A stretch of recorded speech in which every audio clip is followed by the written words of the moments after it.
Stick with me, you're about to watch a crazy story where our main character wakes up from a deep sleep, only to realize he's already completely dead and rotting away. And get this, everyone is actually throwing a massive party at his own funeral. But to understand how, we gotta rewind to the 8th floor of this insane tower. In these dead lands, rushed footsteps echo heavily as a squad of elite, heavily armed soldiers march right behind their leader, Kazuki. Suddenly, he stops dead in his tracks, raising a hand to halt his team. Kazuki turns with a dead serious look on his face, announcing that today they are attempting something absolutely unprecedented. They are going to conquer the 8th floor Guardian. He warns them not to slack off just because this is a massive alliance raid. If they cannot clear this zone, the 9th floor stays a complete mystery forever. Suddenly, the soldiers step back, splitting down the middle to clear a wide path. His eyes narrow as he watches the approaching group. Kazuki immediately recognizes them. It is the legendary Lamb Anan guild making their grand entrance. One guy in the squad is rocking a cool mask, flashing his trademark warm, confident smile as he steps right up. He casually walks over, and Subazu politely apologizes for making everyone wait. Kazuki just smirks, firmly shaking his hand, asking what he means by waiting. They are actually the very first ones here. Subazu looks curious, mentioning he heard the martial arts team was also joining today's crazy raid. Now pay attention, because this rivalry is crucial. Kazuki sighs, pointing out that since Namus is leading them, they probably just want to scavenge whatever pathetic leftover scraps Subazu leaves behind. Right then, Subazu tightly grips the hilt of his massive sword. He declares that if all they want are leftover scraps, he speaks with a mysterious tone, saying he actually has something right here. With that, he drops a wildly glowing object directly into Kazuki's hand. A system window suddenly pops up the Archangel's blessing. Kazuki looks completely stunned. Subazu quickly steps in to explain what this insane item does. He planned to clear this raid flawlessly, but just as a backup plan, he insists that Kazuki hold on to this god-tier item. Kazuki hesitates, arguing that Subazu needs this way more, but Subazu cuts him off, smoothly asking if he wants to rejoin the Lamb Anan guild after this battle ends. Subazu emphasizes that he can just return it then, but right in that exact, heavy moment, Kazuki lowers his eyes, a deep wave of sadness hitting him hard. Subazu gently pats his shoulder, trying to reassure his old friend. He jokes that if Kazuki does not want to give it back, he can keep it forever. Suddenly, a massive, earth-shattering boom startles them both, snapping their attention forward. Subazu locks in, warning everyone that it is finally here. Kazuki is completely shocked. Why is this boss revealing itself this early in the raid? Gearing up for a legendary battle, the raid team rallies against the 8th floor Guardian. Kazuki frantically screams at the top of his lungs, ordering everyone to brace for impact. The terrifying poison water dragon explodes into view, its multiple creepy heads instantly lunging at the squad. Are you seeing this insane design? Subazu looks up, sighing as he calls it a disgusting mutant. Meanwhile, his own hand explodes with black aura, making his skin literally crawl. The system suddenly announces violent lightning surging straight through Subazu's entire body. His voice drops dead cold, promising the beast that today is the day it dies. The poison dragon's terrifying eyes lock onto Subazu, and immediately, all its heads roar, condensing pure energy into a massive blue sphere. Kazuki completely panics, screaming orders at his team that the monster is charging up its devastating dragon breath. He orders everyone to fall back immediately, but Subazu steps up to block it head-on, staring down the raging monster without a single drop of fear. Kazuki is totally confused, asking what he is doing. Meanwhile, the poison dragon combines its raw power, its deafening roar shaking the entire battlefield. In that split second, he grabs his hilt and flawlessly draws his blade. Subazu violently slashes through space itself, unleashing a terrifying wave of dark power. Two unimaginable forces of light and dark clash directly in an earth-shattering explosion. Kazuki watches in awe, amazed that Subazu never changes. Then, Chino practically skips over, totally hyped to praise his insane attack. She cheers that his endless training actually paid off. Nearby, Ser rubs his neck, openly complaining and cursing because he was a second too late. He really wanted that first strike. Janna suddenly looks over, interrogating him about what he slipped to Kazuki earlier. Subazu just gives her a mysterious smirk, promising she will find out soon enough. Subazu glances around the squad, asking if everyone is ready to go. Time to butcher this giant overgrown lizard and finally clear this cursed 8th floor. Instantly, the entire elite team charges forward to jump the monster, leaving only Kazuki standing back, quietly watching the total chaos unfold. He sarcastically mutters about how united they look. Right then, A sketchy figure steps up from the shadows behind him, confirming that their hidden soldiers are perfectly in position. Kazuki turns his head, flashing a cold, twisted smirk. He says that is absolutely perfect time to kick off the real plan now that everything is set. The mysterious guy whispers a dark hope that luck stays on his side. Kazuki just turns back, staring blankly at the intense boss fight with a chilling, emotionless glare. Jaina's slender figure stands strong, her hair whipping violently in the storm as the entire squad coordinates a massive, all-out strike against the beast. The poison dragon snaps its glowing red eyes wide open, unhinging its massive jaws to blast pure, devastating lightning. Its terrifying face is packed with razor-sharp teeth. Jaina recklessly charges straight toward it, while Segun screams in absolute panic to stop her. He yells at her not to just swing her sword without a warning. Right then, she glances behind her, spotting a dangerously cold, sharp blade. Jaina just smirks, asking if he is seriously still not used to her fighting style. But he snaps right back, screaming that she really needs to be more careful. So what do you and I think happens next? They viciously charge in to see who deals the absolute most epic damage. Alright, you and I are about to dive into absolute madness. A blinding red light shatters the space, followed by a terrifying roar as they split up. One of them smirks, laying down the rules. Whoever loses this bet has to buy dinner tonight. Typical cocky banter right before everything goes terribly wrong. He flashes a confident grin, unleashing a devastating sword strike. As the massive beast hits the dirt, he casually apologizes to Chino, but she just radiates raw power, firing back not to worry about her at all and to keep up the relentless assault. Chino focuses her aura, summoning a massive energy shield. She yells out to leave the entire defense to her. But right then, Kazuki steps up from behind, completely startling her. He asks her, in a chilling tone, if she really thinks she can defend against this too. Before she can even react, a brutal surprise attack strikes her down. Kazuki's cold, merciless voice echoes through the sudden silence. He tells her this is the ultimate price for being way too arrogant. Sensing something is horribly wrong, Subazu whips his head around the second he hears that broken voice. Subazu watches in pure shock as Chino's body staggers and violently collapses to the ground. Worse, he sees Kazuki standing right there, wearing an absolutely chilling smile. Subazu's eyes go wide, terrifying veins popping on his face as absolute, uncontrollable rage takes over his entire mind. Kazuki mocks him with a deadly smirk. He warns Subazu that he really has no time to look away, because right then, the poison dragon monster lunges straight at him. Subazu's voice breaks in pure agony as he demands to know why Kazuki betrayed them. Suddenly, in the dark void, a system panel appears. You have been chosen by the tower. Climb the tower and prepare for the beginning that will happen soon. That mysterious message was suddenly broadcast to absolutely every single player. This very first message from the mysterious tower. Was it a deadly trial? Or maybe some kind of twisted blessing?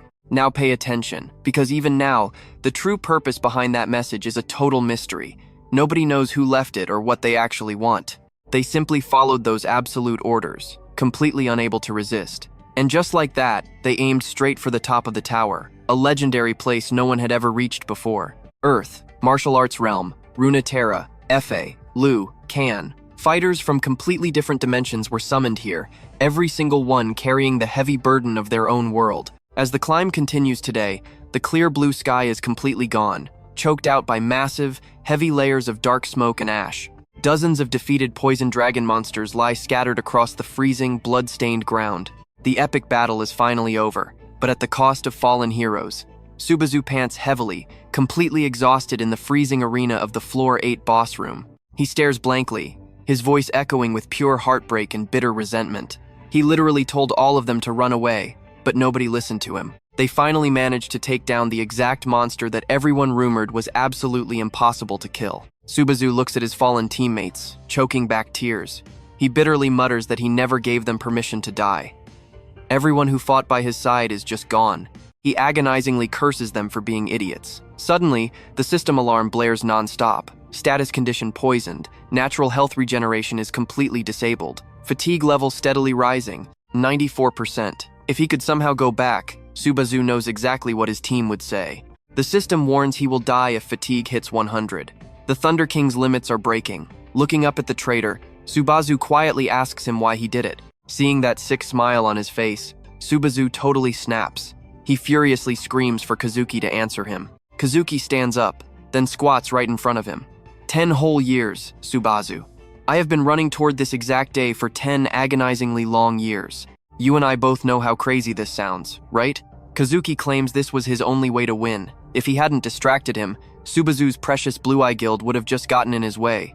You have zero idea how much the things you gave me actually tortured my mind. So, I made my choice. I chose this entire world over you. His voice barely restrained, he mutters that this is just the end.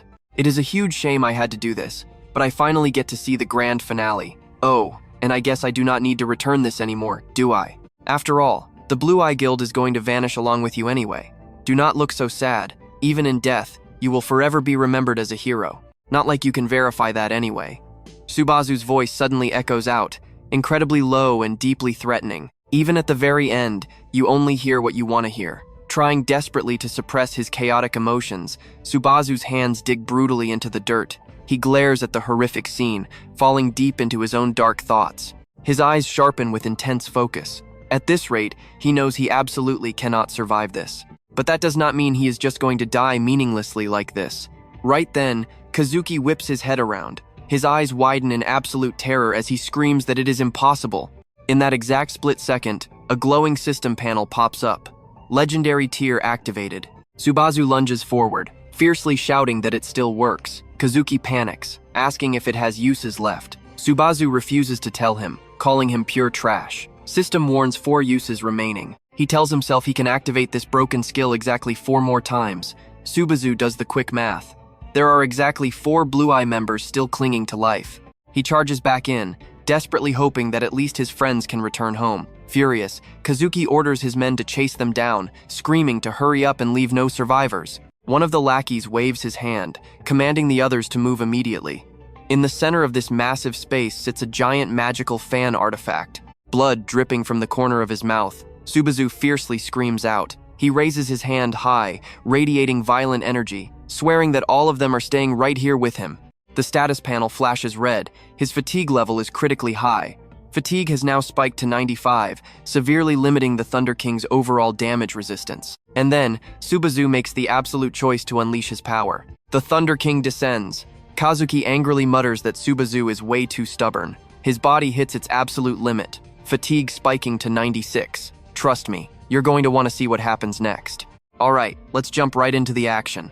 His voice was freezing cold. He didn't know what Kyozo promised these guys to betray him, but he hoped they were ready to pay with their lives. From this exact moment onward, nobody leaves without his permission. Just hearing that, the enemy faction starts sweating bullets. With their backs against the wall, they decide to go all in, swords raised high, ready to drop, preparing for an all-out war. Subazu tells himself, normally he would absolutely wipe the floor with trash like this. He spins his weapon tight, but if Kazuki makes a move, it is game over. Fighting off these lower-level goons is exhausting enough, but his stamina is the real problem. Subazu is running on fumes, knowing he cannot drag this fight out. In that split second of distraction, a brutal sneak attack hits his back. He grimaces as blood erupts from his mouth. A system warning flashes, his fatigue level just spiked to 98. Subazu forces his battered body around for a counterattack. It is pure chaos. Massive wounds, harsh light illuminating a space filled with agony. His legs finally give out, his sword crashing to the ground right beside him. Now watch closely, this is where it gets insane. Kazuki shouts that they finally killed Subazu, but then, Subazu teleports right in his face, completely chilling. Who did you say you killed? His body unleashes an absolutely massive explosion of raw lightning, instantly scorching that guy to a crisp. The guy's eyes roll into the back of his head. As the lightning clears, he drops dead, while Subazu grips the blade still buried deep inside his own chest. But Subazu has hit his absolute limit. He starts collapsing as the enemies yell out, wondering if they finally manage to take him down. Kazuki hides in the crowd, watching this monster fall. Subazu never thought his legend would end this simply. The system screams a warning fatigue level just hit 99. Critical danger. 100 means instant death. In his fading mind, Subazu thinks, Kazuki, you of all people should know better. His legs are completely shutting down. At the very end, Subazu screams out for them to defend, claiming he will win. His eyes are pure, hateful darkness, while his betrayer is already mocking him with fake condolences. Archangel's blessing activates, he is going to survive this. Suddenly, Kazuki's eyes blow wide open in sheer terror. Out of nowhere, Subazu's blade is flying right at his face. He is absolutely paralyzed. Impossible. Subazu declares he will be the final winner, dropping such a badass line while looking completely destroyed. Kazuki thinks he at least wanted to see him die first. That final lightning strike definitely connected, but something feels off. Drifting on the brink of death, he wonders if he is trapped in this state forever. This is pure torture. Wait, what is that? What is this smell? He can actually smell something? Then, a garbage dump lid falls open with a massive bang. Subazu is literally sitting in a stinking trash can. He looks around completely lost, wondering if this is hell.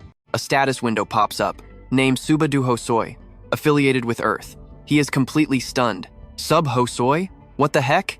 What kind of absolute garbage status board is this? Subazu roars in pure frustration. A name that does not fit his face? And from Earth? Total trash. Bystanders start whispering.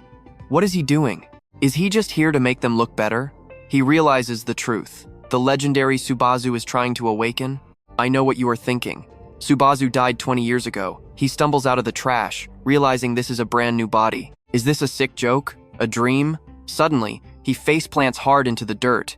Subazu stares blankly at the tech in front of him, feeling super suspicious. He grabs the player device. If he uses this, he quickly scrolls, searching for Blue Eye. Information pops up.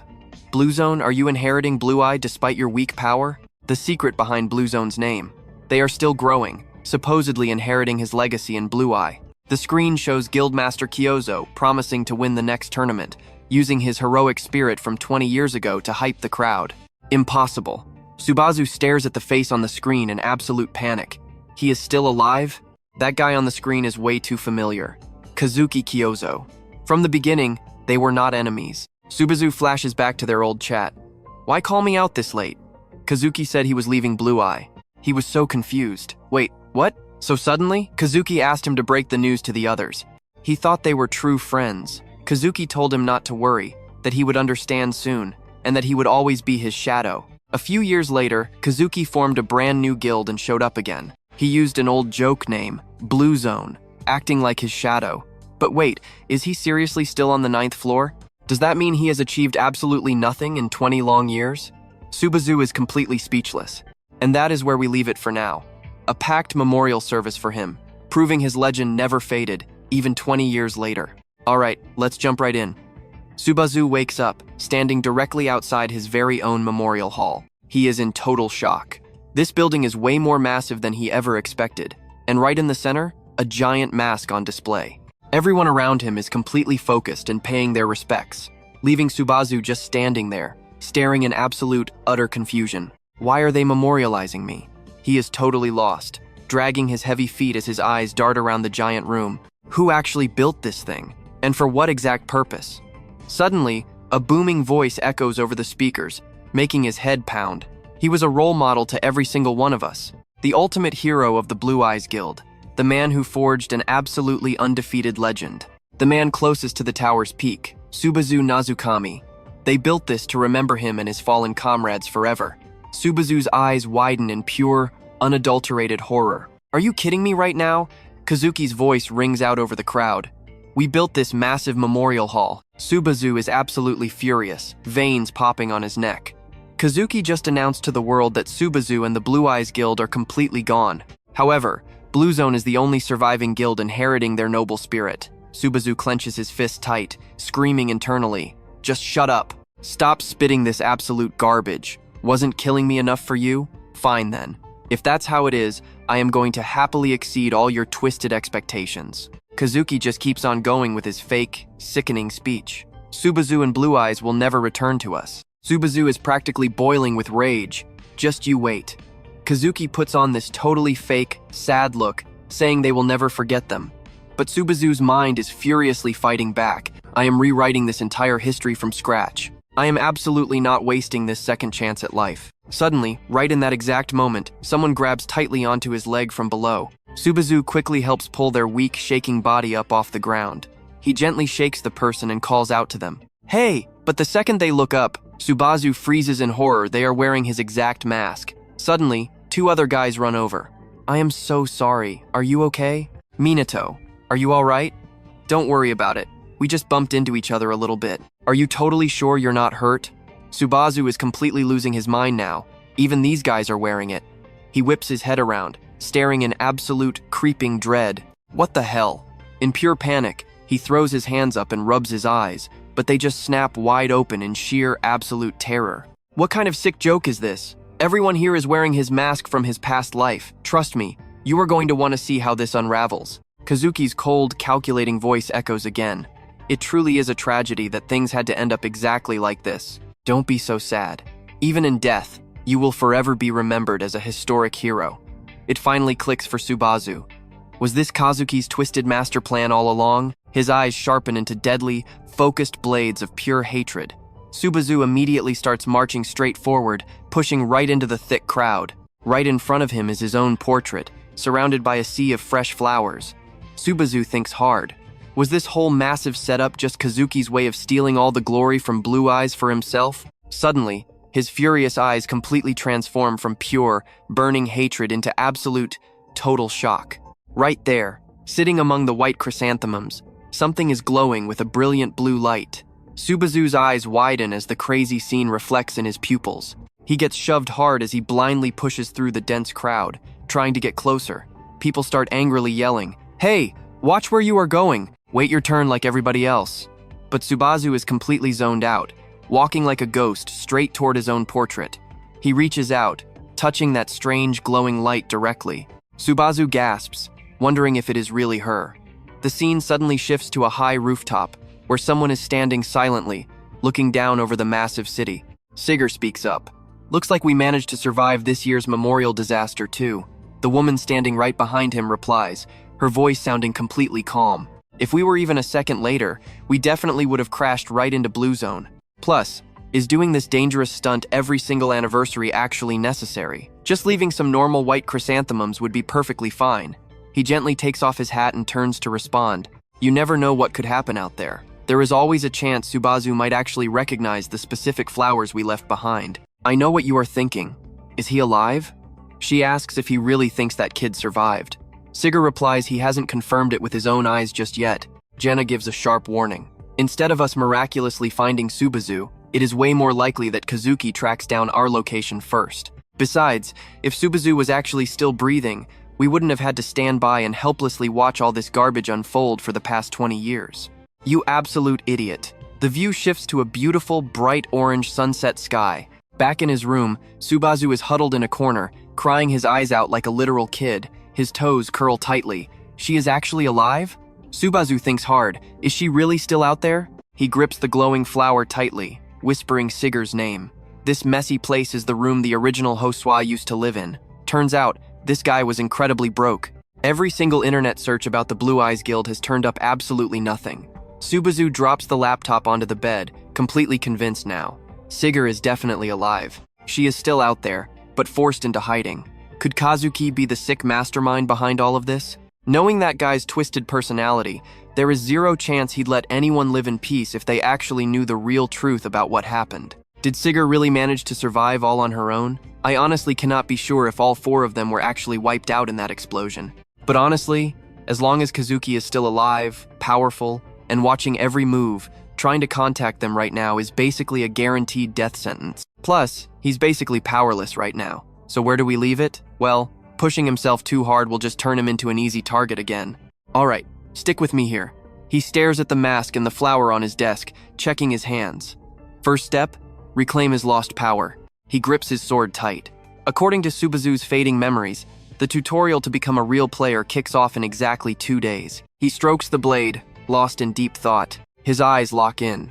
If they just survive, they can definitely reunite anytime. Bam. The scene cuts straight to the brutal tutorial testing hall. Examiner Tiga stands there, arms crossed, glaring intensely. An exhausted recruit stands before him, completely drenched in sweat. He steps closer, voice cold as ice. "You passed. Want to try the next stage?" The guy stammers, freezing up as he nervously stares down the glowing system panel. The system asks to proceed. The guy totally loses it. "No way. I am not doing that at all. Are you crazy? I can't take on 3 monsters at once." Tiga just snaps back. "Keep it down. You are giving me a headache. I will fail you." As the guy starts teleporting away, he desperately yells, "But I still passed, right?" Tiga groans. That brat maxed out his potential already. "I cannot believe I actually had to let a weakling like him pass the tutorial phase." Besides Jay's kid who cleared stage 20, literally no one else in this batch looks even remotely promising. The standards for this tutorial test are just pathetic now. The recruit quality has completely hit rock bottom. Suddenly, his eyes lock onto the screen. Someone is walking up, dragging a heavy sword across the ground. Tiga mutters that his name carries a massive burden. But hey, that only matters if he actually survives this. Now watch this closely. Subazu stands deadpan, waiting for the system. Boom, 2 goblins spawn. Mission, wipe them out. Tiga urges him to start.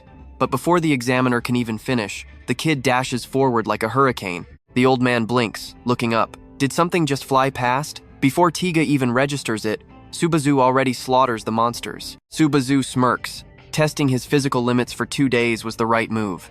Waking up in this body feels absolutely incredible. The system prompts again want to continue to the next challenge. He quickly accepts. Obviously, I am out of time, so let's speedrun this right now. Seeing the total carnage on screen, Tiga lets out a shocked gasp. Right at Tiga's feet, a severed monster head. He stares in pure horror at what's unfolding in front of him. What the hell is happening? Tiga freezes, intensely analyzing Subazu's movements. His eyes are wide with absolute disbelief. No wild swings here. He is predicting his enemies 3 steps ahead. Subazu's knuckles turn white as he grips his blade. Tiga realizes this isn't just decent swordsmanship. Even the expert examiner himself couldn't pull off moves that impossibly smooth. Unless he is the literal reincarnation of Subazu Azami. With ruthless precision, the sword in his hand decapitates another beast. His cold eyes scan the remaining monsters. System alert, you have successfully cleared stage 49. Ready to face the final boss? He just lets out a heavy sigh and mutters, "Bring it on already." I know what you are thinking. Boss time? Oh, absolutely. The space violently shakes. The ground splinters with glowing white veins as a gigantic hand erupts from underneath. The examiner screams in total panic. "Hey, you idiot, wait! You are not Naomi! If you value your life at all, stop right now." The monster roars. It is the terrifying Goblin King. The system flashes. Sensing the sacrifice from stage 49, the massive Goblin King is completely enraged. Tiga screams his lungs out. Give up before it is too late. Fighting the Goblin King is pure suicide. Do not get greedy. No matter your skill, you cannot bridge that massive stat gap. But his eyes stay totally resolute. I know that. With my current stats, I cannot even deal a single scratch to him. He tightens his grip on the sword and firmly declares, "I refuse to quit." Then, Subazu instantly tosses his sword into the dirt. Tiga grabs his head, screaming, "Why is he dropping his weapon? Is he completely insane?" I knew something was seriously wrong with this kid from the very start. The Goblin King charges right at him. Suddenly, a dart pins its leg. The boss's face twists in agony, while Subazu simply crouches down. His hand is loaded with poison darts. Surprise! The Goblin King sees it, but still has absolutely no clue what is happening. Subazu grins. Let's make a bet. Will you crush me first, or will I turn you into a human pincushion? No more talking. Subazu dashes forward again. The Goblin King roars wildly, ready to tear him to absolute shreds. The beast quickly charges right back, giant legs stomping, huge arms swinging high to crush him. They clash head-on. With lightning-fast agility, Subazu easily weaves through the massive strikes, dodging every single blow. A quick flashback hits. Back in training, Subazu was constantly throwing darts, but kept missing the bullseye entirely. And here is where we leave it. A girl named Jenna walks up, scolding his form before stepping in to demonstrate the perfect throw. Let's jump right in. Watch closely as her lesson turns deadly. She taught him that throwing stars become lethal weapons once you master their center of gravity, instantly nailing a perfect bullseye. And right now, he uses Jenna's exact technique, sinking his blade directly into the monster's throat. Then he grabs another dart, burying it deep into the beast. He smirks, remembering the core rule. Power equals rotational force, and accuracy drops the second you hesitate. That was exactly the lesson Jenna had taught him. Watching nearby, Tiga realizes the goblin, poison, and needles won't vanish until the trial ends. He never expected this kid to perfectly exploit a mechanic he completely looked down on. It is not just raw swordplay slicing down goblins, but elite throwing skills, perfectly piercing enemies with hidden weapons. Stunned, he mutters that the boy is a genius. But a genius. Does that one word even do this justice? Covered in countless bloody wounds, the Goblin King completely loses all ability to fight and heavily collapses. He quickly grabs his sword. "I have zero grudge against you," he says coldly, before instantly delivering one final, absolute killing strike to the beast. Finally, The system pops up. Goblin King defeated. Tutorial stage 50 cleared for the first time ever. Wait, this was still just the tutorial? Why throw a boss-level monster like that into a training phase? He levels up, gains major reputation points, earns achievement points, and unlocks the tutorial shop. Now pay attention. You and I know this is where the crazy upgrades happen. What can he buy right now? 2,425 points total. The insane surprises just keep hitting him non-stop. He had never even seen this tutorial shop open before. With prices sitting between 5 and 200 points, he is going to have way too many leftovers. Clicking the menu, his eyes widen in pure shock as he mutters, I can actually buy crazy items like this? The Nameless Demon Sword. 1,000 points. Weapon class. It violently drains the user's health and spirit to massively boost raw slashing power and physical abilities. A failed, nameless creation by Master Blacksmith Sins. He honestly never expected to randomly stumble across a Sins artifact way down here. It looks incredibly tempting. But is wielding a blade that literally drains your life force actually worth it? The Holy Sword Mizan. 1,400 points. Weapon class. It severely reduces user fatigue buildup while heavily extending your total combat time. A mithril sword completely blessed by the church. Staring at this divine weapon, he cannot help but feel deeply conflicted. Does he need the demon blade or the holy one? Should he prioritize raw, destructive power, or play it completely safe and choose the holy weapon? He thinks hard about it. Both are extremely solid choices, but how he spends these early points requires careful, strategic thinking right here. But then, a crazy thought hits him. Wait, can he simply rethink his choice and swap things around? The system flashes. Point of Greed, 1,400 points. An F-rank skill that literally cancels out all negative side effects from any item or ability used. Skill rank and level can actually be upgraded later. Required cost? 1,400 points. His eyes go wide. I know what you're thinking. A broken skill like this is just completely unheard of. Combined with the demon sword, it might actually erase that deadly life force drain completely. System alerts pop up. Point of Greed and the Nameless Demon Sword successfully purchased. He smiles, feeling totally satisfied. Every single point was completely worth it. Gripping the blade, he takes a few swings. As expected, this crazy skill and the demon sword are a truly perfect match. Instead of struggling with just a skill, wielding the demon sword from the very start was absolutely his smartest move here. Tiga walks over, nodding. Excellent choice. That skill and weapon synergy is absolutely off the charts. But as an examiner, I do not get it. Why take that huge risk when you could not be totally sure it would actually work? Hearing this, he instantly fires back. Do you want me to explain every tiny detail? Tiga suddenly snaps in rage. Explain it. Is that seriously what you are asking? Speaking politely is tough, huh? You must be totally exhausted from that brutal test, so I will let it slide this once. Do not think there is any special reason though. Yeah, whatever. He thinks deeply to himself. So that snot-nosed brat actually managed to become a real examiner now? Recalling a totally awkward young fanboy from the past. I am a massive fan. Can I please get your signature? A signature? I don't have one. Just write your name.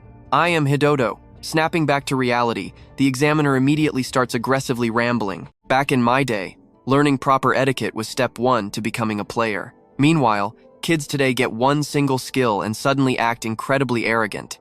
I have zero clue how they are raised, but they absolutely hate losing out and only ever demand special privileges. Instead of respecting elders, they call us old dinosaurs. Times have totally changed. The kid thinks, exactly like your receding hairline. He casually replies, I wasn't going to answer anyway, so just do me a favor and keep my test results a total secret. There you go again, constantly talking back with that completely shallow nonsense you just picked up on the internet. Hearing this, Tiga smirks proudly. Alright, fine. If that's how it is, I will personally hammer those missing manners into you from the ground up. How about this? Want to join the Knights? No way. Hey, it's incredibly rare for an examiner to personally recruit someone. Heading to floor 2? Moving on. Wait, stop. Trust me, we are just starting. Alright, stick with me. We are diving into a wild regression story. Subazu turns his back and completely vanishes. Tiga just sighs heavily. Good lord, I am so disappointed in you. A moment later, Su lands in a totally different spot. The area is packed, voices echoing everywhere. Welcome to floor 2. Anyone want some fresh deep-sea fish straight from the Runte region? Special dried meat? Come check it out right here. Welcome to the ultimate beginner zone. We have got everything, from martial arts fabric to actual earth leather jackets. Su takes it all in. He is finally back here. He literally grabbed a second chance at life that nobody else gets. This is his second attempt. He has already lived through all of this hell once before. He has to do things perfectly this time. His old teammates are out there waiting for him, and he needs brutal revenge for that horrific ending they all had to face. He heads to a private training room. It is meant for solo practice, learning brand new skills, and testing out the absolute limits of your equipment's durability. The moment he arrives, this old man asks him, "Which floor did you just come from?" Subazu quickly replies, "I am just starting my climb up." Knowing this is a spot where regular players always hang out, the old man points a finger to show him the exact way. "Then you should take training room number 1. There is a basic straw dummy in there." Hearing this, Su gets curious. "No, I will use room number 5. Number 5? The old man suddenly gets annoyed and raises his voice. "I will be honest with you. Do not do that. It is a huge waste of money. Just use number 1. Su smirks. "I appreciate the concern, old man. Just give me 30 minutes. He is totally acting like the edgy main character of a Korean drama right now. Whatever, do what you want, but absolutely no refunds if you come crying out halfway through." The glowing system panel pops up. You have officially used 50 credits. Remaining balance, 10,050 credits. The higher the room number, the harder the difficulty. And honestly, for a player with 0 proper gear, getting looked down on is completely expected, but he confidently walks right in. Now watch closely, because this is where things get completely crazy. It is go time. Su grips the blade tight in his hand. A fierce red light suddenly erupts from the weapon, and his system panel violently flashes. The nameless magic sword has acknowledged its master. All skills receive a massive temporary boost, but the blade starts draining the user's health points directly. Level 1 Greed Spike attempts to resist the violent backlash of the nameless magic sword. A small amount of health points has been successfully recovered. But wait, level 1 Greed Spike fails to block the sword's feedback. His fatigue levels start shooting up. Just as expected, level 1 is still way too weak. He just needs a little more. The nameless magic sword absorbs even more of his health points. His raw power skyrockets in direct proportion to his rapidly dropping health. With every system notification that rolls in, the blade's dark energy becomes absolutely terrifying. It radiates a blinding, brilliant red light, but Subazu literally cannot control it anymore. Is this his absolute limit already? Honestly, it is still exactly within his calculations. You have consumed 10,000 credits. Skill level of Greed Spike has officially leveled up. He slams the heavy sword into the ground, gasping desperately for air. The system panel updates again. E rank Greed Spike, officially classified as a level 2 skill. It now blocks the side effects of any item skills used by the player. Credits required for the next upgrade, 200 credits. Level 2 Greed Spike instantly kicks in to resist the violent backlash of the magic sword. And guess what? The fierce resistance has actually been partially successful this time. The nameless magic sword absorbs his health points, and his power levels explode once again. He succeeded. At this point, Subazu's expression shifts to pure determination. With bloodshot eyes, he relentlessly charges forward. It is finally time to test out this insane new strength. Cutting back to the old man, he is looking completely bored out of his mind. He lets out a sigh as Subazu's shadow walks on by. Am I dreaming right now, or is this a hallucination? Seeing Su walking out completely covered in blood, the old guy literally cannot believe his own eyes. Is that really the same kid who went into room 5? It feels like it has not even been 10 whole minutes. He rushes over and knocks on the door. "Hey, you overly ambitious kid, are you still in there?" Getting 0 response, he slowly pokes his head inside. You and I both know he is strong, but the absolute destruction inside makes the old man's jaw hit the floor. What the hell actually happened in here? The entire room is completely demolished. Meanwhile, cutting back to Subazu, he is just stretching his stiff body and waking up. How long was I knocked out?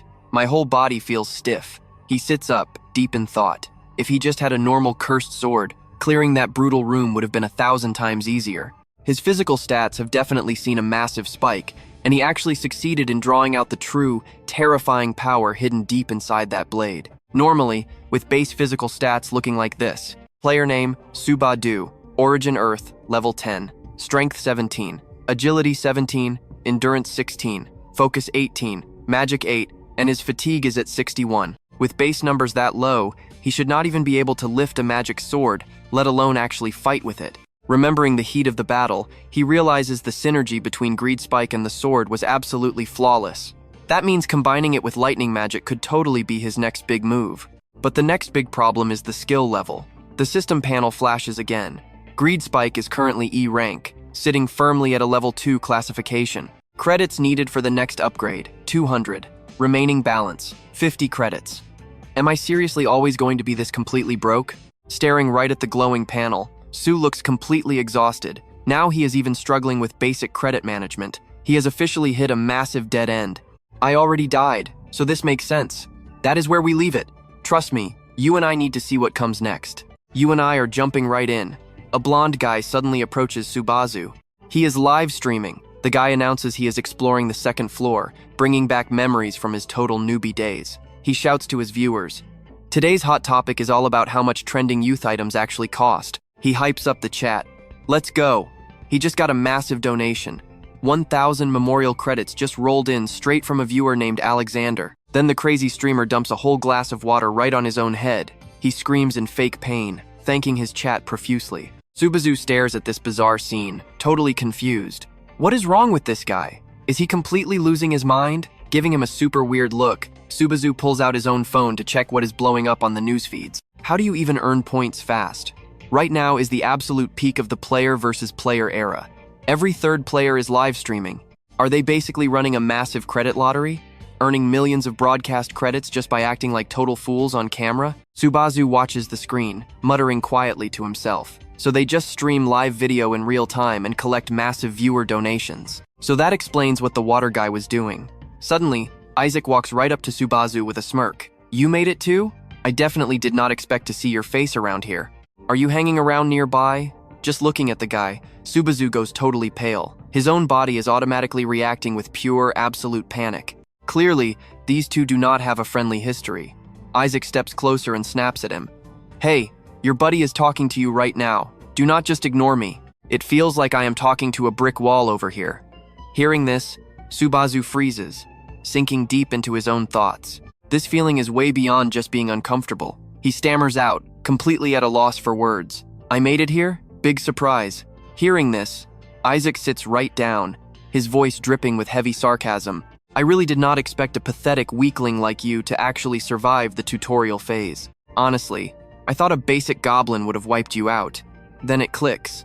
In a flash, Subazu suddenly remembers the horrible moment he had begged this guy. Isaac, why would you do something like this to me? Why? Do not look at me with that serious face and expect me to chill out. Just hearing your annoying name makes me completely furious. You could not even follow the most basic instructions. You literally failed at every single simple task you were ever given. You are just proving that you were raised with zero manners and that your skull is completely empty inside. Oh, right, those credits you handed over were definitely not enough. Seeing Subazu looking so pathetic, Isaac suddenly launches a brutal kick straight into his stomach, dropping more toxic sarcasm. Do not talk back, you punk. This look suits you. Now you and I need to pay close attention here. From now on, that cardboard box is your permanent home. Never step outside. If I catch you stepping out of there even once, you know exactly what I will do. Remembering that twisted memory, Subazu feels his face instantly harden. What kind of absolute idiot just stands there taking a beating? So that is why you hid in that box? Isaac just keeps right on running his arrogant mouth. I cleared all the way up to stage 20. I actually crushed my own father's all-time personal record. The proctors absolutely showered me with praise. They kept saying I am truly the legendary son of Jay. I even unlocked an exclusive brand new skill as a clear reward.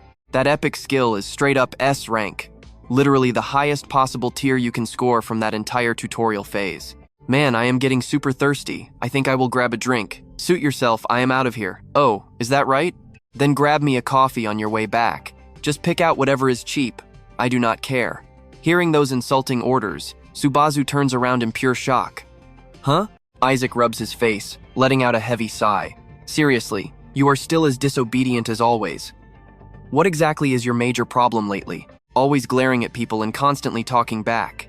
Did you get your soul completely swapped out or something crazy? Seeing this attitude, Subazu shoots straight back.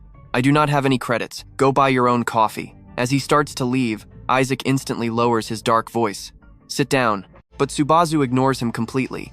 He thinks to himself, sorry kid, but I seriously do not have any time to deal with your annoying personal drama right now. But you and I both know the truth. If he blocks my revenge, that becomes a totally different story. Suddenly, Isaac violently grabs Subazu by the arm, refusing to let go. His bloodshot eyes glare right into Subazu. Hey, do you seriously want to get beaten into the ground right now? But Subazu instantly fires back with zero hesitation. Let go of me. That is, if you still value your own life. Isaac tightens his grip, cranking the intense atmosphere all the way past the boiling point. He viciously glares, trying to intimidate him. Do not get arrogant with me. Subazu just stares right back, his eyes completely locked with pure murderous intent. Subazu quickly realizes he cannot afford to cause massive chaos in front of this huge crowd. Making a huge scene right now will only make things infinitely worse. Suddenly, Isaac bursts into loud, arrogant laughter that echoes everywhere. Seeing Subazu hesitate, the bully completely misunderstands. Come on, do not be so terrified. I am just scaring you a tiny bit, exactly like the good old days. You are honestly still just as pathetic and timid as ever. With your garbage skills, you must have tried so desperately hard just to survive the basic tutorial. I know you are probably feeling super proud of yourself right now. But before even finishing his sentence, Isaac steps aggressively closer to him, looking down at Subazu like he is absolute trash on the street. Do you honestly believe you could ever actually defeat me?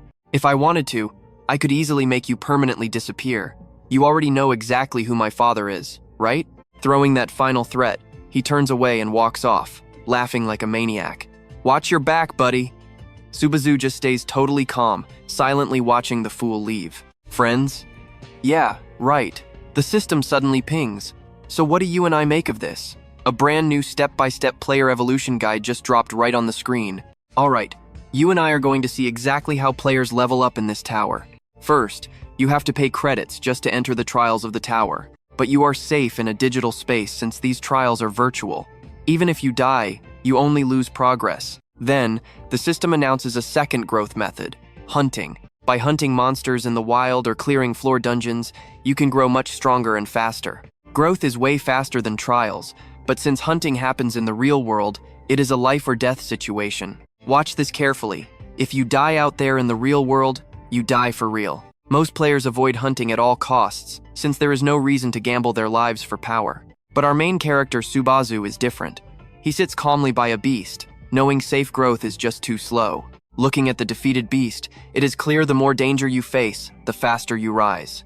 He checks his device and sees breaking news about a mysterious masked figure trending all over the internet. Subazu is shocked. Nazuka has 80,000 viewers? Who is this mystery guy live streaming so intensely? The streamer challenges Floor 3, making Subazu angry. Someone is using his name and his mask. Just how many people are using this name? The system calls Nazukami a total fool for his cheap missions. The imposter says he will play the fool perfectly for 20,000 credits. Subazu is stunned. Are there really missions that pay out 20,000 credits? A fan signs up the masked guy for a task. He is thrilled to start the challenge for everyone. Nazuka makes easy money streaming, while Subazu is literally fighting for his life against monsters. With only 5 credits left in his pocket, Subazu is feeling pretty bitter about his situation. Okay, I think you and I know exactly what he is thinking. He finally stands up. Subazu gets fired up. But suddenly, massive footsteps make the entire ground shake violently. A horde of vicious monsters appears. The system warns that the O-Chess General Nest has appeared. Subazu is not worried. Even without his poison needles, he has something much better this time. The nameless magic sword activates, beginning to absorb the user's health immediately. His stats skyrocket. His level 2 greed point kicks in to resist the magic sword recoil. He pulls his weapon, shouting that he is too busy for this. His mental state temporarily recovers. Subazu kicks the monster right in the face. He is not wasting time on trash like them. He flips through the air, taking down every single beast with total precision and speed. One massive punch ends it all. The system confirms the O-Chess General Nest is officially cleared. He looks at the loot, thinking he will have to wear that outfit once again. Looking in the mirror, he finally realizes how streamers make money. He will give it his all with his best skills. He puts on the mask. After all, he is the real deal anyway. He walks out of the room. A notification pings across the network. Nazukami Subazu has just started a live broadcast. Back in the office, everything is quiet until Huka starts fuming with pure rage at the screen. She screams, calling them all useless trash for failing a mission even with 5 people on it. Xiong walks in, wondering what all the screaming is about. The sensor was almost at its limit. So, tell me, who is the target causing all this trouble today? Huka says Subakichi. Is it the real Nazukami Subazu or just a fake impersonating him? Maybe both. Since the real one has not appeared yet, the strongest will be the winner. Everyone is pretending to be Nezuka for money. Is the streaming world just dead now? Zeong tells her not to be so dramatic since streaming is how they make their money. Hookah is still mad. These fakes do not even know the rules of the game. To the players risking their lives in the tower, these fake streamers are just a joke. Zeong asks why she quit the tower. She simply says it got way too boring for her. And that is where we leave it. Trust me, you and I will want to see what happens next. My grandpa quit because I lacked skills. Seong just stands there, totally lost in thought. Let's dive right into this crazy story. This guy climbed the tower just to meet Bazu one day. But honestly, if you lose your main purpose, all that burning passion just vanishes too, right? Suddenly, Hookah screams at the top of her lungs.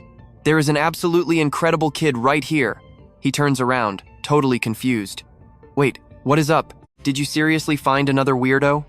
She is so confused, looking at some new Bazu cosplayer. Seong just stares, completely stunned by this. This is absolutely terrible. Is this supposed to be a talent search? What a joke. Why are you even watching a second floor stream with literally 0 viewers? Hookah knows something is off, and she is right. But whenever I see someone wearing this exact mask, I just cannot stop hoping. Especially with the 1,000 credits I just donated. Hearing that, Seong instantly drops to his knees, begging her. Please, you have to forgive me. Meanwhile, system notifications start spamming the screen. The second floor trial officially begins. Clear this tutorial dungeon right now and make your escape. Completion points will be perfectly awarded based on how many monsters you actually eliminate. Subazu thinks to himself, this second floor trial isn't hard enough to stress him out, but having an audience watching his every move, that definitely adds some heavy pressure. Out of nowhere, someone messages asking what floor this is. The stranger keeps pushing, asking if it is his first time. He quietly mutters, yeah, this is my very first trial. A massive flood of messages rolls in. Are you absolutely sure streaming like this is okay? If it is your first time, you probably don't know the layout. Now watch closely, because a terrifying monster with a vicious face suddenly jumps right out. Subazu acts lightning fast and grabs the beast by its head. He violently tosses it, sending the monster flying backward. The system chimes in.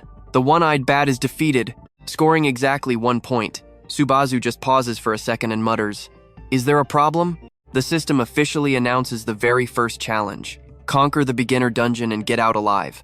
Achievement points will drop based entirely on your total monster kill count. Chat goes wild. Your reflexes are actually insane. Wait a second, people stream from the second floor now? Yeah, I catch them sometimes. But they always quit fast because their view counts just refuse to go up. It is much better not to get greedy. Wait for a group and move together. Sue just smirks and says, hey mini class, thanks for the tip, but no can do. He lets out a confident laugh. I honestly prefer handling everything completely solo. The chat explodes. Solo? Seriously? Did this guy even do his research? He is totally doomed. Newbies these days are clueless. Subazu pushes deeper inside. Using the name Naokami brings in viewers without me lifting a finger. Out of nowhere, a massive salamander appears, charging straight towards Subazu's exact location. His hand tightly grips the sword hilt. In a total blur of motion, Subazu absolutely destroys the beast effortlessly. Now, let's find out just how far I can push this. The system chimes again. Mud Monster has been defeated, gaining 2 solid achievement points. The live chat reacts instantly. Did anyone else see that? I swear that was a mud monster, right? In a split second, those one-eyed bats swarm Subazu again. His body moves with completely unreal fluidity. Right now, absolutely nothing in this dungeon can stand in his way. You and I saw that too, right? Comments flood his screen. What was that? Did something crazy just happen? Viewer count hits 10. The system updates. Defeated one-eyed bat times 2. Received 2 achievement points. Defeated mud monster times 2. Received even more.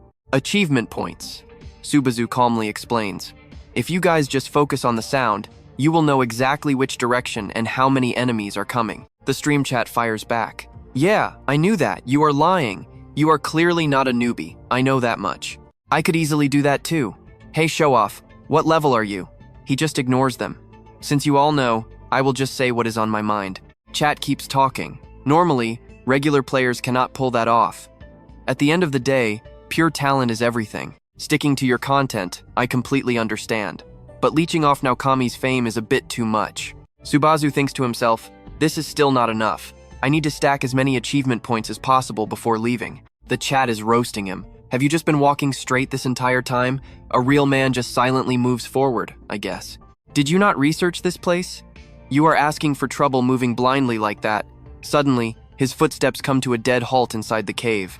He slowly tilts his head up. Hanging right there are countless one-eyed bats, clinging tightly to the dark cavern ceiling. Their pupils slowly peel open, glowing an eerie, bright red. One by one, the entire swarm locks onto him. The chat panics. See that? I totally warned you. This guy is doomed. See you at the entrance. System alert. Maloney Stream just dropped a quest. 100 reputation points if you can wipe them all out. Subazu stands there, deep in thought, while the chat goes absolutely crazy. Is this supposed to be a trap? That is just rude. Haha, Subazu laughs. Hey Maloney the streamer, thanks for the 100 reputation points. Elsewhere, a clenched fist violently slams down onto a desk. Segan screams out in absolute pure panic. Where did I even go wrong? I was crushing it until floor 6, and now I fail right here? Give my money back. Was I doing too well? Totally my fault. Right now, Hookah is just staring dead-eyed at her glowing phone screen. Segan tilts his head. Hey, what is wrong? What are you looking at? Her voice drops. Something is wrong. And trust me, you need to see what happens next. It's really not that much money. Seriously, I can pay you back. If I ever touch gambling again, Hookah immediately cuts him off. That's not it. Her voice drops in absolute shock. Segan shoots her a side glance. Wait, you're still watching that stream? Suddenly, his face scrunches up as he looks down. No way. The comments go wild. Holy crap, and he's just a floor 2 rookie? Yeah, right. Are you kidding me? Stick with me here, because you and I are about to watch a total massacre. How many has he taken down alone? Segan asks, watching the madness unfold. The one-eyed bats swarm in, raining down like absolute crazy. But Subaru's razor-sharp blade just effortlessly slaughters every single one. The chat spams the screen. His explanation explains literally nothing at all. Who on earth called this absolute beast a newbie? Just step up and things happen. That's all he has to say? I'm on a high floor, but I'm basically taking notes from a floor 2 rookie right now. That advice is literally just like saying, if you put your foot forward, you can walk. Subaru sighs. Communication is hard. Chat pops up. Don't forget to claim your rep points. He blinks. Oh right, I totally forgot. His finger quickly taps to accept the reward. Chat reacts instantly. What's wrong? Is he lagging?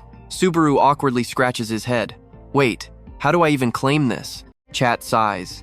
Skills aside, this guy is 100% a total streaming noob. Just click the accept button from the quest at the top of the chat window. Quest complete.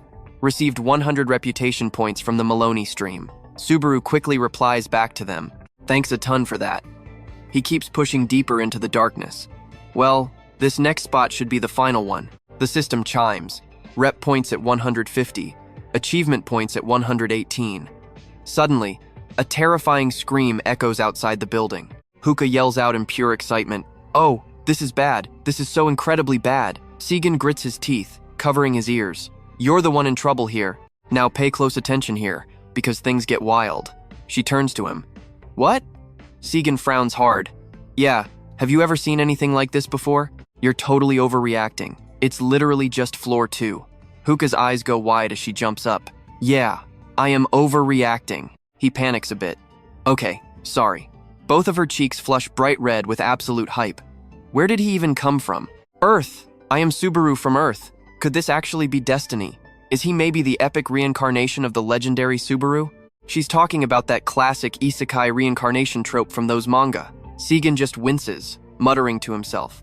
Once this girl starts talking about anime, she absolutely loses her mind. Hookah keeps rambling. What should I even do? I'm getting dizzy. Hey, Saigon. If I close my eyes right now, he flinches. She blinks in surprise. What? Can I do that? Segan fires back. It's not that. Are you seriously thinking of scouting him?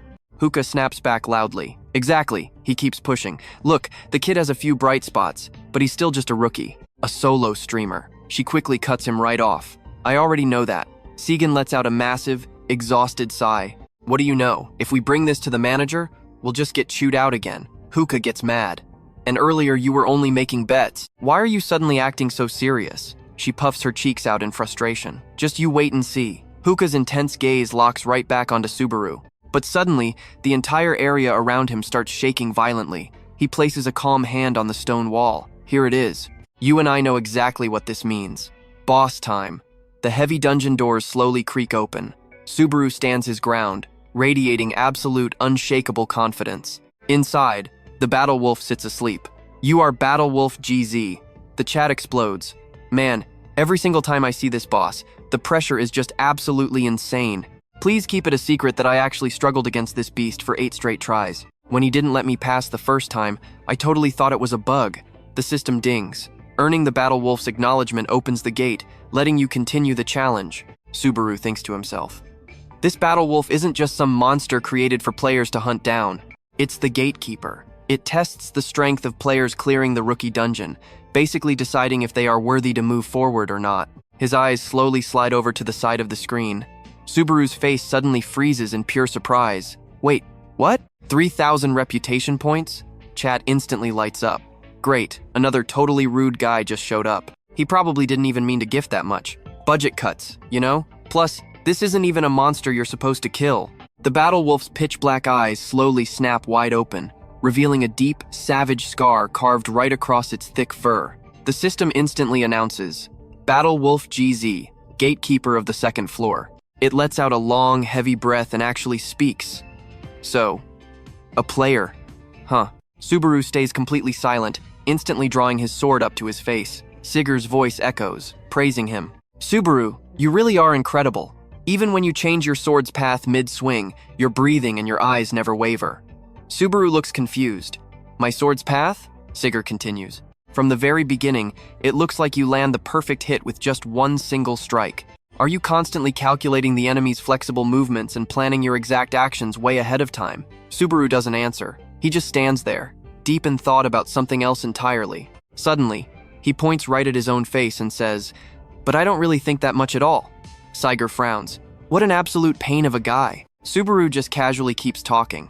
Maybe it would honestly be better if I couldn't do that at all? Sigur laughs awkwardly. Normally, you can't. Subaru goes right back to thinking.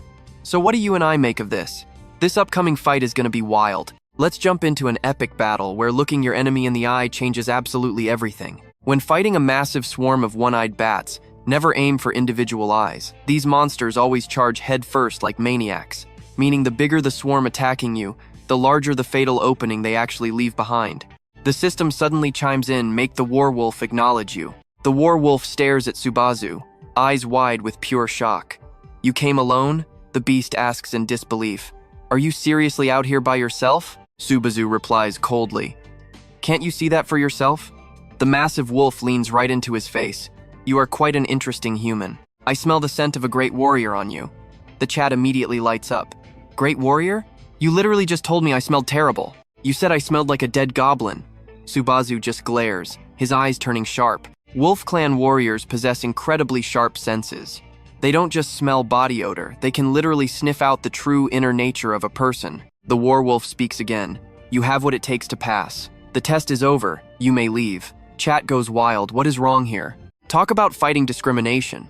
So things like this actually happen? Subazu scratches his head. Even in his past life, nothing like this ever occurred. Too bad, my target is actually you. The wolf tilts its head. Am I not just the door? Subazu nods quickly. Yeah, somebody actually paid me to kill you. The wolf looks up. Truly a man with a great warrior soul. Meanwhile, inside a bright office, Hookah and Sagan are hanging out. Fingers furiously smash away at a keyboard in pure frustration. Down in the entertainment department, manager John snaps, how many viewers does that streamer even have? Sagan smiles awkwardly, replying, around 20. Hookah interrupts. Nope, she smiles brightly. It's actually over 30 now. Sagan frowns, thinking, I'm not covering for you. You idiots. He grabs his glasses, holding them up. Are you guys kidding me right now? Think I don't know you're betting during work hours? I told you to find a promising talent, and you bring me a guy with 20 measly viewers? Hookah looks down slowly. 30 viewers. John angrily cuts her off. That doesn't matter! Hookah, why don't you just stream instead? You have the skills and would definitely get fans. She yells back at the manager. She stares at the screen. I just checked. He broke 40 viewers. John scowls. Are you even listening to a word I say? Now watch closely. This is where things get completely insane. Subazu holds his battle stance, gripping his sword tight as the wolf suddenly raises its massive, razor-sharp claws. Stop thinking so much. The system alerts that the nameless demon sword is absorbing his mana. Stats spike based on stamina consumed. Subazu tells himself to stay completely calm. The system chimes. Level 2 greed point cancels the nasty side effects of the demon sword. His eyes glow brightly. Even if this is your very first time, the exact second his thoughts fade, the war wolf lunges. Just do what you always do. Subazu rapidly blocks the massive claws with his blade. But the war wolf doesn't stop there. It swings again, unleashing an absolutely frantic barrage of claw attacks straight at Subazu. His feet slide, desperately trying to hold ground. Subazu pulls his sword back, panting heavily. This monster is way too strong. Blocking with raw power is totally impossible. The wolf glares sharply at Subazu, a true warrior indeed. It spins to attack him again. The warwolf snarls. "You are not on my level." Subazu still grips his sword hilt tightly with both hands, refusing to let go. The chat pops up. Defensive tactics are just for cheap mercenaries. This probably won't work. It is too dangerous. That beast is absolutely ridiculously strong. Maybe try 2 or 3 times? Whoever gave this quest will regret it. He will finish it, but this is going to be extremely tough. You and I both know brute force won't work here. Backed against the wall and gasping for air, Subazu realizes he needs a much smarter strategy. "You made this interesting, warrior," the warwolf says, raising its massive claws. "Let's end this." That powerful arm slams down with terrifying inner energy. Subazu rapidly shifts his body out of the way, shouting back. "Actually, I should be saying that. Your attacks are way too predictable." With that, his blade slices directly into the warwolf. Drop dead. The beast collapses in agony, blood bursting everywhere. Gripping his sword tight, Subazu immediately leaps high into the air once again. He easily uses his skill to strike down the warwolf. Subazu quickly sheathes his sword back at his side. The fallen warwolf looks up, whispering out, "Excellent warrior." The system rapidly announces defeated warwolf. Level 12 reached, +2 strength, +1 agility, +1 focus, and +2 magic power. 500 achievement points gained. The chat explodes. Wait, did he seriously just beat that thing? Did it really just die standing up? This stream is epic. Wasn't that his first try? Subazu chuckles, breathing heavily. "I defeated him," chat reacts. "He did it solo? Hats off to the quest giver. That guy probably never imagined Subazu could actually pull this off." 56 viewers. Quest complete, earning 3,000 reputation points from SAE asset. And trust me, you're going to want to see how he puts those points to good use. Stick with me here. The system chimes. 3,150 reputation, 618 achievement points. The portal opens. Subazu slowly walks right into the light. But suddenly, he freezes. Pure danger incoming.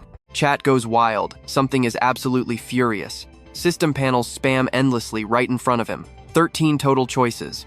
Are you kidding me? The known limit was 16, right? Is this a new record? I only got... System alert options scale directly with player talent.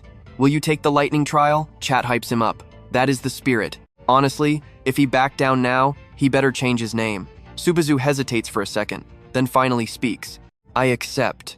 The system locks in the lightning trial. Instantly, Subazu's entire body gets wrapped in this violently crackling, powerful electricity. Hookah is glued to the monitor, watching every move. Everyone else just bursts into excited laughter.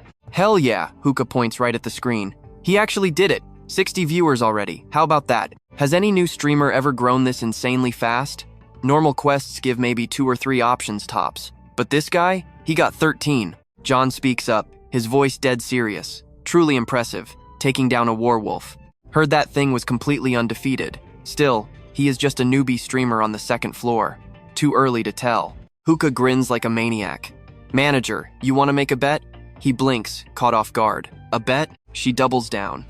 "If he fails this lightning trial, Sagan and I will work on a fixed salary for 5 whole years. But if he wins, you sign his contract without a single complaint." Sagan panics instantly. "What the heck? Why am I involved? Wait! Hold on. I don't even know this guy." Z just chuckles. "Even if he survives till the trial, you really think he stands a chance? The only player to ever conquer lightning is Subuna Dukami. But Hookah stays completely confident. Never know until we try, right?" Zo crosses his arms. "All right then, I will take that bet." Hookah quickly slaps a hand over Sajan's mouth. The system announces the official start of the lightning trial. Subazu mutters quietly. "Now watch closely. Things get totally crazy." A voice cuts the air. "Watch out." Someone completely tackles Subazu, right as a massive explosion detonates behind them. Fakon gasps for air, a terrifying giant fragment looming behind him. What are you zoning out for? Do you have a death wish? System update: defeat the giant fragment. Subazu is stunned. Why the hell is this guy here? The giant fragment grits its teeth, glaring down. Chat explodes. What is this? Isn't this supposed to be the lightning trial? Exactly. That is a monster from the giant clan. Why is he suddenly spawning here?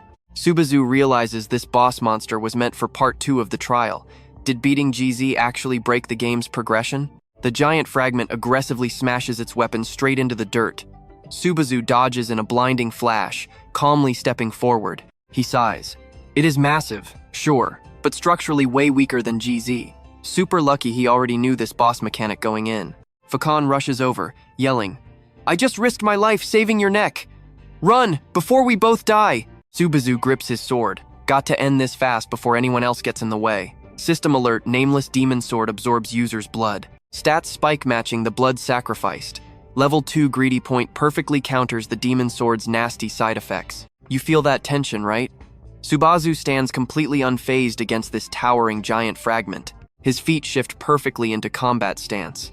The monster's weapon crashes down with terrifying raw power. Subazu perfectly times his landing point. The beast refuses to stop, relentlessly charging forward. Fakan throws his gaze up toward the sky. He watches Subazu floating mid-air, right before plunging down directly onto the monster's giant head. Zero hesitation.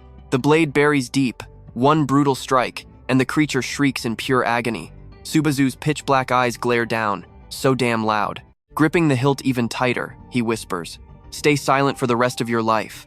The creature's head snaps back, a massive geyser of blood erupting. Its eyes roll back, completely game over. System alert: you have defeated the giant fragment. Stage 4 totally cleared. The live chat absolutely explodes. Stage 4, rewards flooding in, leveled up to 13, +2 strength, +1 agility, health, and magic. You received 4,000 massive achievement points. You obtained the epic giant heart item.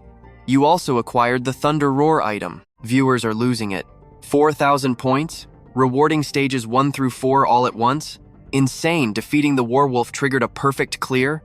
Fakan approaches, totally shell-shocked. "Who are you?" The chat notices. "Wait, is that Fakan?"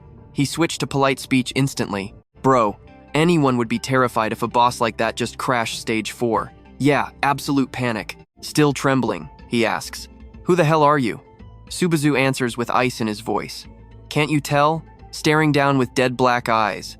"I came to slay giants. Trust me, you'll want to see what's next." Meanwhile, in a dead quiet town, just scattered guards are standing around.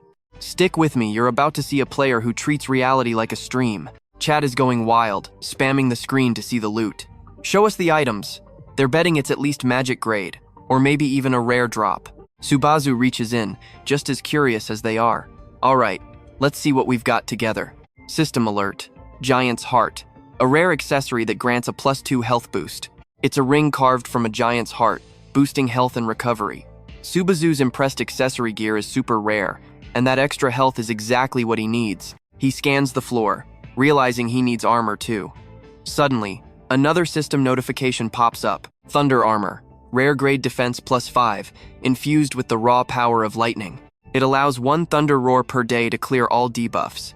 Only 3 uses remaining on this piece. Fans are hyped, saying even with its limits, this gear will carry him all the way to floor 5. The Giant's Heart is a top-tier item worth a fortune.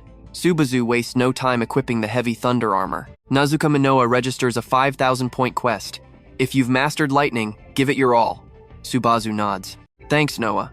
Another quest comes in. Back is donating 5,000 points for the same high-stakes survival mission. Even more missions flood in. 3,000 points from Vi, and Safe Adset drops a massive 7,000-point quest now. Subazu thanks the crowd. "I'm going to show every single one of you my true power." Everyone's waiting for his lightning magic. He might be more important to this world than he even realizes. Now pay attention, because someone's lurking outside the door. "Come in," Subazu calls out. The chat spots them, Fakan and a man named Beller.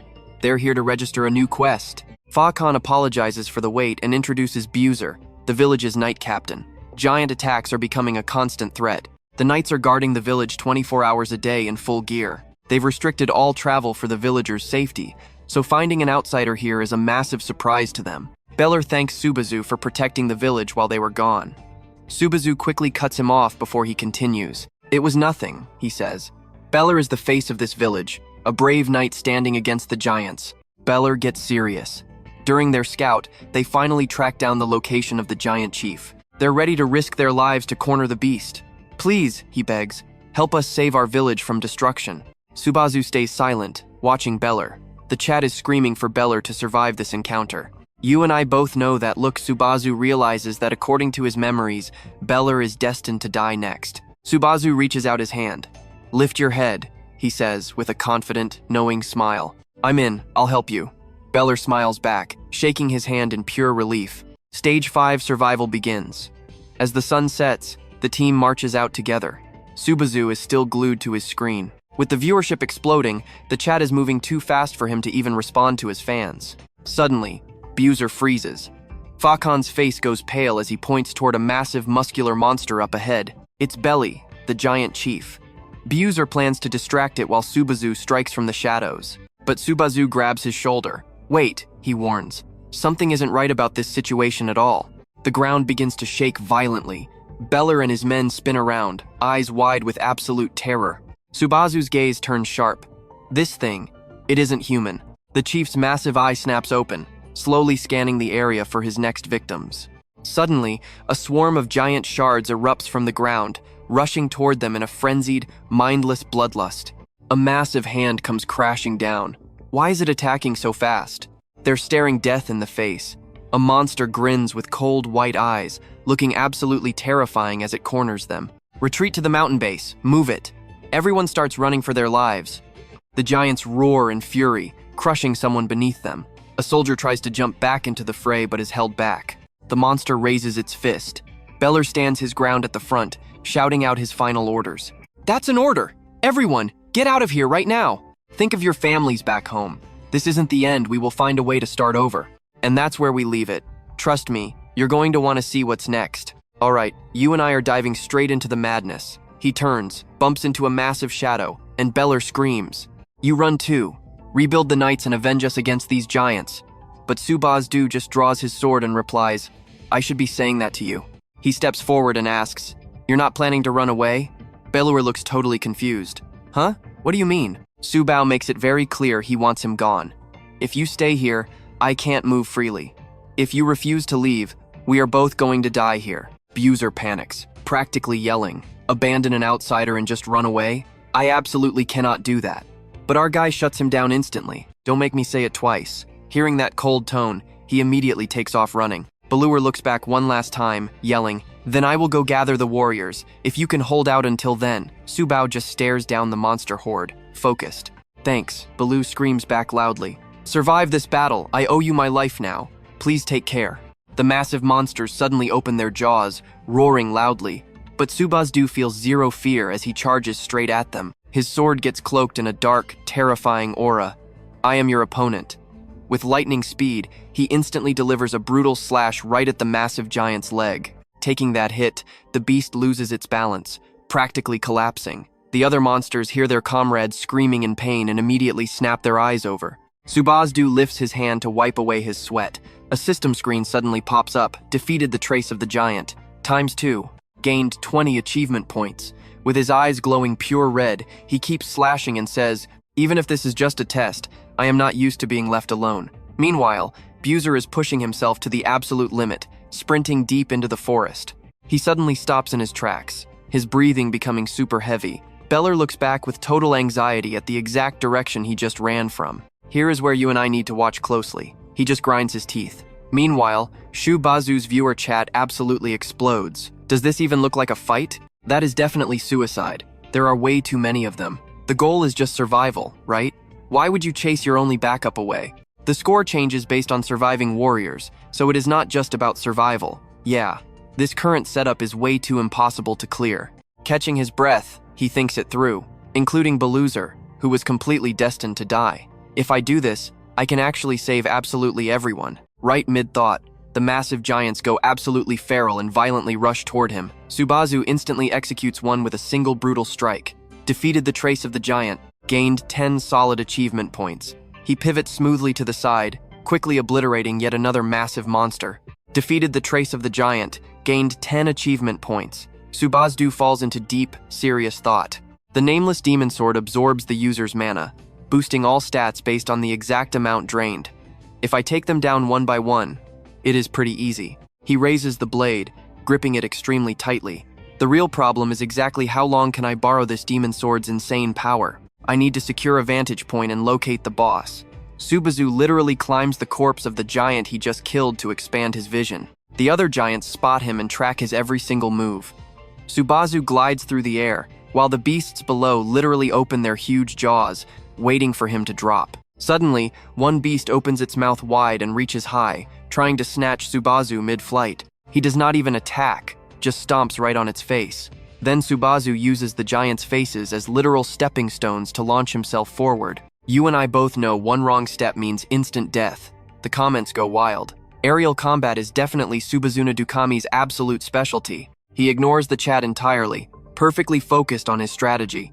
The level 2 greed spike completely cancels out the negative side effects of the nameless demon sword. The user's stamina and mental strength have fully recovered. There is a huge shift in stamina drain. Having the right gear seriously makes all the difference. His eyes widen like he just spotted something. I need to find the boss extremely fast, right before I hit my absolute limit. Subazu spots the huge boss from a distance. There he is.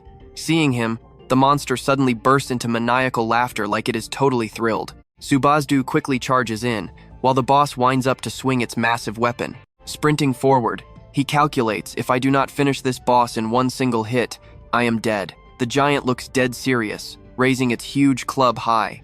On the outside, Subazu looks ice cold. But inside, he is praying hard. Please, let this work. Snap! He suddenly clicks his fingers, echoing sharply through the air.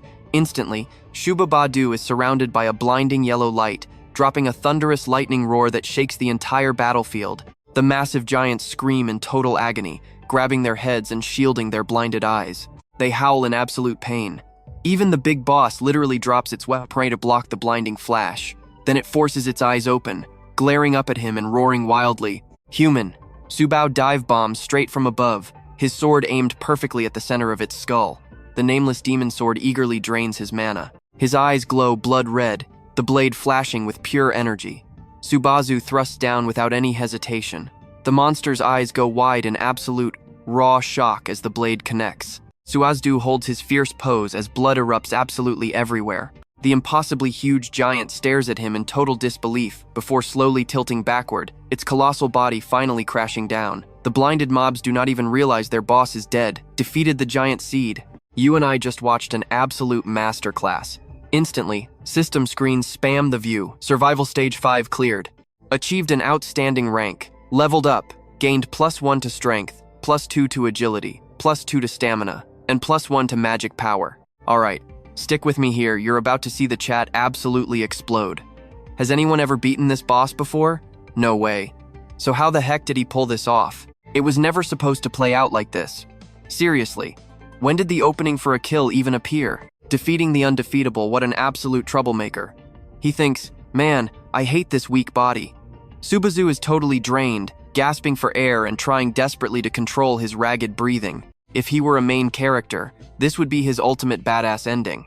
But suddenly, the sky turns pitch black. Fierce lightning flashes non-stop, tearing through the clouds. The massive giants finally calm down, slowly lowering their huge hands. He raises his blade and stares at it. The level 2 greedy tip completely failed to cancel out the unknown demon sword. Subazu stumbles, fighting hard to keep his balance and stay standing. Right then, a sudden image flashes across his mind. Even if I clear this brutal stage, these insane monsters aren't going anywhere until the test officially comes to an end. Who knew the exact mechanic he used to win would make him suffer like this? Slow drops of blood start dripping from beneath his cracked mask. Subazu glares at the towering giants and thinks to himself, this is really bad. My strength is completely gone now. Now pay close attention to this next part, because this is where everything changes. Suddenly, a blinding golden lightning bolt crashes straight down at crazy speed, lighting up his entire body. It scores a direct hit on Subazu. A massive explosion erupts, terrifying the giant monsters into stepping back. Scene shift. Inside another forest, the sky is crystal clear. Birds are singing. Golden sunlight filters beautifully right through the green leaves. Hidden deep within those woods, a quiet wooden cabin sits under the canopy. A girl is sitting on a chair out front, staring super intensely at whatever she's holding. Sigurd pushes the cabin door open, steps out, and his eyes lock right onto her. He walks closer and asks, "What are you even doing in a place like this?" Instead of answering him, she totally changes the subject. "Beautiful weather today, right? The air is so fresh." Yena just keeps staring glued to her device, enjoying the one thing she can actually focus on right now. Sigurd steps up and glances at the sky above. It is almost time, huh? She thinks for a second before answering 1 year at most. He turns his head back to Jenna. It's really time to end all of this. She completely ignores him this time, making Sigurd sigh in pure defeat. "You're so weird, spacing out when we are having a very serious conversation." He leans in close to the screen in Jenna's hand. "Just what are you watching so intensely?" She hesitates and says, "Oh, this? It is footage of Subazu, though right now he goes by the name Subazu Nazukami." Hearing that, Sigurd loses his mind and yells, "Subazu? Did you just say Subazu?" Jenna sighs and quickly corrects him, obviously not that Subazu. He just stole the name Subazu Nazukami. He is a streamer doing the Floor 2 test. Live comments start flooding the stream interface. "You and I both know those movements are completely insane. And this guy is supposed to be a newbie?" Jenna hesitates, but then drops the truth. "You know it too, right?"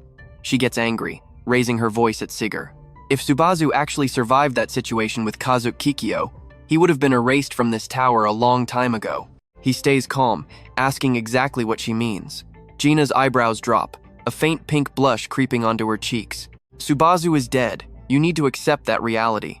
Hearing this, Sigurd instantly turns his back. "Stop talking about that!" She panics a bit, calling out to him.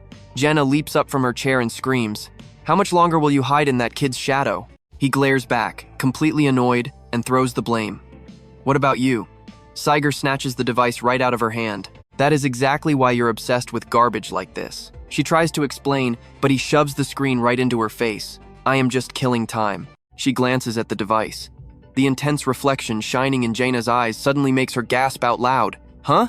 Sigurd pulls it back, looking super irritated. "What now?" But the very second his eyes actually lock onto the stream, Sigurd completely freezes up too. It is Subazu, stomping his foot down hard to gain momentum. A massive wave of raw energy erupts around him, glowing incredibly bright. The giants are totally crushed by the heavy pressure, unable to even walk. Then, a system panel pops up. "Acquired lightning skill. You earned 2,000 achievement points. Option 1, continue the test. Option 2, move to the next stage." The comment section loses its collective mind. "Huh? Is this real? Absolute madness. So this is how you actually get it? The difficulty is totally bugged. Wait, you're asking how to unlock the lightning skill? Just beat the giant boss tribe. Easy. Makes sense why Subazu never said a word even if I gave you a whole tutorial. None of you could actually pull this off." He looks down and thinks to himself, "Under normal circumstances, there's no way I could get this item here." The system panel flashes details for A+ rank lightning, a level 1 skill type. It drains stamina and mana to control the power of thunderstorms, but can be leveled up by adding raw lightning fragments. Subazu stares at the glowing screen and sighs, "Hey, at least I didn't die." Good enough. The test, pausing right at that exact moment, literally saved his life. Boom, more system notifications start popping up, displaying endless info about stream viewers throwing gifts at him. Subazu immediately speaks up, saying, "Thank you so much, everyone." He checks his rep and continues. "Reputation at 20,150. I did say that if I got gifts, I'll put on a show to say thanks." Test resumes. The giants charge in roaring, and trust me, you'll want to see what happens next. Alright, you and I are about to see what 20,000 reputation points actually buys you. Greed's Sharp Edge level 2 just reached level 3. This upgrade completely removes the lightning backfire. He raises his hand as sparks dance across his skin. He wants the energy to flow through his entire body, but the lightning concentrates in his palm, making it glow even brighter. He stands his ground in a defensive stance as the monsters swarm in like a pack of starving predators. Just as they raise their claws to strike, he smirks and grips his hilt with both hands, flooding the nameless ghost blade with lightning. Now pay attention, because this next move is absolutely insane. A lethal red aura erupts from his entire body. Just like in the old days, he delivers a massive downward swing. His eyes flash as the giants are sliced in half wherever his blade lands. Not a single monster escapes Subazu's deadly strike. As the slaughter ends, the blinding light around him slowly begins to fade. Gasping for air, Subazu looks exhausted. Damn it, I was trying to save some energy for the trip back. He stabs his sword into the dirt, struggling just to keep standing. He definitely miscalculated his power level this time. Behind him, a group of people slowly approaches, their faces pale as they witness the absolute carnage left in his wake. Beller looks up, his face a mask of pure confusion. Wait, what? He suddenly sprints towards Subazu, shouting for their benefactor. You're barely holding on. Hearing his voice, Subazu slowly turns his head to look. Subazu's eyes begin to blur. He tries his best to catch his breath, but his vision is fading fast. He sees Beller running over with a worried look. You idiot, just stay conscious. As Beller reaches out, Subazu finally hits his absolute limit. Back in a room, a machine starts beeping loudly. 3 people are standing there, looking incredibly anxious and a bit panicked. Seijin looks up and asks if they really had to go this far. Z just shrugs, totally lost. Don't ask me. I don't get how women think. H sits there with her head in her hands, muttering that things are bad. Her face is bright red and she's dripping with sweat. What should I do? Hookah rubs her face, fearing she sounded too cold. What if it just sounds like a boring work text? I really should have used a lot more emojis in there. He crosses his arms and says it definitely looks like a business message. Are you actually one of those crazy stalker fans? Jay chimed in, saying they honestly thought she just wanted to become the manager for Seimer. That's a bit of a stretch. Hookah snaps back, raising her voice. I was a hardcore fan long before I became a manager, so how can you blame me? She suddenly stands up and walks toward them. I told you this would happen, didn't I, boss? Hookah places a hand on her chest, her voice now ringing with authority. That specific lightning power only Subazu could master is now officially a unique skill just for him and his team. Seijin hears that and lets out a long sigh. Somehow, I managed to save my salary. He rubs his chin with a smile. No wonder nobody else could get their hands on it. He's definitely a player to watch. The device in his hand suddenly picks up a signal. Hookah's eyes sparkle as she spots it. Can you believe that? Sen says Subazu read the message, but as soon as he mentions it, Hookah turns into a stone statue because he just left her on red. The other 2 just watch her stand there in shock. She's completely frozen, like her soul just left her body. Meanwhile, in a room packed with anime figures and collectibles, an incredibly excited voice starts shouting. A young man is sitting in a professional gaming chair, surrounded by top-tier gear and expensive tech. He stares at the massive screen in front of him, his face lit up with pure, unbridled excitement. Shall we begin? He's a streamer who specializes in analyzing pro-level matches. Using his sharp instincts and deep knowledge, he's crushed countless rivals to build a solid reputation. A confident smile creeps across his face. Word on the street is his analysis is legendary. He can break down any player's moves just by watching their old footage. One of them is Kuzoka Amon, a new arrival in the Blue District. The future of the Blue District. Hoki points toward the screen displaying Amon's footage. A dark horse has appeared, climbing the tower at a terrifying speed. People are already calling him the second Nezuka. It's time for Hoki to move. He's also looking at Kazuki Kyozo, a former Blue Eye member. Could he be the strongest man alive? Kazuki Kyozo, Blue District. This man is currently the top player representing Earth. The weight on his shoulders must be massive. But today, I want to take a much closer look at his actual skills. Of course, the cross-generational legend Subazu is no exception. No matter what people say, the throne belongs to this man alone. Hoki continues his praise. When you think of a player who's on a completely different level than everyone else, who comes to mind? Most of you are probably thinking of this man right now. That's right, Subazu Kami. Hoki officially starts the stream. He introduces himself with high energy. Hello everyone, I'm Hoki. Thanks for tuning in to today's special broadcast. So, you and I are definitely sticking around to see Nezuka's return, right? The comments are already exploding. Nezuka is finally back. Alright, stick with me because you and I are about to see a newbie player break the entire game's ranking. A new Subazu? Out of ideas already? Hoki does not really care. He moves his mouse, telling them not to ruin the vibe. Hoki starts rewatching the battle. He cannot even find the words to comment anymore. He is just completely blown away. Oh, this is insane. The comments are going wild. What is with this guy? Is he really a newbie? This is just next level. Overrated? What floor are you even on? Not a single person in the chat is doubting this kid's skill level anymore. Hoki is still watching, completely stunned. What is going on? He is so shocked by the performance he can only say one word. Hoki starts a deep analysis with total focus, saying that no normal human could master a new skill this perfectly. He is literally overflowing with non-stop praise. He perfectly controlled the technique, channeling exactly what was needed into his sword without wasting a single drop of power. The chat is absolutely flooded with hype. Potential? What do you even mean? Am I the only one confused? Oh, wait, I get it now. God, if this is real, it is mental. This whole thing is just insane. The insane control and delicate technique, the focus that makes it all possible, and the judgment to use it exactly when needed. Now watch closely, because you and I are seeing a monster that did not make a single mistake this entire fight. He thinks to himself, I bet half of you watching right now do not even realize the level of skill you are seeing. Before ending the live stream, he promises this guy will be a major player. He plans to keep tracking his progress in all his future broadcasts. The comments are buzzing. I thought he was supposed to be a tank. Are you planning to go hunting with him? Is that what you are getting at? Teaming up would be fun if he climbs higher, but honestly, he is just extraordinary. One comment asks for a final conclusion. He pauses to think for a second. Oh right, I almost forgot to give the official one-line hockey review. He thinks long and hard, then drops the truth. In terms of pure control, he might already be better than peak Naomi. Scene shift to Subazu asleep, suddenly bolting awake as if something woke him up. He sits up as the system notification starts ringing out. Stage 6 is approaching, and your fatigue has completely cleared. Do you want to postpone the next challenge? Subazu remembers the 2 conditions needed to put the challenge on hold. You must finish the stage, the next cannot have started, and fatigue must be 0. He scratches his head, thinking over the requirements. My fatigue is 0, but I am still mentally drained. Maybe I should pause the challenge for a little while. He picks up his phone to check the stats and is shocked by the view count. He says his final goodbye. Thanks for watching today, everyone. Suddenly, the chat is more crowded than ever. Wait, you are ending the stream already? You feel that too, right? It is that weird moment when you realize your viewer count has suddenly exploded into the thousands while you are barely even paying attention. Subazu says goodbye to the audience.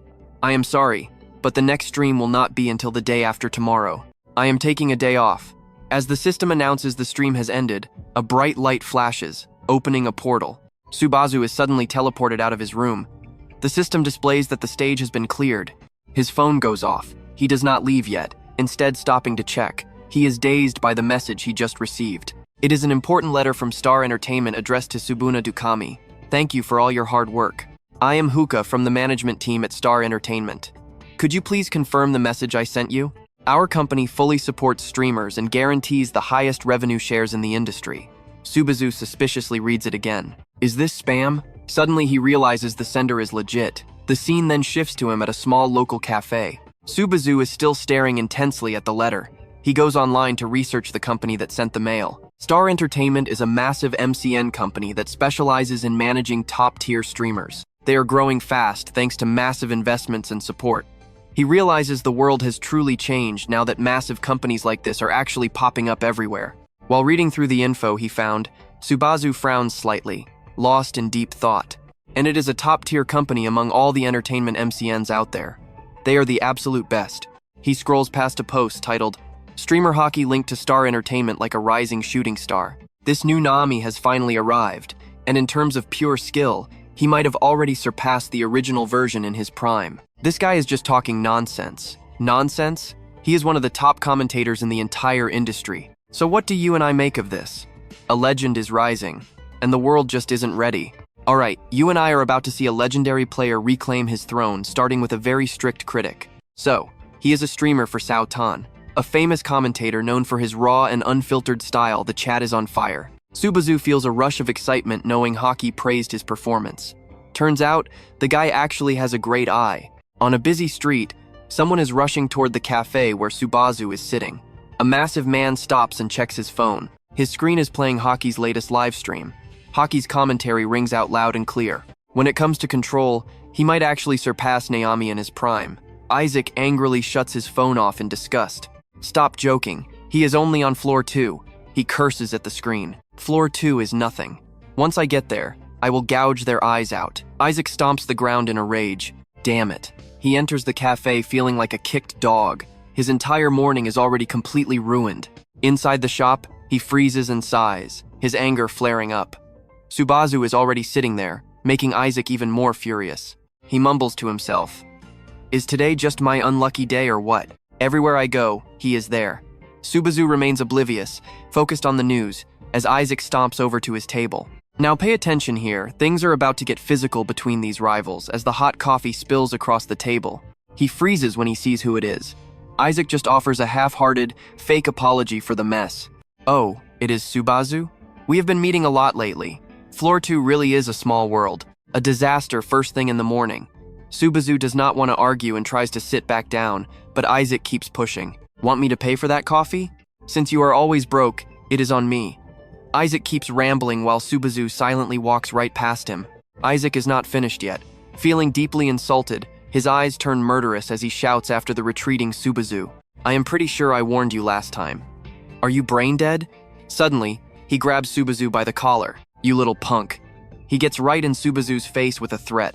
Wipe that smug look off your face right now. If you really want to get beaten to a pulp, you should have just said so from the start.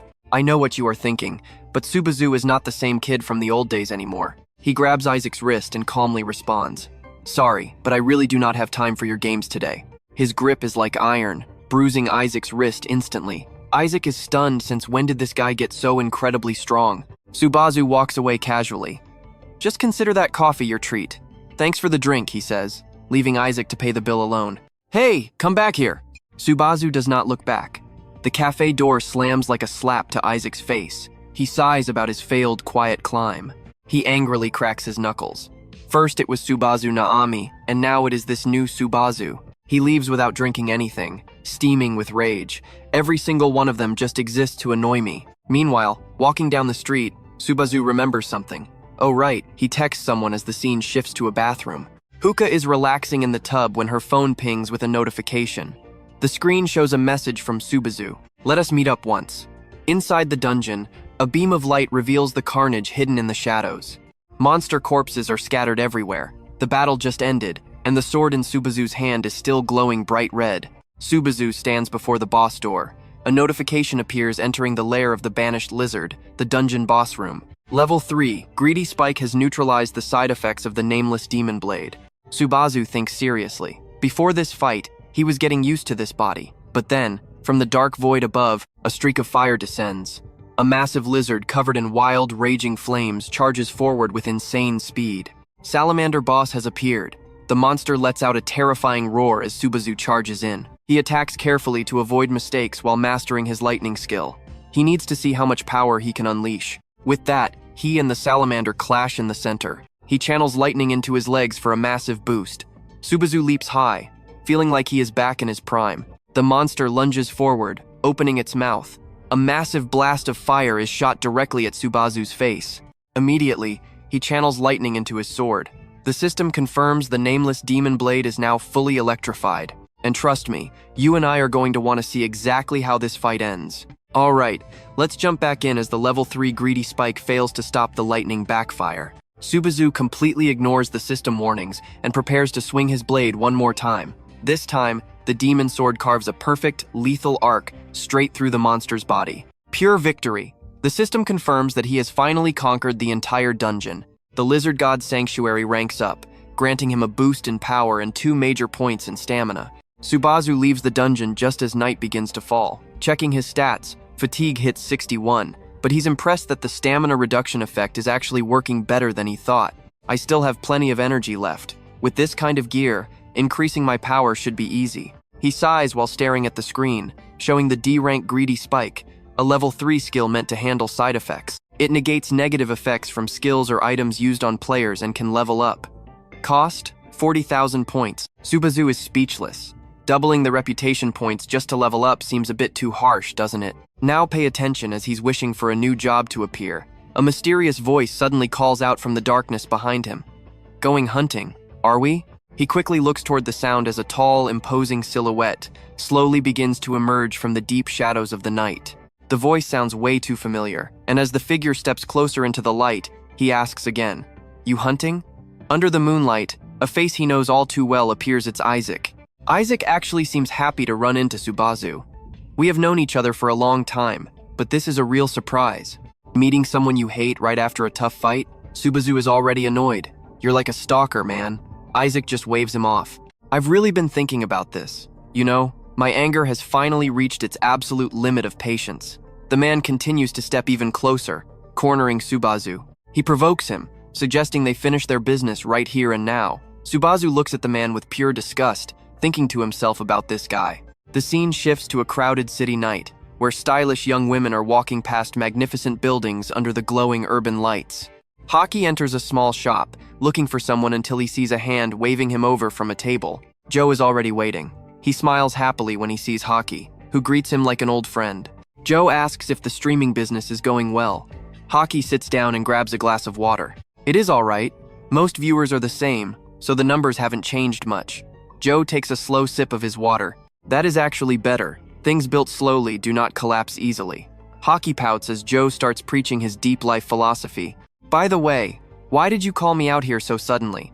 I know you did not invite me just to drink tea, so let's hear it.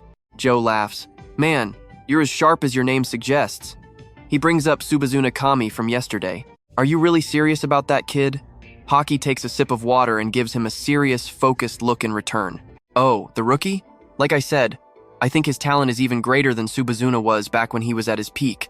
You and I both know talent is one thing, but reaching the top? That's a whole different beast. Joe falls silent after hearing that evaluation. I see. Hockey asks him why he is being so curious about the guy. Joe does not intend to hide it. I am planning to recruit him. Hockey immediately agrees with that bold move. You have got a great eye.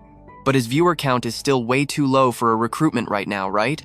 His recognition is low, but after hearing what you had to say, I am even more confident in his potential. Then he suggests a huge collaboration between Hockey and Subazuna to boost their overall recognition. Building fame is our job. Back with Subazu, Isaac is still talking trash now that it's just the two of them. Subazu just wants to head home, giving a cold response while Isaac rants like a total madman. He claims Subazu was just carried through the dungeon. Look at you, you do not have a single scratch. You probably just ran away instantly. That is why I told you to know your place, buddy. He keeps going like a machine, mocking him for thinking he got lucky. Don't tell me you actually think you've become the next Subazuna or something. He gets close, teasing him about wanting to master lightning like Seochim. Isaac grabs his shoulder. That Subazuna guy was total trash. If he is already dead, he should just stay buried in the dirt where he belongs. All you people make me feel sick. He looks over at Subazu, waiting for him to agree. Am I right? Subazu just sighs at the noisy guy in front of him. I really did not expect an era full of these pathetic Subazuna copycats. Subazu has one question he needs to ask. Let me ask you something too. Why do you see me as such an enemy? Isaac's reason is simple, because your name has Subazu in it. Why exactly do you hate that name? Everyone seems to love it, don't they? Subazu is genuinely curious about this. Isaac hesitates. You know who my father is and still ask? Trust me, you're going to want to see what happens next. Alright, stick with me. You and I are about to witness what happens when a legendary hero finally snaps after being pushed way too far. Isaac mentions Jay, a high ranker from the 9th floor. Hearing that name, Subazu asks, are we talking about the famous One/Swordmaster? Suddenly, a flash of memories from his past life hits Subazu hard. An urgent alert screams out, trust me, you are not ready for the impossible reality that just happened. Blue-eyed Tsunazakami appeared like a blazing comet from Earth, obliterating the legendary swordsman Jay in under 30 seconds. Jay was left broken in the middle of a collapsing wasteland, defeated by a single strike.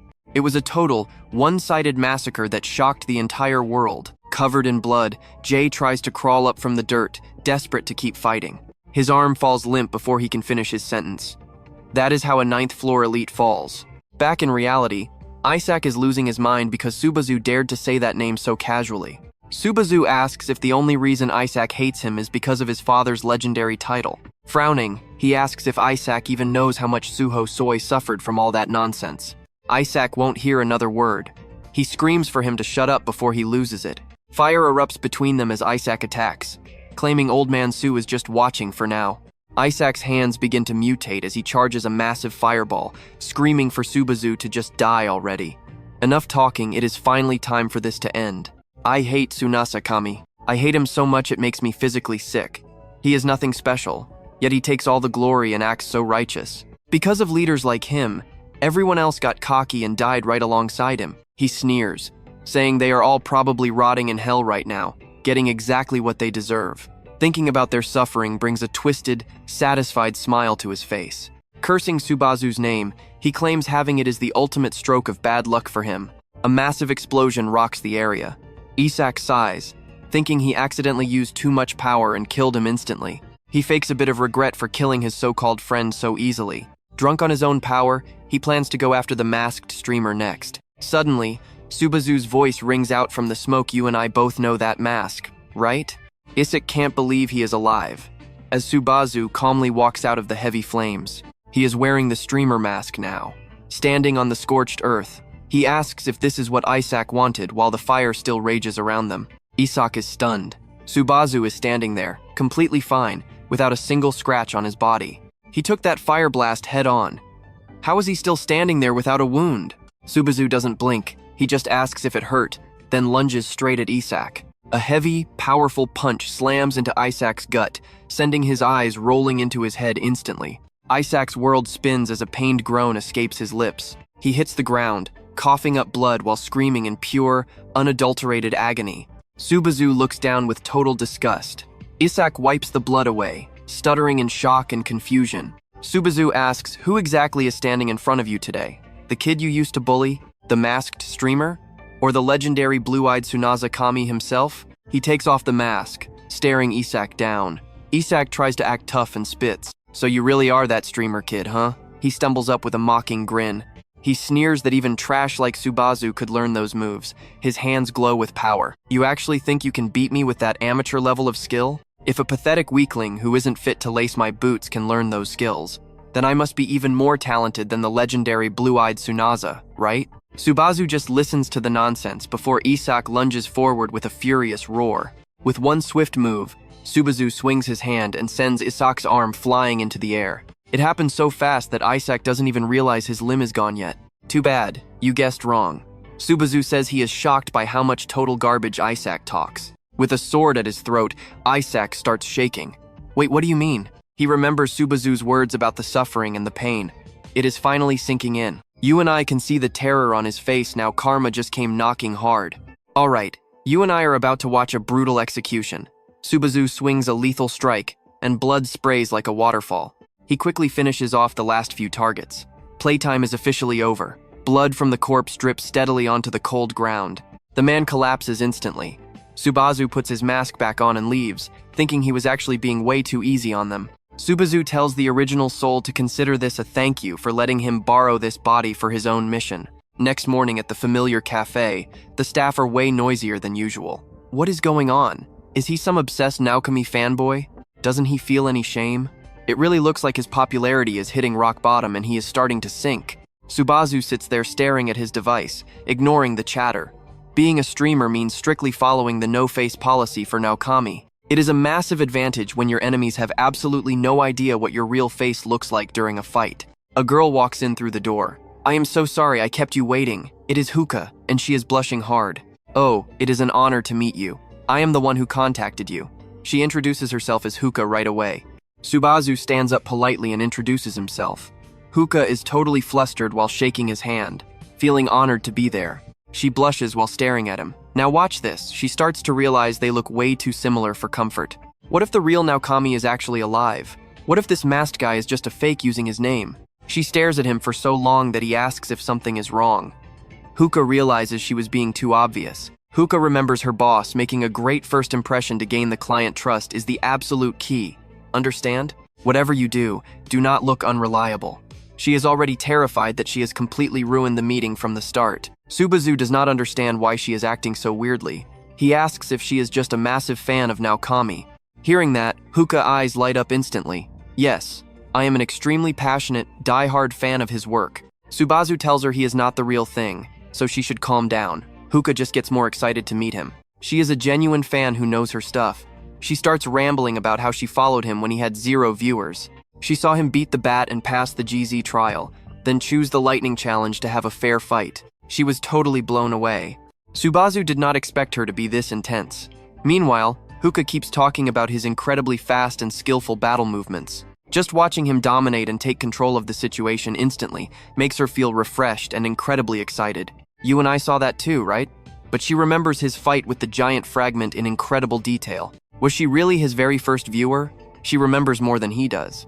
Under the mask, Subazu actually starts to smile. I was so reckless back then. It is amazing you followed me. Huka is overjoyed, saying it must be destiny. That is why she went straight to the company and begged them to let her be his official manager. After pouring out her feelings as a fan, she quickly snaps back into her professional manager persona for the meeting. Time to act professional and earn his trust. She pulls out the contract since she knows he has a busy schedule. She slams the contract down and summarizes everything: commercials, broadcast clips, and major events for the brand. We will help create all kinds of extra value using the Naokami name. Subazu takes the paper and asks his role. Just keep streaming like you usually do. It sounds so simple that Subazu wonders if being a professional streamer is really that easy. Huka nervously explains the situation. Since he is the first person to master lightning, the entire company has high hopes. She silently cheers herself on. She excitedly asks if the terms are acceptable. Suddenly, Subazu asks her a very strange and unexpected question. Are all the managers at Startan just like you, Huka? Her smile dies instantly as she shrinks back in embarrassment. Everyone else is way more professional and reliable than me. I am not even that good at my job yet. Seeing her get so flustered, Subazu quickly corrects himself. No, that is not what I meant by the question at all. Subazu scans Huka's body, secretly analyzing and evaluating the intense aura she is radiating during the conversation. She is not a normal player. Why would someone with her high level just be a manager? Huka is internally screaming. Inside the mask, Subazu's face shows a hint of worry about what this all really means for him. This means my future opponents will be much stronger. No time to rest. I have to keep getting faster and stronger. Huka is pouting and panicking, thinking she must create a reliable image or he will definitely reject the contract. Trust me, you and I are going to want to see what happens next. Subazu reaches his hand out. All right, you and I are diving into a story where trust is everything. Subazu agrees to help, and Hukasuka never expected him to say yes. Our main character looks her in the eye and asks for her support. She is moved to tears, grabbing Subazu's hand with pure joy. She says she is the one who should be asking for his help, not the other way around. The stream goes live. Subazu's back, and this time, he's actually got a decent-sized audience watching him. The chat is going wild. Finally, everyone has been waiting for our guy to show up. Wait, you're a bit too close to the camera, newbie. Look at that mask. We've got 703 viewers now. Subazu's shocked. 700 viewers right at the start?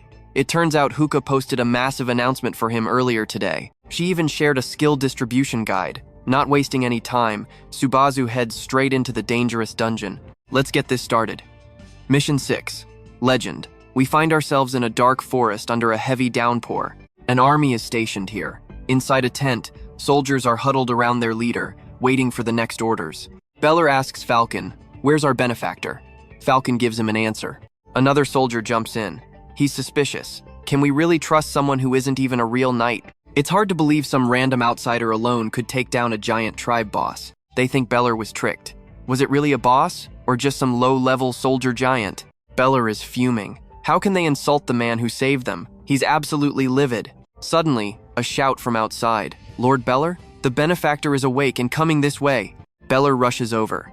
Are you all right? Subazu walks in, saying he can move fine now without any help. The soldier's suspicion only grows. This guy?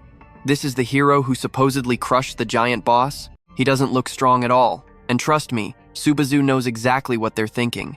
You don't believe I beat it? Or maybe you just don't want to believe it. Now here is where it gets interesting. Watch how Subazu uses a clever mic trick Huka taught him earlier. He can adjust the frequency so only the audience hears his real voice. He adjusts the settings so only we can hear him.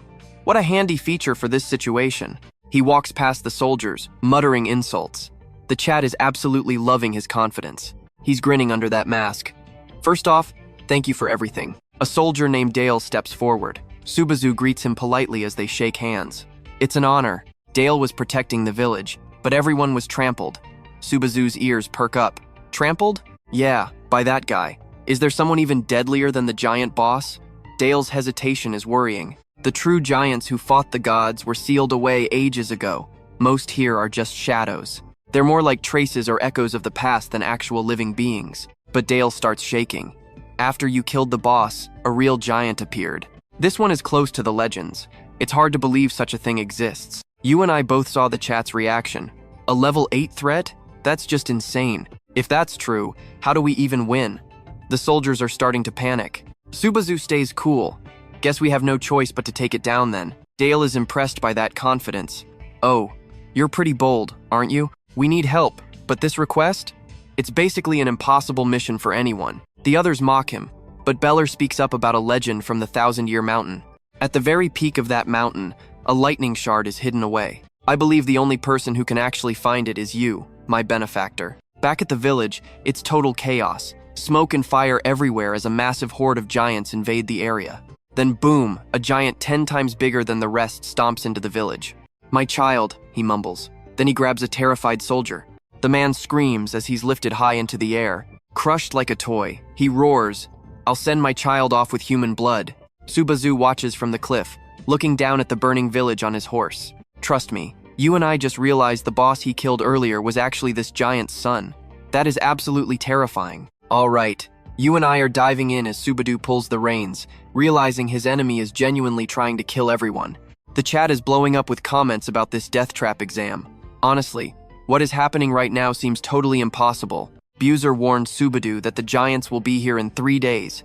Everything else? Just a warm-up. If he cannot find the lightning, his only choice is to run. It is the only way to save his benefactor's life. Ahead lies Thousand-Year Mountain, a peak piercing the sky. To defeat those giants, he absolutely needs the power of lightning. That could be the key to this whole trial. Some comments are skeptical, suggesting he will need at least 2 more tries. Maybe so. But reading those doubts only makes Subazu more determined as he stares down the path ahead. He shouts that there is no challenge in this tower he cannot conquer. Then he freezes. Wait, did I just use a catchphrase? The comment section goes wild. So confident. They have heard that line before. Is it actually a famous catchphrase? Suddenly, the system pings. Sayet has registered a mission, and defeating it grants 3,000 prestige points. Even Subazuna, Dukami, and Bamzop are jumping in on missions. Looks like the stakes are rising for everyone involved. Subazu is relieved he was not caught. That was not such a bad reaction, right? He is playing it cool for the viewers. He pulls the reins and his horse lets out a loud neigh before stopping. Subazu steps down, finally reaching his destination. Watch closely now, because somewhere inside this massive cliff, a legendary fragment of lightning is hidden away. He starts searching through the rocks. Subazu recalls Bell's words, the lightning fragment is the stuff of pure legends. Is it a special power, an item, or even a person? Truth is, there is zero real information on it. Subazu asks if there is a way to actually take it. He needs a plan, and he needs it fast. Bell admits they only know the location and the myth, but one thing is certain, the lightning user once destroyed the giants. Cut to Hookah on the phone, a voice on the other end asking for an update. She sounds absolutely ecstatic. The contract is complete. The manager is shocked, asking if she is serious. Did she actually pull it off? He is proud of her. Hookah is finally becoming a decent person. She tosses her bag aside and dives onto her bed. She is thrilled, thinking this will finally earn her some respect. This is her big moment to shine. Wait, was he actually praising her? Yo tries to say something about hockey, but Hookah hangs up to relax. Work is done, so it is time for the best part of the day, tuning into the stream. She flips on Subadu's live feed. Watching him work while she relaxes is the ultimate otaku dream. You and I both know that is a bold claim, but hearing him say no challenge in this tower can stop him hits different. Her eyes go wide as she watches the screen. She sits bolt upright, a look of pure confusion on her face. Hookah mutters to herself. That catchphrase from over 20 years ago just came out of his mouth so naturally. Back with Subazu, a massive boulder shakes violently from a heavy impact. The chat is buzzing with theories. Are you really using your bare hands? Do not tell me he is desperate. A deep dent appears in the solid rock. Subazu does not stop, challenging the rock's hardness against his own. He is swinging with everything he has got to finish this. The punch triggers a massive explosion, shattering the stone into pieces. Dust and debris rain down all around him. Finally, he sees what he has been looking for. He steps over the broken remains with a firm, steady stride. Subazu clenches his fist. He knows the viewers are curious, but this feeling, you just cannot transmit it through a screen. A massive surge of lightning energy is calling out. He moves toward the heavy door with unwavering determination. Comments flood in that door is huge, like something built for giants. How do you even open it without a key? Just break it. That is his specialty, right? He gently touches the surface, and golden light begins to leak out. He realizes this is a very obvious clue. The path forward is literally glowing right in front of him. The system voice rings out lightning is being generated. His level 3 greedy spear skill nullifies the side effects. He knows the real challenge starts inside. Subazu leaps up, shouting that if the power calls him, he will answer. Golden energy blasts through the stone wall. He stands there, watching it all unfold with a completely calm heart. The massive door slowly creaks open, and he steps into the unknown with slow, deliberate movements. The chat keeps cheering him on as something big prepares to happen. Suddenly, Subazu stops, hardening his resolve. He keeps moving forward as the system announces he is now entering the path of lightning. And just like that, there is no turning back. You and I are stuck here until the mission is finished. Stick with me. Dolly is asking Beer if he really thinks he can seize the lightning. Beer confidently replies, "He can. I am sure of it." He continues, "Even if he is an outsider, you have placed so much faith in him," laughing cheerfully at the thought of his trust. That man has already proven his worth, so there is no reason to doubt. If it is lightning, so what? We are all going to die anyway. A trembling voice echoes from behind. "You just do not understand." Biting his lip, he says, "That giant's power. I felt it myself back in the village." Beller sits down. "Even then, we cannot just give up, right? Let's trust him just this once. Look at that young hero who did everything for us without asking for a thing." With teary eyes, he says it is easy to talk. But wait, pay attention. Suddenly, everything starts shaking violently as terrified screams ring out. Something is very wrong. Someone rushes in, gasping for air. He is finally here. Everyone stands there in complete shock, their mouths hanging wide open in terror. Inside the freezing cave, Subazu coldly surveys his surroundings. He steps further in, wondering to himself what he is supposed to do in this place. The comments explode. "Nothing there! That lightning is just too fast for the naked eye to see." His gaze turns pensive. That actually makes sense. Lightning before it discharges is just scattered charges in the air, so of course it is invisible. This isn't a test for the eyes at all. The path of lightning, I can feel the powerful spark deep inside calling out to me. The pull is getting stronger. Suddenly, he freezes. His pupils shrink in shock as he slams his fist into the ground. This challenge is about the invisible lightning scattered around. The deeper I go, the more intense the reaction becomes. A golden flash erupts. A rock flies in and causes a massive explosion. The comments are losing it. What on earth was that? He knows he is right. No matter what, he has to keep pushing forward. No taste. This is an endurance test. His eyes turn cold. If you cannot survive this, you die. The system voice rings out with a gift of 100 points. What are you scared of? More points start flooding in. He marches forward with iron determination and a sharp gaze. Time for the reward. Thank you all so much for this. Watch this shift. Saiger sits by steaming soup, sighing deeply while lost in his own thoughts. Jenna bursts through the door, nearly scaring him to death. He quickly moves his hand to hide something as she looks on in shock. She teases him with a smirk. "What are you hiding? Watching something dirty again?" He starts stuttering like crazy. "I am not hiding anything. My eyes are just tired." She sits beside him, smiling. "I heard your hair grows faster, you know. Don't say such weird things. I told you it is not like that," she continues. "Ever since you said that, I stopped watching the stream." He mumbles that he understands. "What are you even doing here?" She calmly takes a bite of her cake without a care. "What is with that reaction? You think I cannot just relax on the sofa?" His voice starts to tremble nervously. "No, I will just endure it." He shouts in frustration that she does not need to say that. Covering her ears, she snaps. "My ears are about to explode. Stop screaming out of nowhere like a maniac." He keeps yelling for her to just rest and ignore him. His hands are shaking and sweating while he grips his phone tightly. He mutters that she is stubborn and never listens. She frowns at the weird guy and stands up to leave. "Where are you going? You know, you could actually stay a bit longer. You could eat some bread or even lie down if you really wanted to." As she slams the door, he lets out a huge sigh of relief. He pulls out his phone. That was way too close. If she found out I was watching the stream, she would have caused a massive scene. I do not even want to imagine it. His face fills with worry. Even if their positions were reversed, he knows Subazu would never forget about them. A voice says survive or die. Seeger is deep in thought. His personality and speech are exactly like Subazu. Thanks for the rewards. But he is nothing like Subazu when it comes to desperately grinding for those reputation points. Suddenly, a hand drops onto his shoulder as a deep, husky voice speaks. "You should really ask yourself that." Gina stands there with a dangerous look as his face turns completely pale with fear.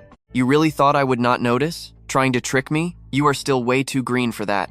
The system announces the path of lightning. Tears start to fall as Subazu feels how fleeting everything is. He walks forward slowly, looking like his strength is completely drained.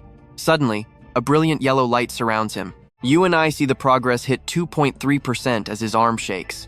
Alright, you and I are about to watch a main character dive headfirst into a storm he's fought 1,000 times. Determined eyes.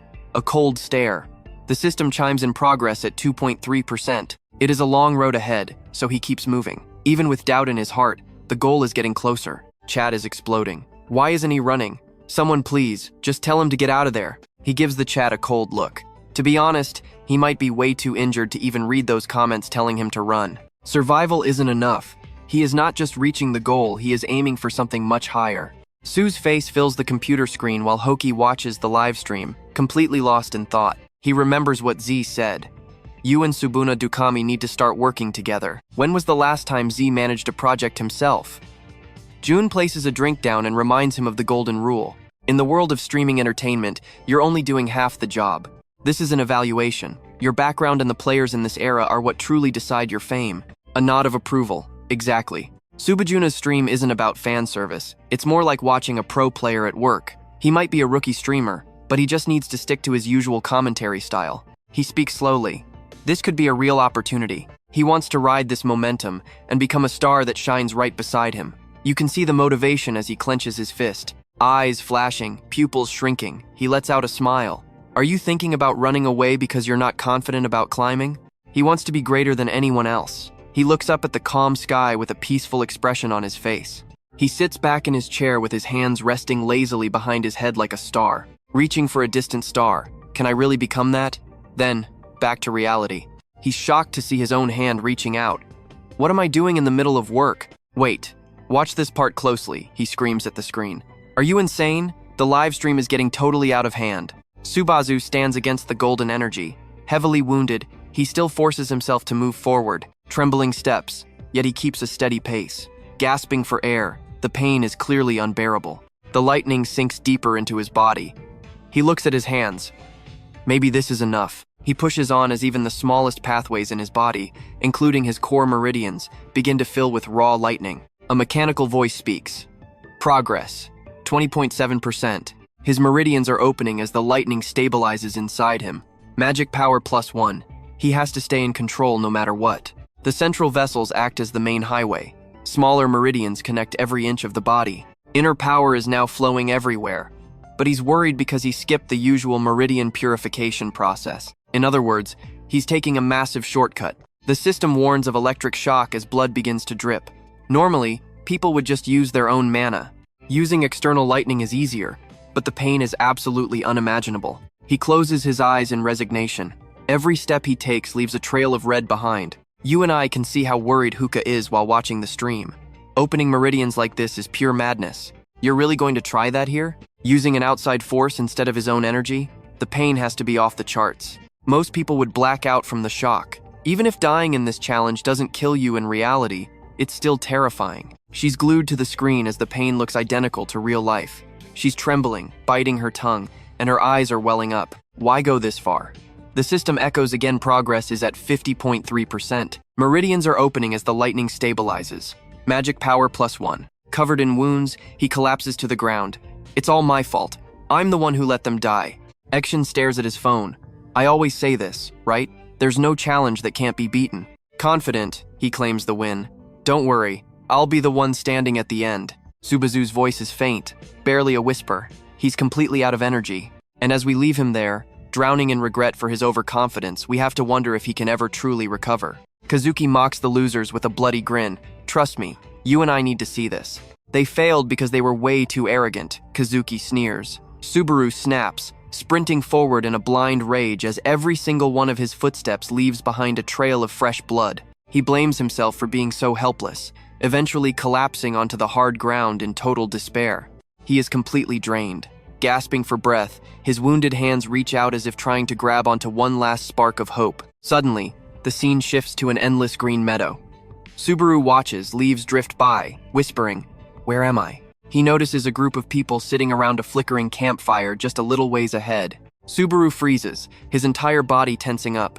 His eyes widen in total shock as he gasps out loud. Everyone? Soza, Kay, even Sigur and Jaina? He rushes toward them, wondering if everything was just a bad dream. He reaches them, tears welling up as he smiles. Of course, it had to be a dream, right? What a sickening nightmare that was. He just wants to tell them everything he saw. But then, a voice suddenly breaks the silence. Subaru, you led us to our deaths. I did not want to die. Subaru stands there, paralyzed with horror. Chino chimes in from the side. You always talked about big things. And then, now there is a gaping hole right through her stomach. Why did you not protect us? She asks with pure hatred. Watch closely, because this peaceful dream is about to turn into an absolute fiery nightmare right now. He can do nothing as a massive fire erupts, consuming everyone. Subaru reaches out, screaming for them to wait. He howls in despair amidst the sea of flames. Do not go yet. He squeezes his eyes shut, enduring the loss. He collapses again, his voice a broken whisper. Please, someone just make it stop. But the flames only grow brighter, exploding into a blinding light that finally forces Subaru back into the real world. He drops to one knee, realizing that was just a mental illusion during his meditation. He almost suffered a cultivation, deviation. The system announces 97.87% progress in clearing his meridians. Lightning stabilizes within his body. Magic power increases by 1. Subaru's face darkens, wondering who on earth could have even thought of such a crazy and twisted trial like this. Standing tall amidst the golden lightning, he thanks the system for the reminder. Kazuki's face haunts him as the scene shifts to chaos. Citizens huddle behind a line of knights, everyone clutching weapons while trembling in pure terror. A massive, terrifying beast suddenly appears right outside the defensive perimeter. They wait for the command to charge, but the monster just grins mockingly. The knights start whispering, "Are you kidding me? Is this the real boss? That masked guy must have abandoned us." A voice calls out from behind them. "Our savior will definitely come back," Beluzer declares, stepping forward with absolute confidence. "You trusted this village's fate to a stranger whose name you do not even know? How dare you doubt him?" They stammer out a denial, but he just scowls. "How shameful. And you actually have the nerve to call yourselves knights? You see that too, right? Before we blame others, we must remember that protecting this village is our duty." A second later, Dale draws his blade and points it forward, making a bold declaration. Knights are not the ones who need protection, they are the ones who protect others. He charges forward like a bolt of lightning, shouting, "Today, let us die like true knights." Back with Subaru, the system hits 99%. A glowing golden circle and a pill suddenly appear. He stares at it, confused. What is that? But looking at the progress, that must be the goal. Suddenly, his fatigue level hits 97. Subaru freezes as golden energy paths start piercing through his entire body. He pushes toward the energy source. The system warns him to stop, saying further progress is extremely dangerous, but he forces his foot up anyway. At that same moment, another foot slams hard against the ground. It is Dale, launching himself into the air. He swings his sharp blade with everything he has. With a decisive strike, Dale slashes the beast, sending a massive spray of blood flying everywhere. The monster howls in agony. It crouches down and throws a heavy punch at Dale, but misses. Meanwhile, Beluzer charges in with his sword drawn. "Leave the rest to me," he yells. He leaps off a nearby rock, flying toward the monster. The beast is caught off guard by his speed. He grips his sword tight, his face radiating pure killing intent as he closes the distance. Beluzer slashes the beast's face. "Trust me, you and I just witnessed the start of an epic, legendary clash. All right, you and I are jumping into the heart of the action as the beast recoils, its flesh scattering everywhere before it slams into the earth while Beller leaps to safety. The other knights start cheering in pure relief. They actually did it. Sir Beller and Sir Dale finally took the monster down. Die already! You stomped around here like you owned the place, you filthy monster." Beller admits it was all thanks to Dale's expert leadership. The most dangerous threat Dale warned us about is finally dead. "We can finally get some rest," he says, leaning over to catch his breath. Dale looks up and scoffs. "I told you those people would flip their attitudes faster than a pancake. Turns out they weren't so tough after all." Dale and Beller are just way too strong. Just as he starts talking about finishing off the remaining giants, a massive foot crushes him instantly. Dale panics, realizing that monster is exactly who he feared it would be. Beller screams that this thing is on a completely different level. Meanwhile, Subazuna reaches out toward the glowing circle. With the progress bar at 99.99%, Subazuna grips it tight and whispers that he will make them apologize in hell. The system hits 100%. His eyes glow with pure murderous intent as he prepares for what is coming next. "Kaki, I am taking your head as a trophy," he growls, as golden energy begins to erupt and swirl all around Subazuna's body. A second later, bolts of lightning concentrate into him. Subazuna turns his back, his mind focused entirely on the power. He finally lets out a long breath, whispering that it is finally over.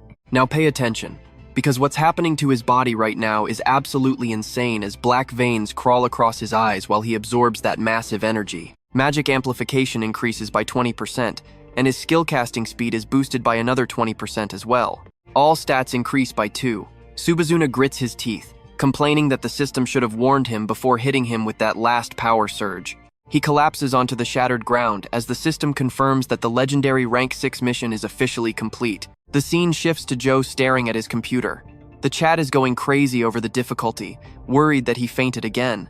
Joe wonders when he will wake up this time, muttering that there is a limit to how reckless someone can actually be. He thinks Subazuna is not cut out for streaming, but then his phone vibrates with a call coming in from Hoki. He picks up and tells him he is currently watching Subazuna's livestream. Hoki is surprised he is watching too. Joe stays calm and starts explaining the situation so everyone in the chat can actually follow along. Hoki smiles, saying this guy is really going to become a superstar as both a player and a streamer. Joe is skeptical, thinking it will be hard for him since he acts more like a hardcore player than a typical streamer. Hoki nods, agreeing that his raw gameplay is exactly why people are tuning into the stream in the first place. He is like a god-tier player from the original game. Subazuna is not just a streamer, he is a true gamer. You and I are witnessing the birth of a legend in real time, and it is getting absolutely wild. Suddenly, Subazuna's hand starts to move on the screen. He struggles to stand up, sending the comment section into a total frenzy. He woke up early this time, and everyone is just glad he is still alive. Subazuna slowly opens his eyes, breathing heavily. He clutches his head and curses, asking the system to show him his current fatigue level. It is 81. Subazuna realizes it is lower than before, likely because his higher stats are finally making a difference. The final lightning strike was unexpected, but the results were great. A flurry of notifications confirms his rewards and reputation points. His reputation is now 20,420.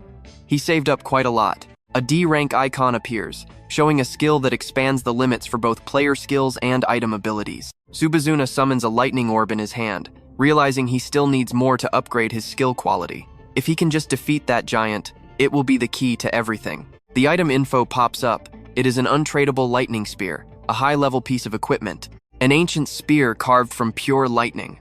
A single throw will deliver a devastating, world-shaking blow, but it only has one use left. The chat explodes. Is that a legendary drop? How did he manage to find something that powerful here? Is this some kind of joke?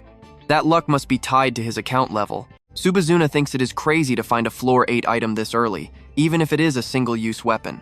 He asks the chat if it even looks like a spear. Next, he reaches out to press a button before stretching his muscles and preparing for the final push. High-tier items can change their shape under certain conditions. The chat is stunned, asking how he knows so many pro secrets. He sounds like a total pro. Subazuna starts heading deep into the dark cave alone. Time to take this thing down. The fans cheer through their screens, telling him to blow the monster away. And that's where we leave it, trust me. You and I are definitely going to want to see how he survives this giant eye. Alright, you and I are diving into a story where silver-haired warriors face down terrifying, drooling beasts. The system confirms it, the giant seed has finally consumed the ancient records of the giants. Suddenly, a knight rushes toward him, making Belluer shout, "What do you think you are doing?" He just laughs helplessly. "I told you, right? You people know nothing. Oh gods, I am not like those foolish humans." He falls to his knees, begging for mercy. The giant looks down coldly. "Do not compare me to cowards." He raises his hand as Dale rushes in. "What are you doing? Get up and take the villagers away."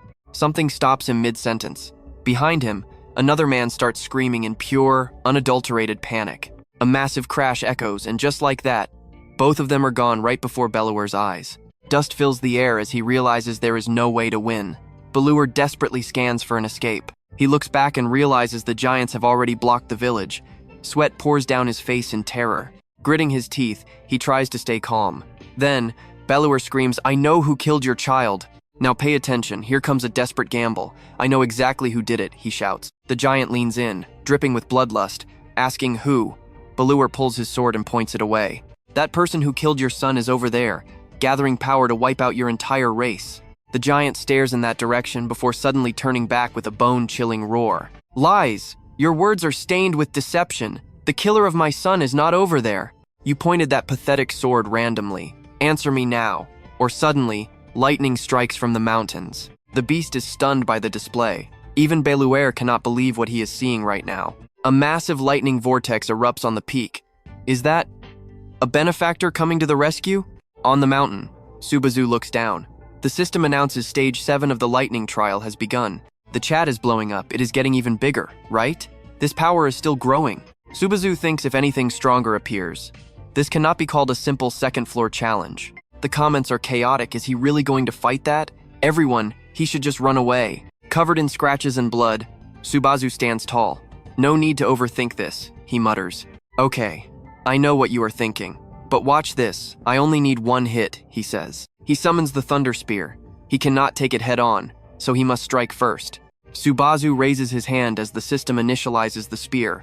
Lightning arcs at a 10.1% rate. Tens of thousands of lightning bolts shoot into the sky, swirling together like an endless, chaotic tornado. He keeps channeling energy. Fatigue hits 84, then 85%, but his hand does not move. Subazu clenches his fingers around an invisible weapon, and suddenly, a massive spear manifests in his grip.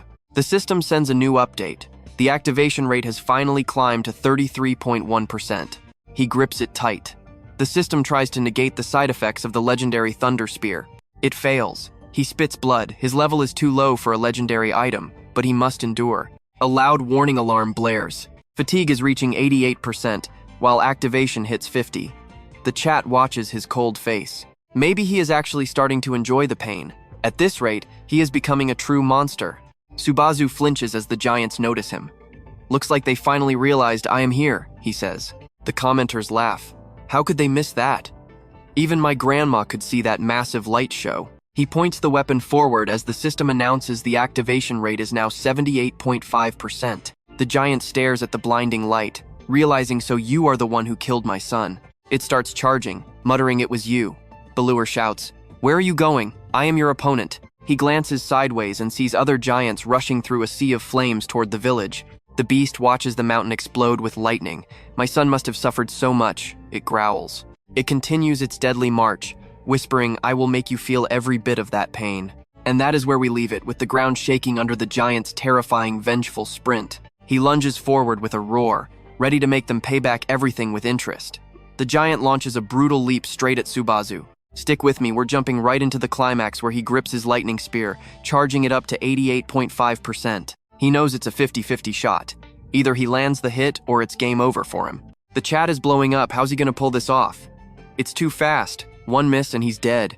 Subazu stares him down. Chin's voice echoes in his head, telling him to never look away and lock on to the target. Forget about perfect arcs or standard throws. Clear your mind of all those extra thoughts and just predict his every move. You don't need fancy trajectories. Just focus. Ignore the weight.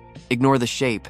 You're not like other spear users, you are. Now Kami Subazu. Hearing Chin's words, Subazu grips the weapon tighter, a small smirk creeping onto his face. Back in reality, the system pings 95.2%. He wonders, what should I do now? He sighs. This isn't just some ordinary spear he's about to toss. In that case, simple don't throw it, fire it. The giant closes the gap as he holds the charge. Now watch this part carefully. The chat is panicking, screaming for him to move before it's too late. Subazu locks eyes with the giant as the beast surges forward, picking up insane speed. It stomps the ground, shattering rock before launching like an arrow. The giant leaps high, aiming right for his head. Lightning sparks erupt from his strike, creating massive, destructive shockwaves everywhere. He takes his stance. Success! The system hits 100% as his grip tightens on the spear. He pulls the weapon back. One shot, one chance. The monster roars as it dives down from above. One hit to end it all. With everything he's got, he fires the lightning spear. The spear screams through the air, piercing the beast and triggering a world-shaking explosion. The monster cries out, tears falling as it mumbles something about a pill before vanishing into dust. Subazu steps calmly out of the smoke and debris. He looks absolutely cold as his essence explodes. You saw that too, right? That was insane. The notification pops up. Stage 7 of the lightning trial complete. A flood of level-ups hit. +2 to strength. Agility +2. Health +3. Focus and magic up 2. He grabs 5,000 points and the legendary Thunderheart. Subazu reaches out. The Thunderheart? Is this really it? The moment he touches the stone, it flares with blinding light. He shuts his eyes, eventually waking up in shock. Subazu looks around. He's standing in a strange, violet wasteland. Where am I? Suddenly, a massive figure appears in the sky, glaring down at him. The sheer pressure is agonizing. What is happening? He can't even speak. He drops to his knees, his body completely paralyzed. Shadowy figures surround him as messages spam the screen. A mysterious entity is watching you. The warnings won't stop. Subazu glares up. Are you trying to tell me something? The thunder heart in his hand glows, piercing through his fingers. The light banishes the darkness, revealing a fresh sky. The main lightning stage begins. Use the thunder heart to find clues hidden within the village. Subazu snaps out of it and checks his chat. Why'd you sit down after it ended? Looks like the stream is ending because he's about to pass out again. Wait, that wasn't a cutscene? Sorry, I blacked out. The chat goes wild seeing him stand, asking how he fainted so many times in one test. Classic Subazu. Passing that legendary level shadow test is no joke. He checks his messages. No prestige points yet, but the quest from Ain-san is officially marked as complete. 3,000 prestige points earned from the war god as well. Task complete. Total points 40,120. Chat's joking that he's rich now, but they want to see the heart. He sighs, telling them he's too tired. The viewers are annoyed. Seriously? Right now? You're making this hard on us, you money grubber. He says his goodbyes and cuts the stream. Stream over. We cut to a shop where Suka's voice rings out. You did an amazing job in that trial. And that's where we leave it for today, trust me. This story is only getting crazier from here. Alright, stick with me. Yesterday, our peak views hit over 3,000. You didn't even notice, did you? You're stunned. Over 3,000! Sorry, I was so focused on the challenge that I totally missed that. She jumps, wait, that was a compliment. Don't you get it? Over 3,000 for a rookie stream is extraordinary. Your timing was perfect, and even your exhaustion somehow worked in your favor. Subazu confirms it. Exactly. That's what people are most curious about. They're waiting for the next episode like it's a blockbuster movie. Hookah wonders if he planned it all. I wanted to check the rewards with the viewers during the next stream, he explains. That way, my reaction is genuine and not just some act. She just stands there with her mouth wide open in shock. Really? So you actually understand? That old man was worried for nothing. Actually, I have prepared a special gift for you today. He looks surprised. A gift? She crosses her legs and gives a mysterious smirk. It's something you definitely won't be able to refuse. Hookah blushes. Go search for a streamer named Hockey. Subazu hears that and starts searching exactly as she told him. Got it. A blonde guy pops up on screen talking. Alright, like the title says, here is the main topic for today's video. Wait, should I use a different topic for today? Anyway, enough rambling. You guys should just watch this footage for a second. Is this the second Narukami or the one who will become the original? The comment section is absolutely blowing up right now. Now watch this part carefully. Is he an otaku? That challenge was pure madness. I will explain every single detail to you guys. A long time passes until the sunset light peeks through the door. He is still explaining the struggle of that specific challenge. In other words, this guy basically gave himself extra handicaps while he was already taking a massive exam for himself. Hookah sits across from him, face turning red as she watches Subazu. The streamer raises a finger. Sorry, let me just summarize. I don't need to over-explain this, so I'll sum it up in one sentence. Subazu listens in silence. This guy really is the true Subazu Narukami. His voice sounds totally arrogant. No more explanation needed. He looks at Hookah. Does the manager think so as well? Suddenly, she leans forward. Can I ask you something? He calmly tells her to go ahead and ask. She stammers. I know it's weird for a manager to ask a question like this, and I know it's rude. Her cheeks turn bright red and sweat drips down. Hookah gathers her courage. Why on earth were you streaming like that? Narukami, she looks up. It wasn't just for the money, right? Subazu crosses his arms and thinks for a long moment. You and I both know the answer she's hoping for, but he's blunt. No, it's just for the money. There is no other reason. Her face turns bright red from embarrassment. Steam is practically coming out of her head. Money really is important, she says, sitting down. Sorry for asking something so weird. It's fine, he replies. She opens her bag. Right, the gift. Let's talk about the reward. That streamer, Hockey, you just saw, is linked to Star Enter. He is a reliable streamer with a solid 6-year contract. His analytical streaming style is his biggest strength, and he has a massive fan base that follows his every move. He has a sharp eye for talent. Look at this. His stream revenue and all future earnings from content related to your material will be split 50-50. He's confused. Split with who? Hookah explains it's with him, since all that content is derived from his own footage. Ads, donations, archives, everything. Subazu takes the thick stack of documents. Is this for real? Ever since signing with this agency, everything has been going great. She blushes again when she hears him say that. She looks down and scratches her cheek. You think so? Yeah, this really is an amazing surprise gift. She strokes her hair. This might be sudden, but as a show of good faith. Would you like to do a collab with Hockey? Time flies by, and soon Subazu is back at his own place after the long meeting. He takes off the mask he wears outside. Maybe I don't need it, and I should stop mentioning money so much. Looking in the mirror, he realizes more relationships mean more secrets to hide. The system alerts a skill level up for Greedy Spike. Grade C Greedy Spike. A level 4 skill that cancels out the negative side effects of skills and items. It can even upgrade skill ranks and levels. But the cost? It requires 80,000 reputation points. Subazu is stunned. Grade C, and it requires 80,000 reputation points? My current balance is only 120. This is a joke. Money is still the top priority. At least the collab with Hockey the day after tomorrow should pay quite a bit. He reaches into the system space and pulls out a flower. I need to get some work done first. Cut to Hookah. She's buried in her pillow, face and hands, absolutely glowing red from the encounter. She remembers his handsome face. Just for the money? She punches the pillow and screams. Exactly. Her mind wanders further. Behind that stylish mask hides a massive mystery. If I dig too deep into this, I might just end up hurting myself. And that's where we leave her, punching her pillow in frustration. She's curious, but she won't pry. Wild, right? Let's dive in. Meeting Hookah brought nothing but good luck, even if she is currently red-faced and swinging a punch. Oh, same here. That strike is so powerful it shreds the pillows, sending feathers flying all over the room. She is totally falling for Cam, a mysterious guy with secrets, and seeing him in person, he is even more impressive. Now we are shifting to floor 7 of Noxa, where the massive buildings feel both grand and absolutely terrifying. Now check this out. Inside a glowing room, someone is training hard while keeping their eyes glued to the television. The screen is replaying Hockey's latest stream. I will not bore you with the details, so let's just sum it up. Sweaty fists grip the bar as the room creaks. Doing pull-ups, he growls, I do not like him. Get rid of him. Who is this guy acting all tough? His assistant replies that the target is a streamer known as Hockey. He is just bragging about his viewership. Wild, right? Alright, you and I are diving into a world of muscle and talent. Is Aman really touching the screen right now? I am going to test this myself. This unknown guy steps up, looking more intense than a professional athlete. I want you to focus on Subazana during the stream. He is shocked. Wait, did that fake actually learn lightning? The screen shows the battle from earlier. Aman admits it is actually impressive. Nameless asks, do you really think so? He answers, Gakko, the legendary Blue-Eye Knight, always said that never taking your eyes off the enemy is the most important rule. The guy is stunned. Wait, you actually remember random common quotes like that? Aman looks up. I trained like hell to absorb everything about them, their breathing, everything.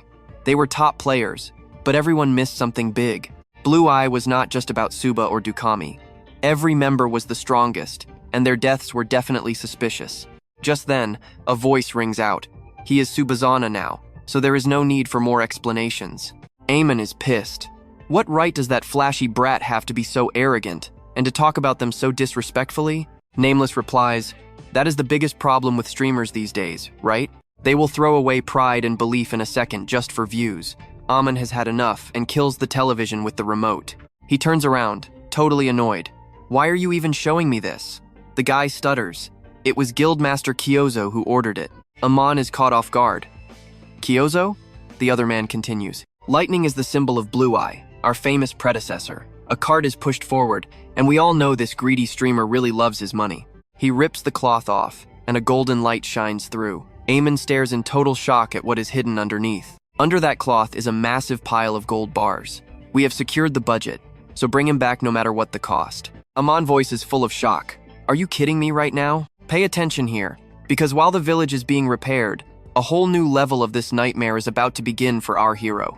Beller is busy giving orders, making sure all the injured are gathered in one spot. Treat the critical ones first, and get medicine to those with minor wounds as fast as possible. Suddenly, familiar footsteps make him look up.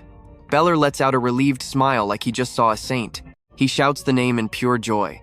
Benefactor, you are finally awake. How do you feel? You collapsed right outside the village. We were so worried. If you had not woken up, I honestly would not have known what to do. Sue stretches his arms and replies he is still a bit dizzy. Beller nods. Yeah, that makes sense, since it only happened yesterday. He suggests they talk at the hotel later. I have a few things I need to ask. Beller bows instantly. Of course, ask whatever you like. He places a hand on his chest and says goodbye for now. Sue watches him walk away, thinking he really is a good person. The chat is buzzing with jokes about a wedding. Once he returns to his small cabin, the first thing he does is open the system screen.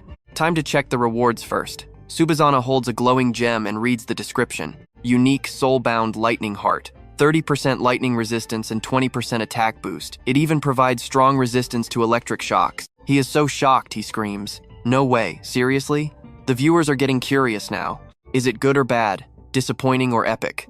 Only Sue knows that these stats are perfect for a lightning user. And yeah, I know what you are thinking, that mask is hiding one hell of a lucky smile. This thing is top tier. While he is celebrating his new treasure, there is a knock at the door.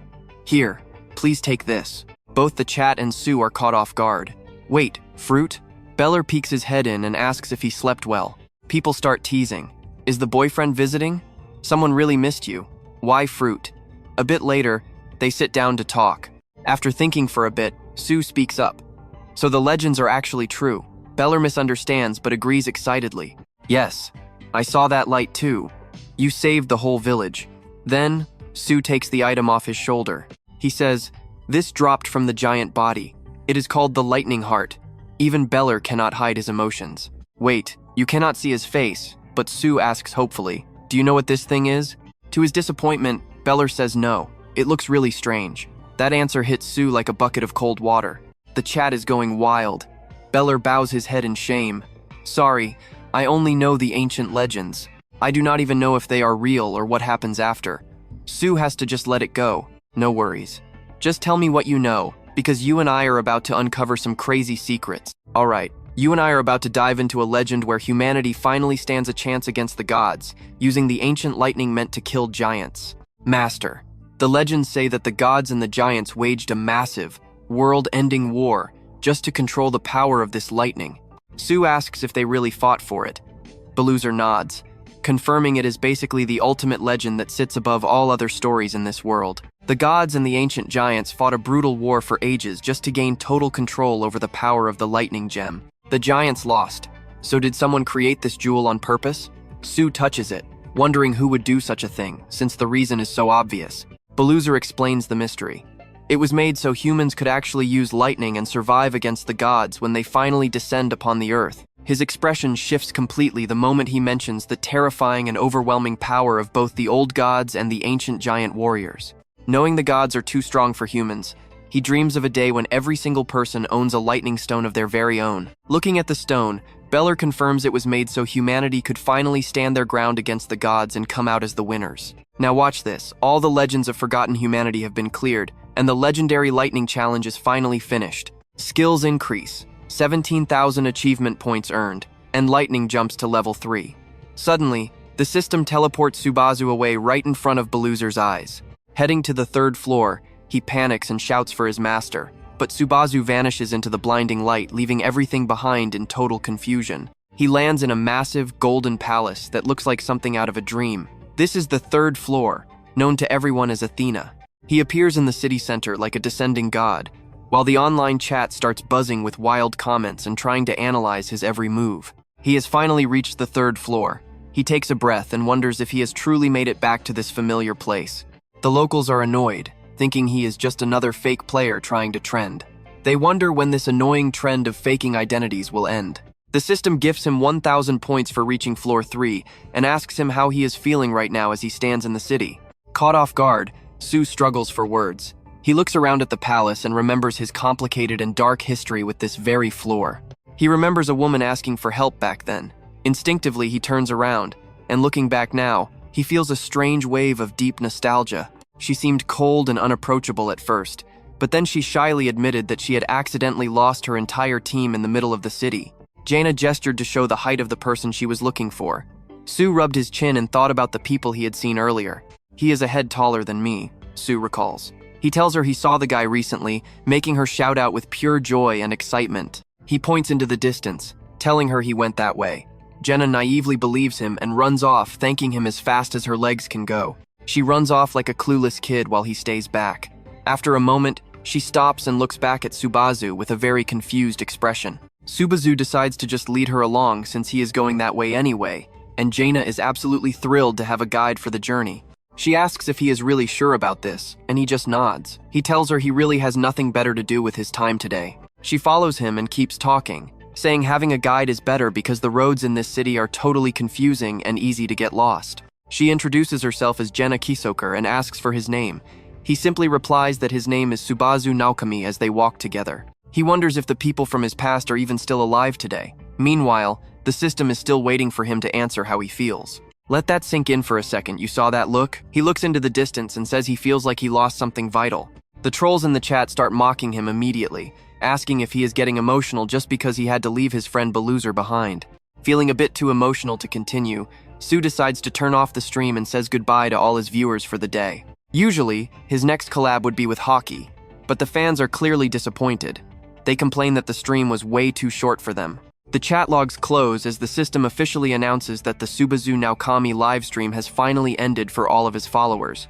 Inside a massive luxury room with glowing chandeliers, a mysterious hand suddenly drops onto the table where Subazu is currently sitting and waiting. "Sorry for the wait," Zoe says while looking down at him. He mentions that the person named Suka is already on her way here now. Moving between these massive floors takes a lot of time when you aren't using the system's warps, unlike the players who climb through the challenges. He smiles and offers a handshake, introducing himself as Zoe from South Entertainment.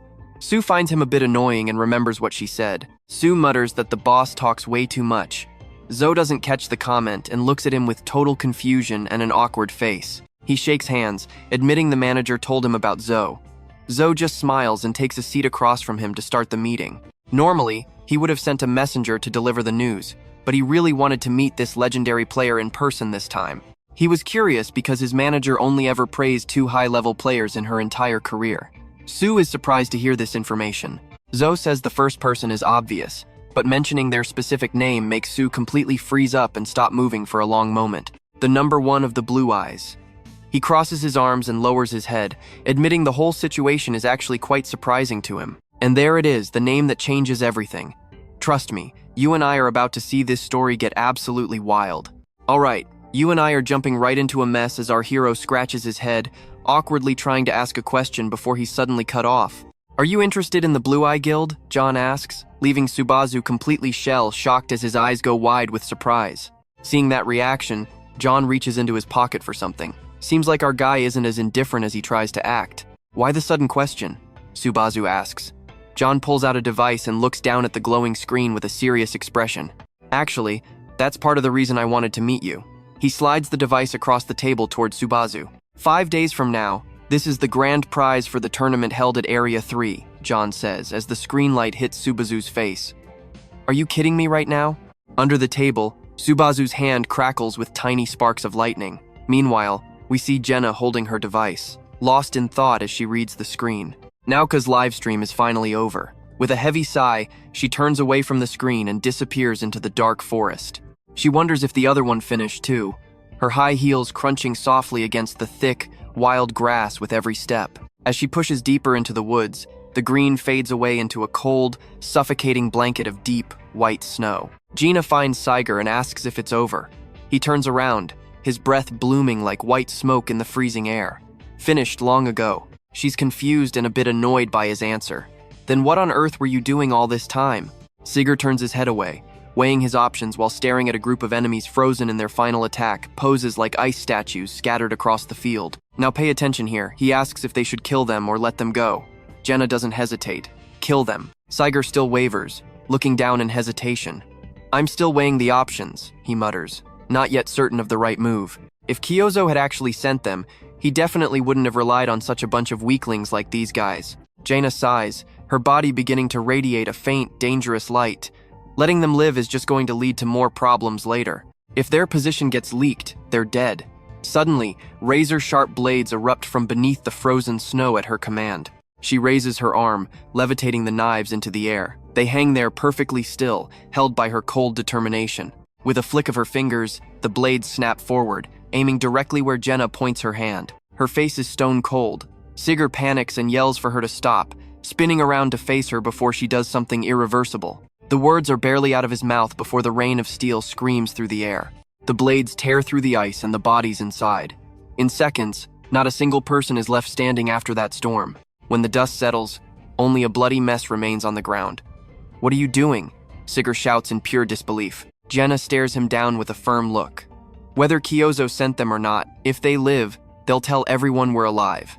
Your hesitation is a weakness," she says. You need to be more ruthless. He turns his face away, unable to look. You're right, I'm sorry. Suddenly, his device pings in his pocket. He pulls it out to check the new alert. Sigurd shows her the screen and tells her to look.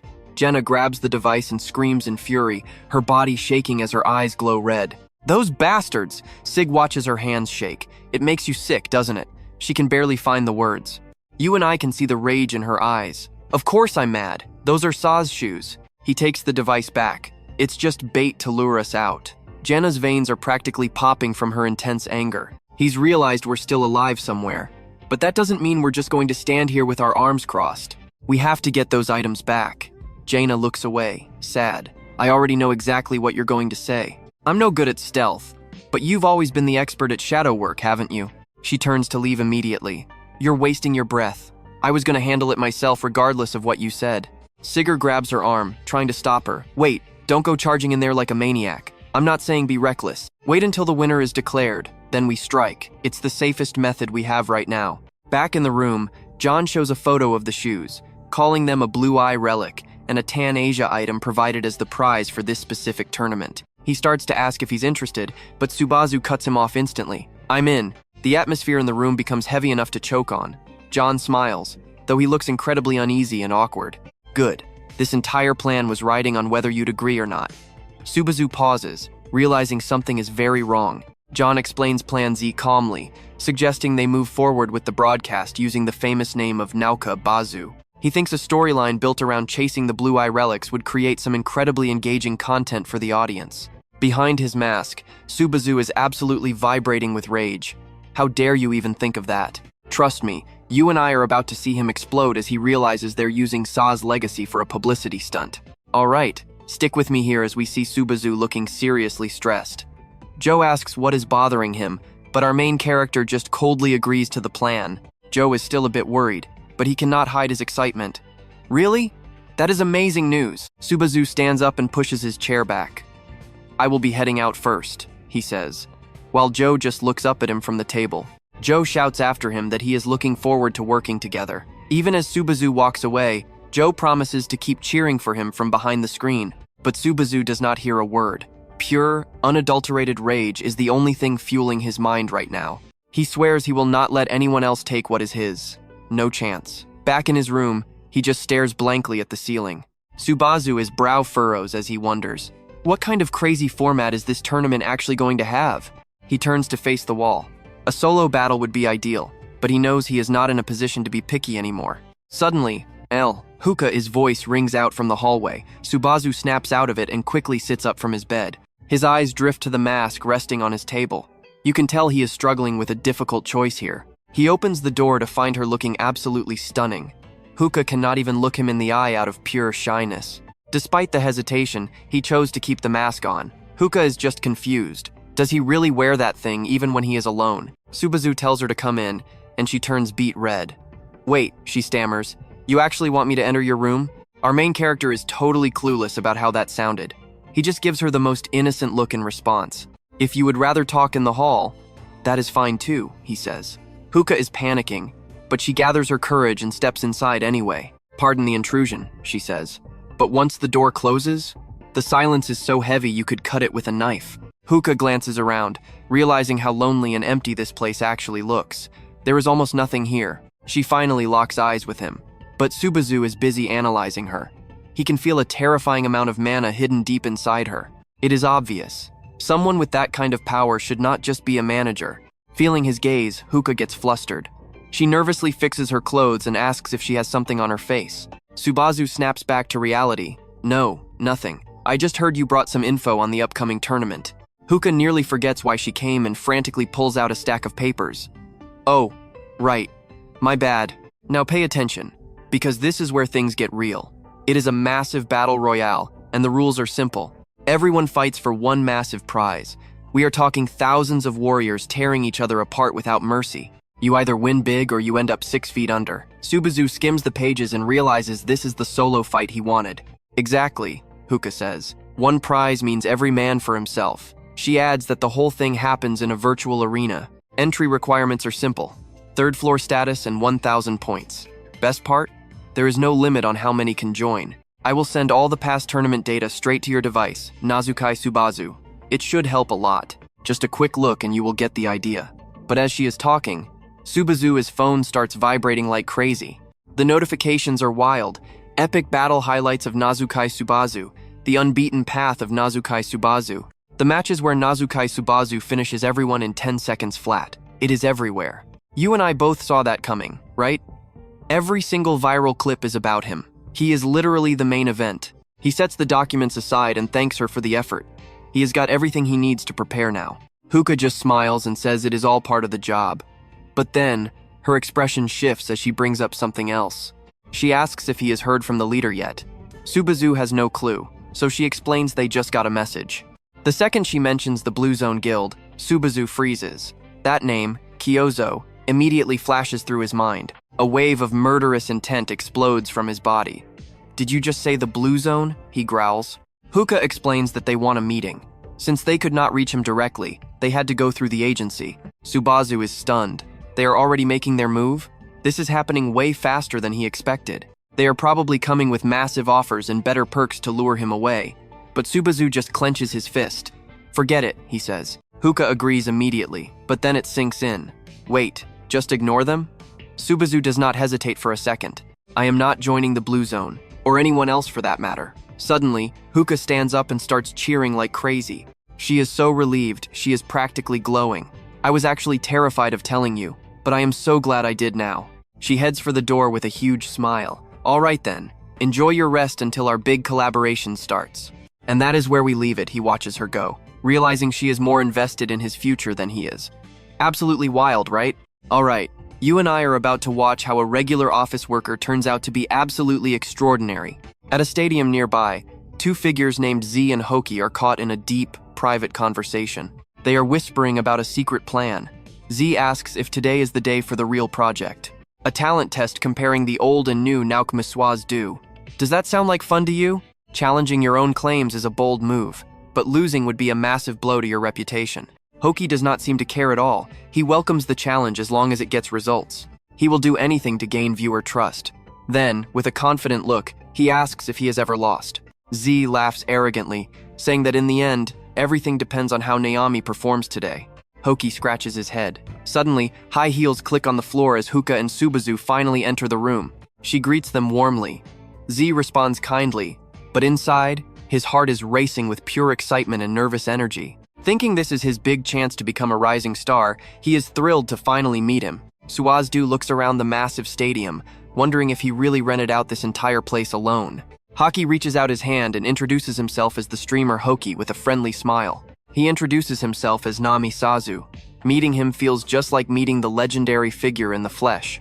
Meeting today's main character is so moving. I am actually a massive, hardcore fan of yours. Subazu humbly calls himself a rookie streamer. Z interrupts, telling them to start the show already. Save the introductions for the stream. Hoki suggests they continue everything once they are officially live. Now watch this, because the system just popped up and the live broadcast is starting. He waves at the screen with a smile.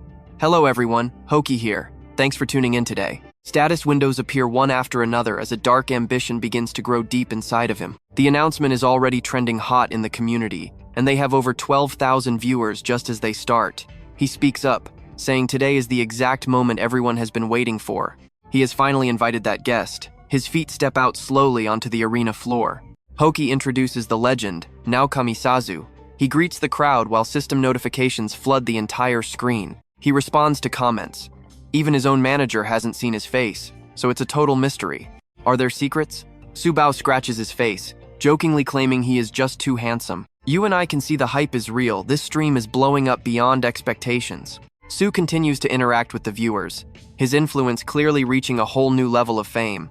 He apologizes to the crowd but makes it clear he won't lose to anyone today. It is just a friendly exchange, not a fight. His communication skills are much better than expected. Su keeps answering questions. No girlfriend. And apparently, he does not have any friends either. Huka is relieved by the news, while Z can only watch the situation in total disbelief. Hoki tells everyone to stop teasing the guest. It is finally time for the main event. The system rings out and the challenge begins. Lights flash on as the golem monsters slowly start to activate. Watching thousands of golems ready for war, He explains why he chose this specific, difficult challenge. As the golems start moving, he gives two simple reasons for his incredibly bold choice. First, it measures pure control. Second, he wants to prove he was right all along here. Suddenly, Du receives a notification. A viewer just sent 100 prestige points his way. Can he really win? He says he wouldn't have accepted if he wasn't absolutely confident. The screen quickly shows the players getting ready as the tension in the room rises. Comments flood in, feeling his confidence. Is he really going to break the record today? The crowd is nervous. Subazu's hands clench as the system issues a brand new mission. Kill 43 enemies for 10,000 points. But if he loses, the mask comes off on camera. He touches his mask. It's way too early to risk showing his face to the entire world. The masked blade system announces a mission, and since they want to see his face, they send thousands of points. So stay with me, because with these points stacking up, the real show is just beginning. Alright, you and I are about to watch a crazy high-stakes face reveal bet. Chat is buzzing, are you sure you're not backing out? Man, only newbies get punished like this. And they're actually splitting the quest rewards? Hoi is just grinning over there. All the prestige points go to Nami for this one. He starts the timer. Alright, let's get this started. He finally hits the button. It's showtime! The screen counts down as golems take flight to prepare their attack. Subazu's eyes turn razor sharp. He has got zero fear in his heart right now. Lightning sparks to life as his body blurs, charging straight toward the golem swarm with incredible speed. Subazu's arm is wrapped in intense electricity as he grabs the golem's face with his palm. In just a blink of an eye, he easily takes the monster down. First kill. The chat is losing it. One hit?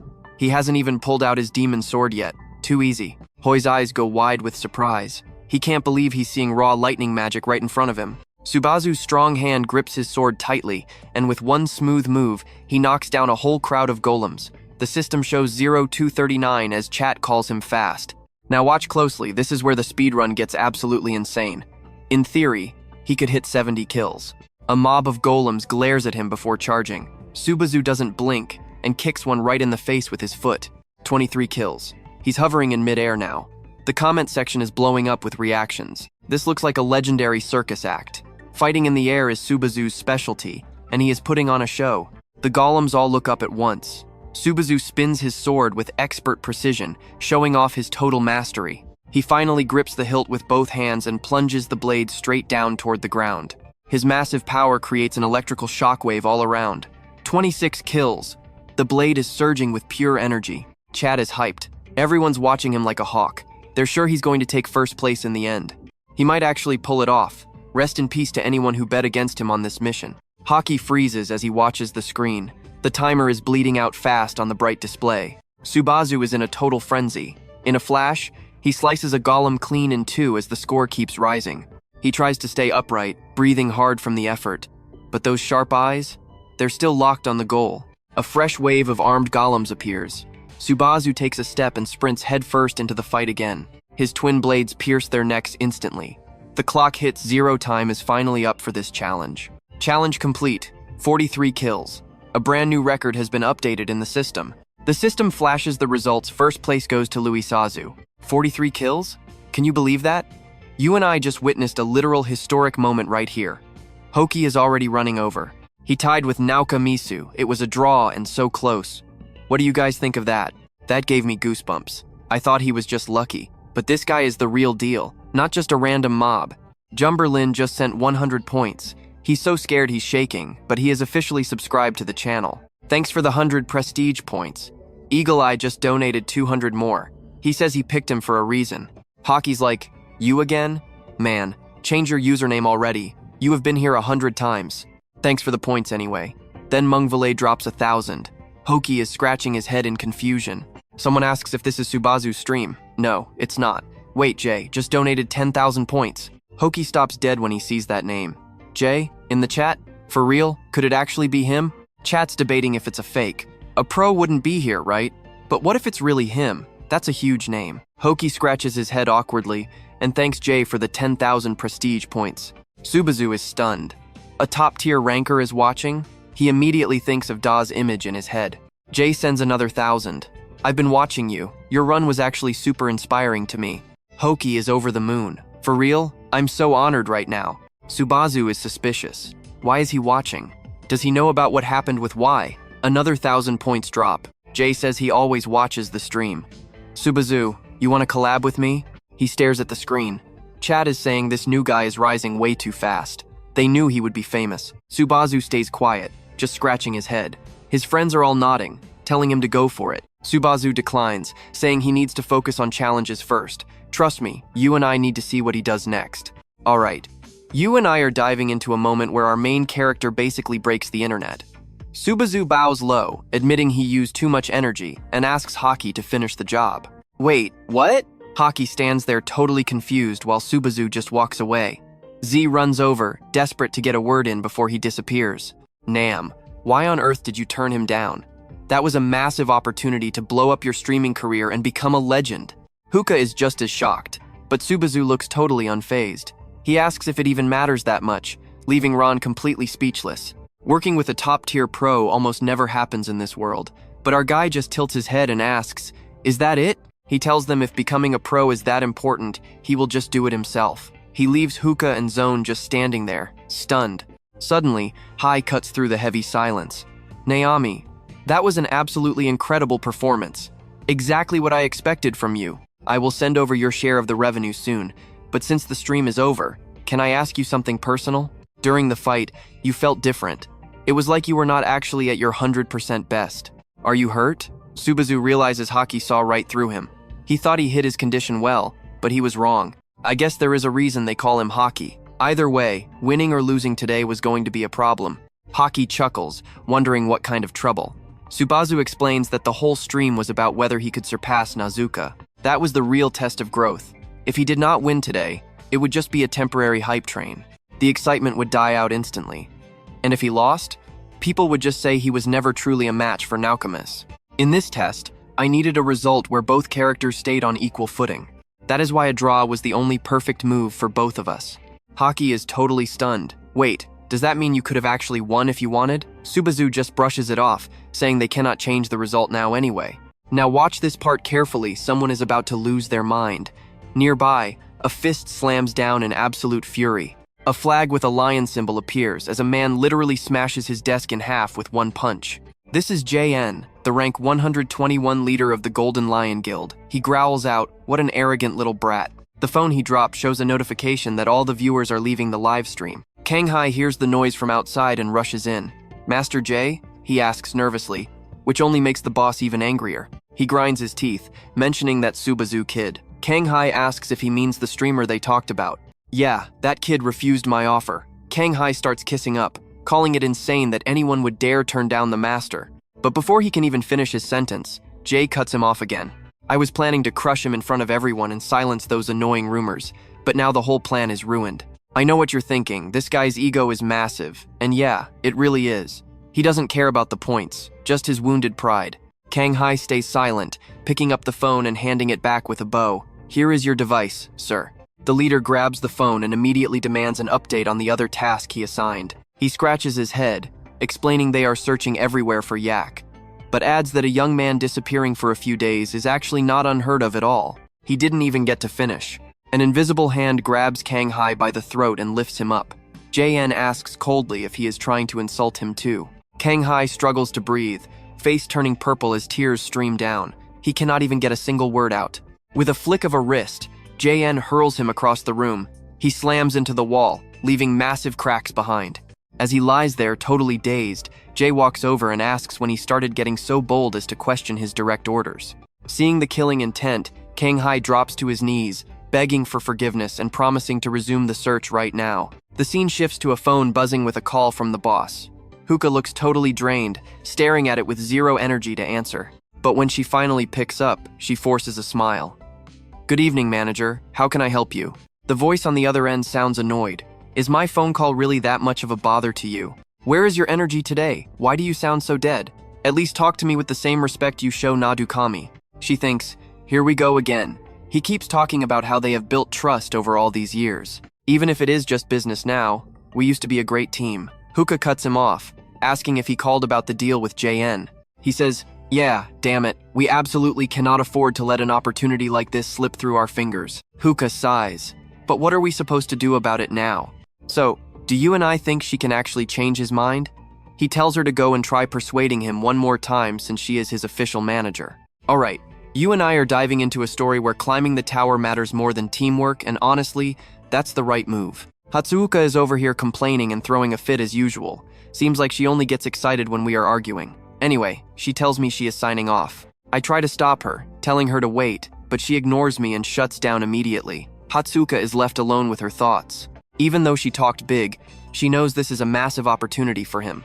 She builds up her courage and knocks on his door, trying one more time. Suddenly, the door swings open and catches her off guard. Subazu is the one standing there. Seeing him still wearing that mask, Hatsuuka asks why he won't take it off. Subazu says it just feels more comfortable to keep his identity hidden for now. Then he asks if she is curious about his real face. It hits her right in the heart, making Hatsuuka start to stutter like a nervous mess. Yes, I mean, no, she tries to play it cool, saying the mask just makes everyone associate him with the legendary player, Subazuna. Obviously, he is Subazuna, but she mentions he will have to reveal himself eventually. Then he asks, why are people so obsessed with that guy anyway? Hatsuuka thinks it over seriously and explains there are actually quite a few reasons for that. Like how he is a human from Earth with terrible stats, yet he is still the coolest person alive just by existing in this world. But most importantly, Subazuna is our hope. Trust me, you're going to want to hear the story Hatsuuka is about to tell. You probably don't know this, but when I first arrived at the tower, there was absolutely nothing here for us to rely on. Monsters were everywhere, no food, no money, and stability was just a dream. There was only one way to survive, and that was to keep climbing higher. If you climb, you earn reputation points. And with those points, you can actually build a life and settle down, piece by piece. People finally started to believe that this world could actually belong to us after all. Back then, the greatest players gave us hope that the tower could be conquered, and that we could truly find a home in this strange new world. And standing above them all was Subazuna. His legend isn't just about climbing, he was the first person to prove that winning was actually possible. Back in reality, Subazu asks with doubt if she really feels that way about him too. Hatsuuka leans in playfully and gives a mysterious answer. That is a secret, just like the face behind your mask. Maybe one day I will tell you. He quickly changes the subject, opening the door and politely inviting her in. After all, she came here for a reason, didn't she? Sorry for the interrogation. Let's talk inside. Hearing that, Hatsuuka turns red and waves her hands in a total panic. It is nothing big. I am leaving now. Good night. With that, she turns and runs off while Subazu just stands there watching her disappear. Hatsuuka breathes a sigh of relief. After rambling on like that, she realizes she doesn't even have the heart to try and convince him anymore. Why does he always try to invite me inside? It makes my heart beat like crazy just thinking about it. Subazu stands at the door, whispering the word hope to himself. Cut to a white room where the system voice rings out. Glad to see you again. Welcome back, Subazuna. Thanks for the 1,000 reputation points. He replies that he is also hoping for a big win today. Mission V is a go. Gold Lion just donated 500 points. Are you really not going to team up with Mr. JN? IGG Super just donated 5,000 points. Great to see you. I am Mondo from the famous IGG Super Guild. I have something important to discuss if you have time. Now, stick with me, because his next decision changes everything. Which faction are you joining on the 3rd floor, or are you going solo again? To him, the idea of teaming up is just insane. Viewers and donations are pouring in non-stop. At this rate, he just wants to give them what they want so they keep sending points. Right then, the system screen flickers to life, announcing that the 3rd floor trial is officially starting. 2 options appear on the screen for Subazu to choose from: the Ottoman Kingdom or the Kingdom of Konzet. Faction choice is everything on this floor. Since they hate each other, his missions will change completely depending on which side he decides to join. Finally, the system displays his choice. He picked the Kingdom of Konzet. Only 3% of players choose this side, and there is a reason for that. Welcome to the 3rd floor, Kingdom of Konzet, the dangerous resting place for elite mercenaries. The moment he steps in, a man notices him and starts grinning with excitement. A newbie? Perfect timing. I was getting bored out of my mind. He walks over with some clearly bad intentions. As they pass each other, the guy named Ken slams his shoulder hard right into Subazu. But Subazu doesn't budge. Instead, he shoves back so hard that Ken nearly loses his footing and has to scramble to stay upright. Subazu just walks past him like a cold breeze, not even glancing back at Ken's shocked expression. He screams at Subazu to watch where he is going, but secretly, he's terrified of his strength. He gets loud, asking what his problem is. Subazu calmly replies that Ken has the problem since he deliberately bumped into him. Ken snaps, grabbing him by the collar. "You little brat, you are just a lowly E rank. How dare you talk back to a B rank?" You and I both know what happens next. A fight? Oh, it is on. Alright, you and I are about to watch a total newbie turn this rank B bully into a joke. Ken is confused, but Subazu is already moving. Before anyone can blink, electrical energy surges around his feet. He drives his knee straight into Ken's jaw, giving him a front row seat to some brutal dental work. The guy goes flying, completely motionless, before slamming into the ground. Silence fills the room, everyone is totally speechless. Wait, what just happened? People are wondering if the bully was sick, but sickness doesn't send you flying like that. While a mysterious judge watches Subazu, the rest of the gang rushes in. They really think they can take him? They saw what happened to Ken and can't believe a rank E is showing off. Time for some brutal payback. Suddenly, a group of thugs surrounds Subazu. One of them steps forward, looking like a total psycho, and snarls. He calls it a grave. Subazu says nothing, just watches. Seconds later, the entire group is on the floor, broken. Arrogance turns to terror. Stick with me because this is where everyone realizes he is a monster. He isn't even human. That's when a man approaches him, clearly impressed by that insane display of raw power. This is Damon, a high-level judge. He's never seen Subazu before and wants to know what missions he's cleared. Subazu explains that low-level mercenaries only get the scrap jobs. Meanwhile, the live chat is already starting to complain. They are calling it a total waste of time and demanding the main character move on to something better. He's making a scene to get better work. To clear this floor, you need 10,000 points from mercenary missions. The problem? Rank E missions only pay 50 points each. That is a whole lot of grinding. Most players underestimate this and end up stuck on this floor for an entire year. Talk about a nightmare. Subazu looks at the mess he made. He needs a shortcut. He's not here to play games or waste time. Damon is intrigued. A shortcut? He asks if Subazu is really just a new player looking for a fast track. You don't see players like him often. But Damon is clear, no special treatment, no matter how strong he looks. Everything has to go by the book. But Subazu knows there has to be a way to bypass the procedure. Damon waves him off. Why waste time on special treatment for players who are just passing through this floor anyway? Subazu gets quiet. There is only one way to clear floor 3 instantly, and we both know it is crazy. He tells the judge he'll make his dream come true. Damon is totally baffled. What is this kid even saying? Subazu says he will turn the Thunder Cave into a mountain path. Damon is absolutely stunned by the suggestion. Conquering that place? Only rank A mercenaries are even allowed near it. It is basically a suicide mission for anyone else. Before the judge can list all the reasons it's impossible, Subazu cuts him right off. He has heard enough. He knows about the prideful struggle between the kingdoms. They have been fighting over this dungeon for way too long. The Thunder Cave is legendary. No player or knight has ever cleared it in the entire history of this world. A massive, impassable mountain range sits between the two kingdoms. It is a strategic nightmare for both of them. Both nations are desperate for control. Conquering the cave means total control over the mountain passage. It's a game changer. It's been their dream for generations. Control the cave, stop the invasions, and secure ultimate military dominance once and for all. Subazu promises to finish the cave if he gets a rank A license. He swears not to abuse the power, leaving Damon in deep thought. Subazu thinks to himself that if the judge says no right now, things are about to get really messy. He is actually ready to fight the judge. The live chat is absolutely losing their minds at the thought of it. Everyone is screaming for him to run before he ends up like the previous victim of Subazu's wrath. But Damon just smiles. He's going to write a recommendation letter so Subazu can join the next big raid. Those raid teams are always short on power. The chat can finally breathe again after that intense standoff. Phew, he made it out alive. He has no idea how close he just came to meeting his end. The raid starts in 5 days. Damon tells him to wait while he goes to grab the recommendation letter immediately. Then, the system chimes in. A new villain mission, clear the dungeon solo for 20,000 credit points. Another notification pops up. Looks like the safe bag just dropped another mission for him to handle. 10,000 for the same mission and 5,000 for the next.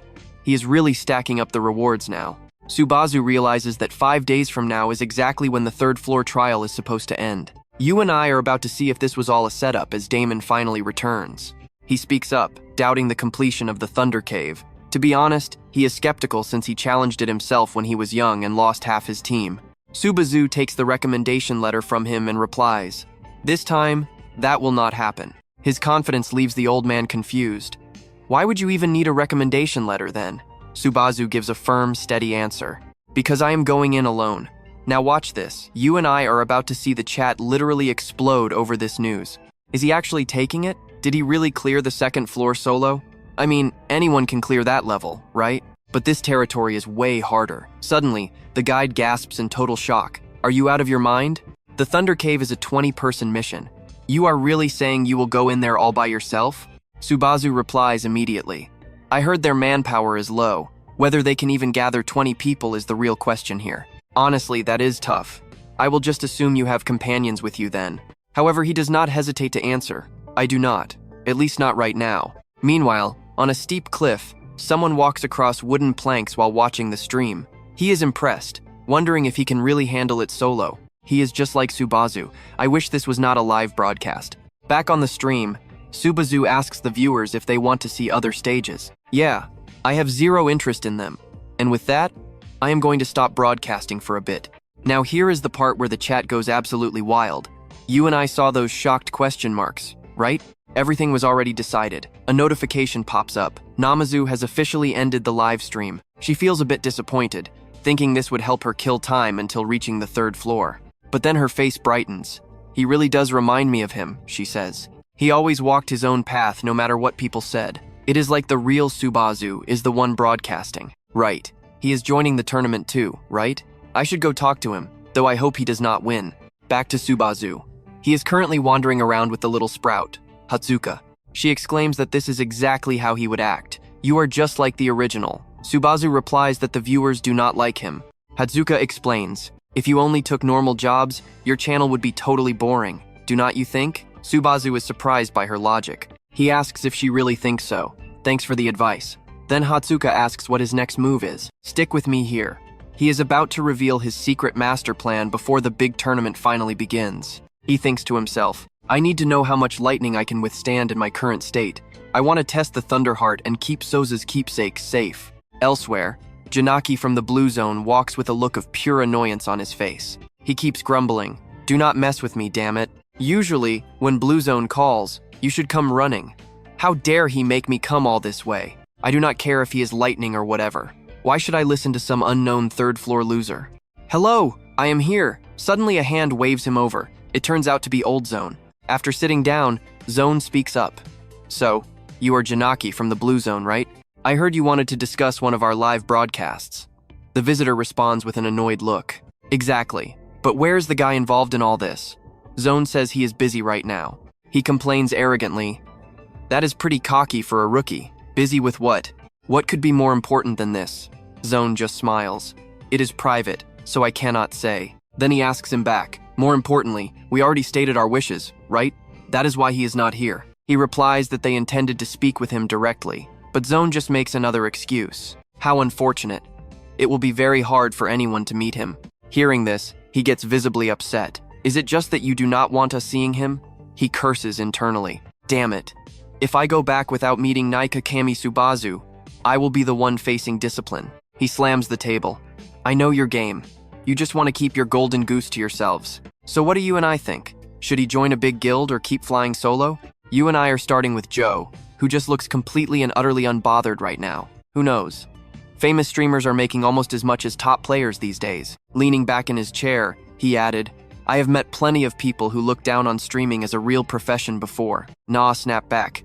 Hey, like Laesperdius band, the way you are talking makes it sound like you want Lamku as an enemy. But Zoe cut in. Please, just let me finish what I was saying. Our priority is always the streamer's wish. Naomi has made her decision, and our company is going to back her 100%. Hearing that, Naoto just laughed it off loudly. For an old guy, you really don't understand how the world works, do you? Do you think Lamku will just let this slide? Zoe fired back instantly. You are the one who doesn't get it. Some people just don't care about your threats. Now pay attention, because an absolutely terrifying and suffocating aura starts exploding out of Zoe's entire body as he tells him to get out. It was so intense that Naoto went pale. He jumped up shouting, but inside, he was shaking with pure confusion. What the hell? Where did that overwhelming mana pressure come from? He shouted, Get lost! Who do you think you are talking to? But Z just waved him away as he stormed out. I swear you will pay for this. He barked, but he couldn't shake off that feeling of pure terror. Damn, was that just my imagination? Back inside, Z just sighed and muttered, "Wow, so scary." 3 days later, deep inside the third-floor dungeon at the Sky Serpent Nest, a massive beast lunged straight at Subazu. Its fangs were wide open, but our guy just stood there, waiting perfectly calm. His eyes flashed as he took a stance, swinging his blade in a perfect strike deep into the serpent's throat. Blood sprayed everywhere as the beast screamed, its mouth becoming a total mess of red and gore. The serpent thrashed in pure agony before letting out one last scream. Subazu just stood by the corpse, resting his blood-stained sword on his shoulder as he waited. He coldly muttered, "All right, I guess that was a good enough test run." He launched forward with a literal bang, racing toward the monster while whispering to himself that it was time to finish. Everywhere he moved, dust and smoke trailed behind him like a storm. You and I can see this coming from a mile away. Subazu leaps high, swinging his heavy sword into that bloody open mouth for an earth-shattering explosion. The serpent's head literally blew up. Subazu just sat on the corpse as system notifications started flooding in. Boss defeated. Sky Serpent slain. Level up. Your strength, stamina, and focus have all increased by 1 point. Then, he looked down at the rare treasure he just pulled from the body. Subazu started calculating the price of a Sky Serpent fang. He calculated that the serpent's fang would have sold for 10,000 credits 20 years ago. Suddenly, his system screen appeared, showing his name as Hosoi Subazu, level 35, with strength 36, speed 33, stamina 34, plus 2, focus 30, and mana 36. Looking at the numbers, he realized, wait, am I really level 35 already? Gaining 9 levels in just 3 days is pretty solid. I shouldn't get too greedy. He gazed into the distance, his voice barely a whisper, as he went to find Hookah, who was already waving. Seeing her signal, Subazu quickly walked over to join her at the table. He sat down and asked what was up. Hookah's eyes were glowing with excitement as she asked if he'd seen it. Totally confused, Subazu just asked, "Wait, seen what exactly?" Hookah could not believe what she was hearing. Subazu felt totally embarrassed, scratching his head while explaining he was way too busy grinding levels to actually watch their collab video together. Hookah just kept smiling at him. She told him it was totally fine. Being a bit clueless is just part of the Nami Subazu charm, after all. While talking, she pulled a document out of her bag and handed it over to him with a curious look. "Just check this out. There's a huge difference between you and the original version." Not knowing what was going on, Subazu let out a confused sound. Hookah explained that it was the revenue statement from his recent collaboration stream with the hacker as he started flipping through the pages. He was shocked. 49,789 credits? That was way more than he ever expected. Suddenly, Hookah got serious. She said she could give him the money any time, but there was another reason they met. "Trust me, this is where it gets real." She mentioned a friend named Kiyohazu. "All right, you and I are about to meet a guy who is basically addicted to high-stakes gambling. Thanks to him, our girl learned something big even though she is totally embarrassed to even call this guy her friend in front of others." Subazu asks what the deal is, and Hookah explains that in this world, people bet big money on who they think will win. The higher the player's win rate, the lower the payout. Simple math, right? It is much more reliable, but the profit is small. She pauses there for a few seconds, watching his face to see if he gets it. Right now, your payout is sitting at 6.1 times, but there is a player with odds of just 1.2. The balance of power is completely shifted toward them. Basically, they are seen as the absolute favorite to win the whole thing. Subazu stays calm and asks for a name. It is Oma Snyder. Hookah starts listing off every important piece of information she has found. She is desperate to make sure Subazu understands exactly who he is dealing with here. This guy has been a Blue Zone player for 10 years straight, stuck on the 3rd floor with only one obsession: conquering the legendary Thunder Grotto. Because of that insane stubbornness, he is famous. He is not a streamer or a pro, just a pure, terrifying force of nature. Hookah gets serious, warning Subazu that Snyder is probably already planning a way to track him down right now. Wait for it, because the solo challenge you announced on your stream? It is basically a direct insult to everything he has worked for. To Snyder, it looked like some rookie was just spitting on 10 years of his hard work and laughing at his struggle. Subazu tells her to back off because she is getting way too close. Hookah was so excited she actually climbed right onto the table to talk. She realizes how awkward she is being and tries to play it cool. She puts on a confident smile and sits back down, still looking a bit flustered, but she is not done with her warning yet. Between the Thunder Grotto challenge and this tournament, there is a huge chance you will run into him. I just wanted to give you a heads up. Please, just be careful. Meanwhile, over at the 3rd floor of Ozarl, the sun sets and the city lights flicker on. A carriage rattles through the quiet streets. A few people stop and stare, wondering who is inside that mysterious coach tonight. Inside, two men are whispering. Tomorrow is finally the day. The wait is almost over. We are finally going to meet that arrogant brat, the one who bragged to everyone that he would conquer the Thunder Grotto all by himself. The two lackeys keep feeding off each other, trying to suck up to their leader with every single word.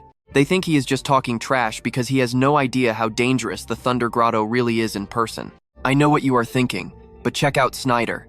He is just staring out the window, flipping a coin. After a few seconds, he finally speaks up with pure contempt in his voice. I do not care about his fame, he says. But he admits that even though Subazu is new, he is the lightning master they have been looking for. He stops talking and just keeps playing with that coin. His bald teammate sees the silence and asks if maybe the kid is just way too full of himself. Exactly, the other says. Just because he has lightning powers, he thinks he is some kind of legend. Snyder finally snaps and tells them both to shut up. He reminds them that now is not the time for jealousy. Downplaying the kid's achievements is a mistake they cannot afford to make. Wait, you want us to respect him? Snyder stops playing with the coin and grips it tight in his fist. His voice is cold as ice when he answers. If I have to, I will. He says it like a man ready for war. He reveals a set of hidden golden daggers from his sleeve. The two lackeys jump back in total shock. They look at each other, thinking the same thing. Their captain says he is fine, but his pride is clearly wounded beyond repair. The bald guy looks at Snyder's dark expression and feels a chill run down his spine. This is bad. That streamer talked way too much trash. How is he going to handle himself when he has to face a literal monster like this guy? Silence fills the carriage as Snyder just glares off into the distance. Back with Subazu, his iconic mask and sword are sitting ready on the table. The calm before the storm is real. He is finally reading the files Hookah gave him, and he cannot help but think this Snyder guy is totally insane. He only started becoming famous 5 years ago, and he entered the blue zone at the exact same time as everyone else too. He keeps reading, getting serious as he flips through the rest of the documents. So what do you and I take from this? Snyder is just one step away from finishing the grotto. Trust me, this clash is going to be absolutely legendary. Alright, you and I are watching the main character make his move. He whispers Snyder of the green zone. He mocks the guy's confidence for hosting a tournament like this, especially since he clearly already picked a candidate to win it all. Suddenly, Sue flashes a wicked, mocking grin. You should probably apologize to Kyozo, he says with a tone of total disrespect. But I'm back in the game now. Let's see if your little plans actually survive my return. Outside, moonlight floods the room, casting a strange, sharp glow over his mask and the sword on the table. The next morning at the central market, it's packed. At one particular stall, a shady deal is going down. The shopkeeper squinted at the materials on his table, giving the young hunter a dead serious look. Look, even with good materials, I can't do much. Your hunting is sloppy and the skin is completely scratched up. He offers a measly 1,500 credits for the lot. The kid loses it, shouting, "Are you kidding me? Is that all?" The owner just strokes his beard arrogantly. "Take it or leave it, kid. That's my final offer."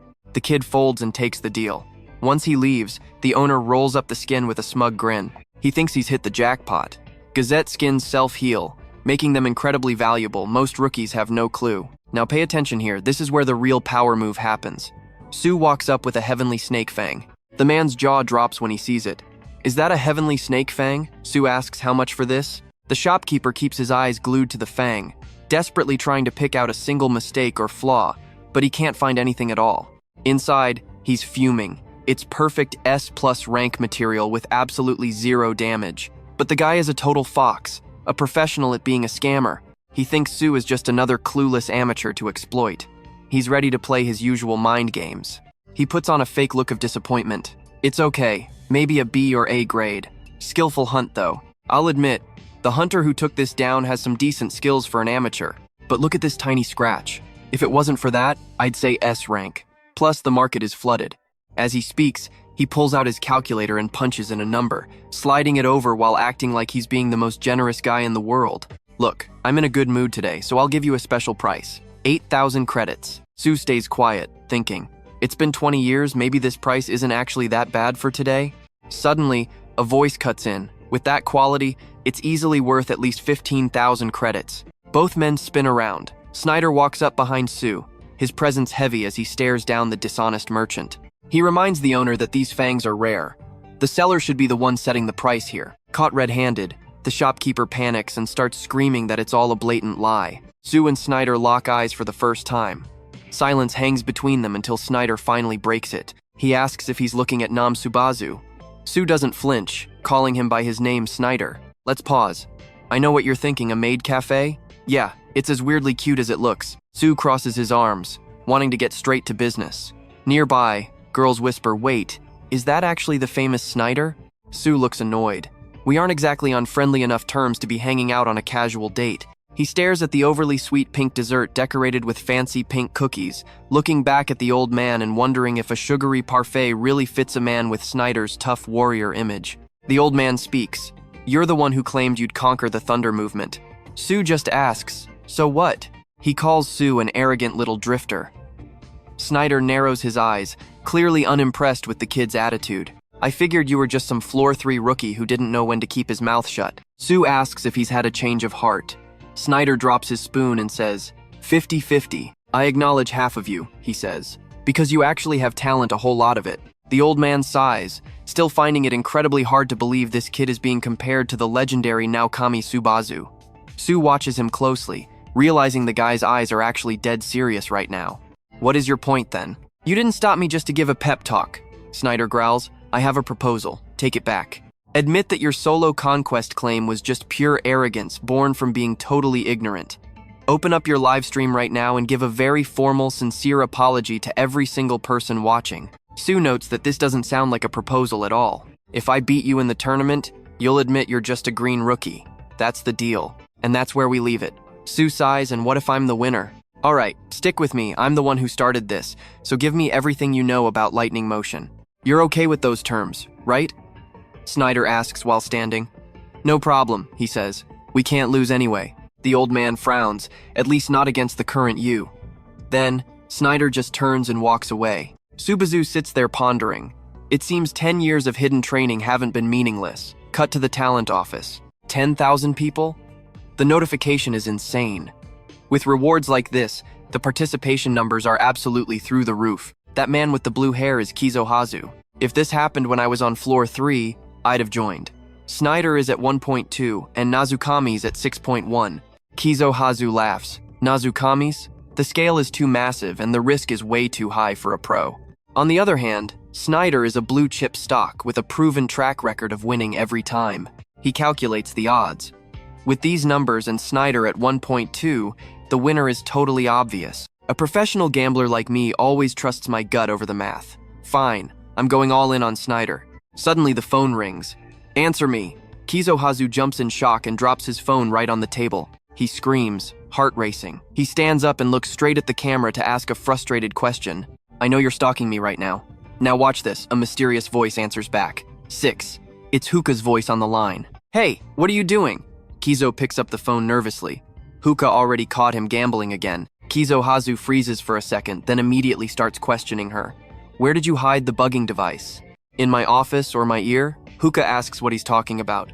Just teach me how to do that. He asks in surprise. Are you getting into gambling? Hookah says she wants to bet on Nazukamis. Kizohazu screams. You fool! Are you trying to throw away all of your hard-earned credits? Hookah questions him as she walks. Why are you so sure that Nazukamis is going to lose? I'm saying you should analyze the styles and stats to calculate the probability. Snyder shouldn't even be on floor 3. People say Snyder did more on the 3rd floor than the original Nami ever managed to do. A streamer who just climbed up trying to beat a 10-year veteran? That's just a total pipe dream. Hookah pulls the phone away from her ear. She thinks to herself that he's being way too loud. Hookah suggests a bet. My whole next month's salary. Kizo agrees.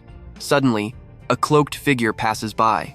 Hookah freezes, her eyes wide with shock. Kizo's voice rings out, telling her not to come crying later. She turns to watch the cloaked figure leave. She ends the call, leaving Kizo complaining about her hanging up. He frowns. Why did she suddenly mention betting? Did something big happen that I didn't see yet? Elsewhere, Snyder is walking with another man. How was he? Snyder says the kid is no amateur. The man shouts in total shock. No way, is there actually a chance the captain could lose? Snyder glares at him. I only realized it after meeting him in person, the old man growls. I can't lose. But you and I see something he doesn't, a mysterious figure watching from the rooftop. So that's the guy? The favorite to win, Snyder. She laughs, noting his impressive amount of mana. Looks like we don't need to worry about any crazy comebacks.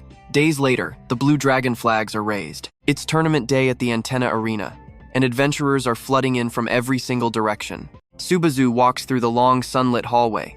He heads straight toward the closed doors of the fighting pit. Subazu pushes the doors open.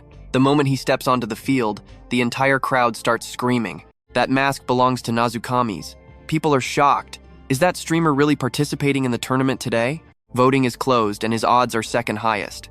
So then, who is the number 1 seed? The opposite door opens and a figure emerges. Snyder enters with his spear, staring intently at Subazu. The crowd explodes with cheers. Snyder! Snyder! The entire stadium is chanting the old man's name. Fireworks burst in the sky. The match is about to begin. Suddenly, a figure appears from mid-air. Thanks for waiting, everyone. The blonde girl introduces herself as me, a member of Blue Zone.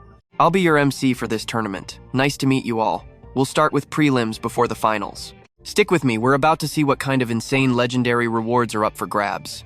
Alright, let's dive into the legendary reward, waiting for the one and only winner of this final round.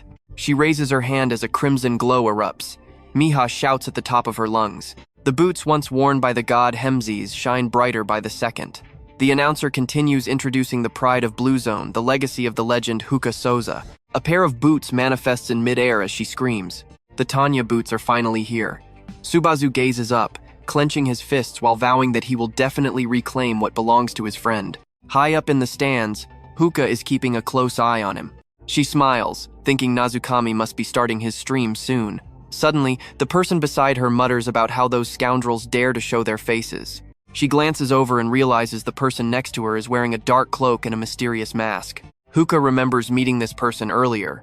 Meanwhile, the system pings as Subazu watches the chat messages fly by at lightning speed. The stream is live. People are hyped, greeting him and cheering for him to take home the championship trophy. Subazu scans the comments. It has been a while, but the chat jokes that the host was the one who disappeared. He insists he was always there. Some fans ask if this is the legendary Lei Guang channel they heard about. Sounds like slang for the new viewers coming from those highlight videos. Some even comment they are watching him from the arena seats right now. Who is this guy streaming while actually fighting in the tournament? Now pay attention, because the chat is exploding so fast that Subazu can't even keep up with the sheer intensity of the chaotic messages. The system suddenly flashes a familiar name and everything changes. Naik's sister just registered a mission 30,000 credits if he wins. Seeing that massive bounty, Subazu instantly switches into full battle mode. He grips his sword hilt, hyped for the 30,000 credits. He's ready to dominate this entire field. Some haters say he'll lose, but then MC Miha suddenly reappears floating in the air. With a wave of her hand, fireworks light up the sky. She grabs everyone's attention and screams for the tournament to begin. The stadium explodes with thunderous cheers. Everyone is amazed by the incredible scale and energy of the event. It is absolutely cool. Subazu looks around the battlefield, impressed by how much money they poured into this competition. Typical Blue Zone style. A massive setup of this scale definitely wasn't prepared in just a day or two. The arena glows green as all the players are instantly teleported into a dense forest. The first elimination round starts now. From afar, the entire stadium is encased in a mysterious, glowing green dome shield. A cold, mechanical voice echoes through the air as the system begins explaining the rules of the qualifiers. Death means elimination. Everyone is an enemy. The round ends only when the survivors are narrowed down to just 1,000. Subazu stands in the woods, calm and calculating. He is ready to fight and survive until the very end. You and I can see there are over 10,000 survivors left in this free-for-all. This is going to be total chaos. He figures nobody will target him yet, so he might as well save his strength for later. The system pings again with more donation missions from the viewers. Cam has just registered a new task. A deathmatch? He can't resist. 100 credits for every kill. Little Bioni also adds that a deathmatch is the only way to go. I will pitch in 100 for each one too. Mission Ven offers 1,000 for taking down John Chow, 10,000 for Omar Schneider. Subazu suddenly feels a sharp sense of danger coming from behind him. His survival instincts kick into high gear as he instantly spins around to face the threat. Another player dashes past like the wind, gritting his teeth and running for his life. Targeting that Nazukami kid early on is just cruel. Subazu draws his sword in an instant. His eyes grow dark as a dangerous smile creeps across his face. 200 credits are on the move. The system updates as the atmosphere gets heavier. Only 854 remain. Heavy, decisive footsteps approach, carrying an invisible pressure that crushes the very air. Schneider appears holding a massive blade, radiating an aura that would make anyone freeze in fear. Schneider glares ahead. He doesn't care about the weaklings, he only has his sights set on one man. He ignores everyone else. The only person he is determined to hunt down is Subazu Nazukami. Suddenly, sensing danger, Schneider's pupils contract with terrifying speed. He shifts his body just in time to dodge an arrow by a hair. After dodging the attack, Schneider turns to face his challenger with a look of pure excitement. The archer reveals himself, looking clearly frustrated. "Trust me, you and I won't want to miss what happens next. All right, you and I are about to watch a failed ambush turn into a total mess as this archer reveals himself looking totally frustrated. Other players are already swarming the area to gather around. A blonde guy in the crowd tries to step forward with a sarcastic tone, but a red-haired man wearing a hat immediately shuts him down. For everyone who bet on this hit, cough up those 100 credits right now and do not move. You guys got lucky this time." A massive bald guy starts acting like a total coward, but the blonde and brown-haired guys just sneer at him with pure contempt. They are sounding way too confident, claiming that because they have the numbers, the win is guaranteed. That is a bad sign. If we do not finish him with that move, we are done for. But honestly, he is just some loser who has been stuck on floor 3 for 10 years.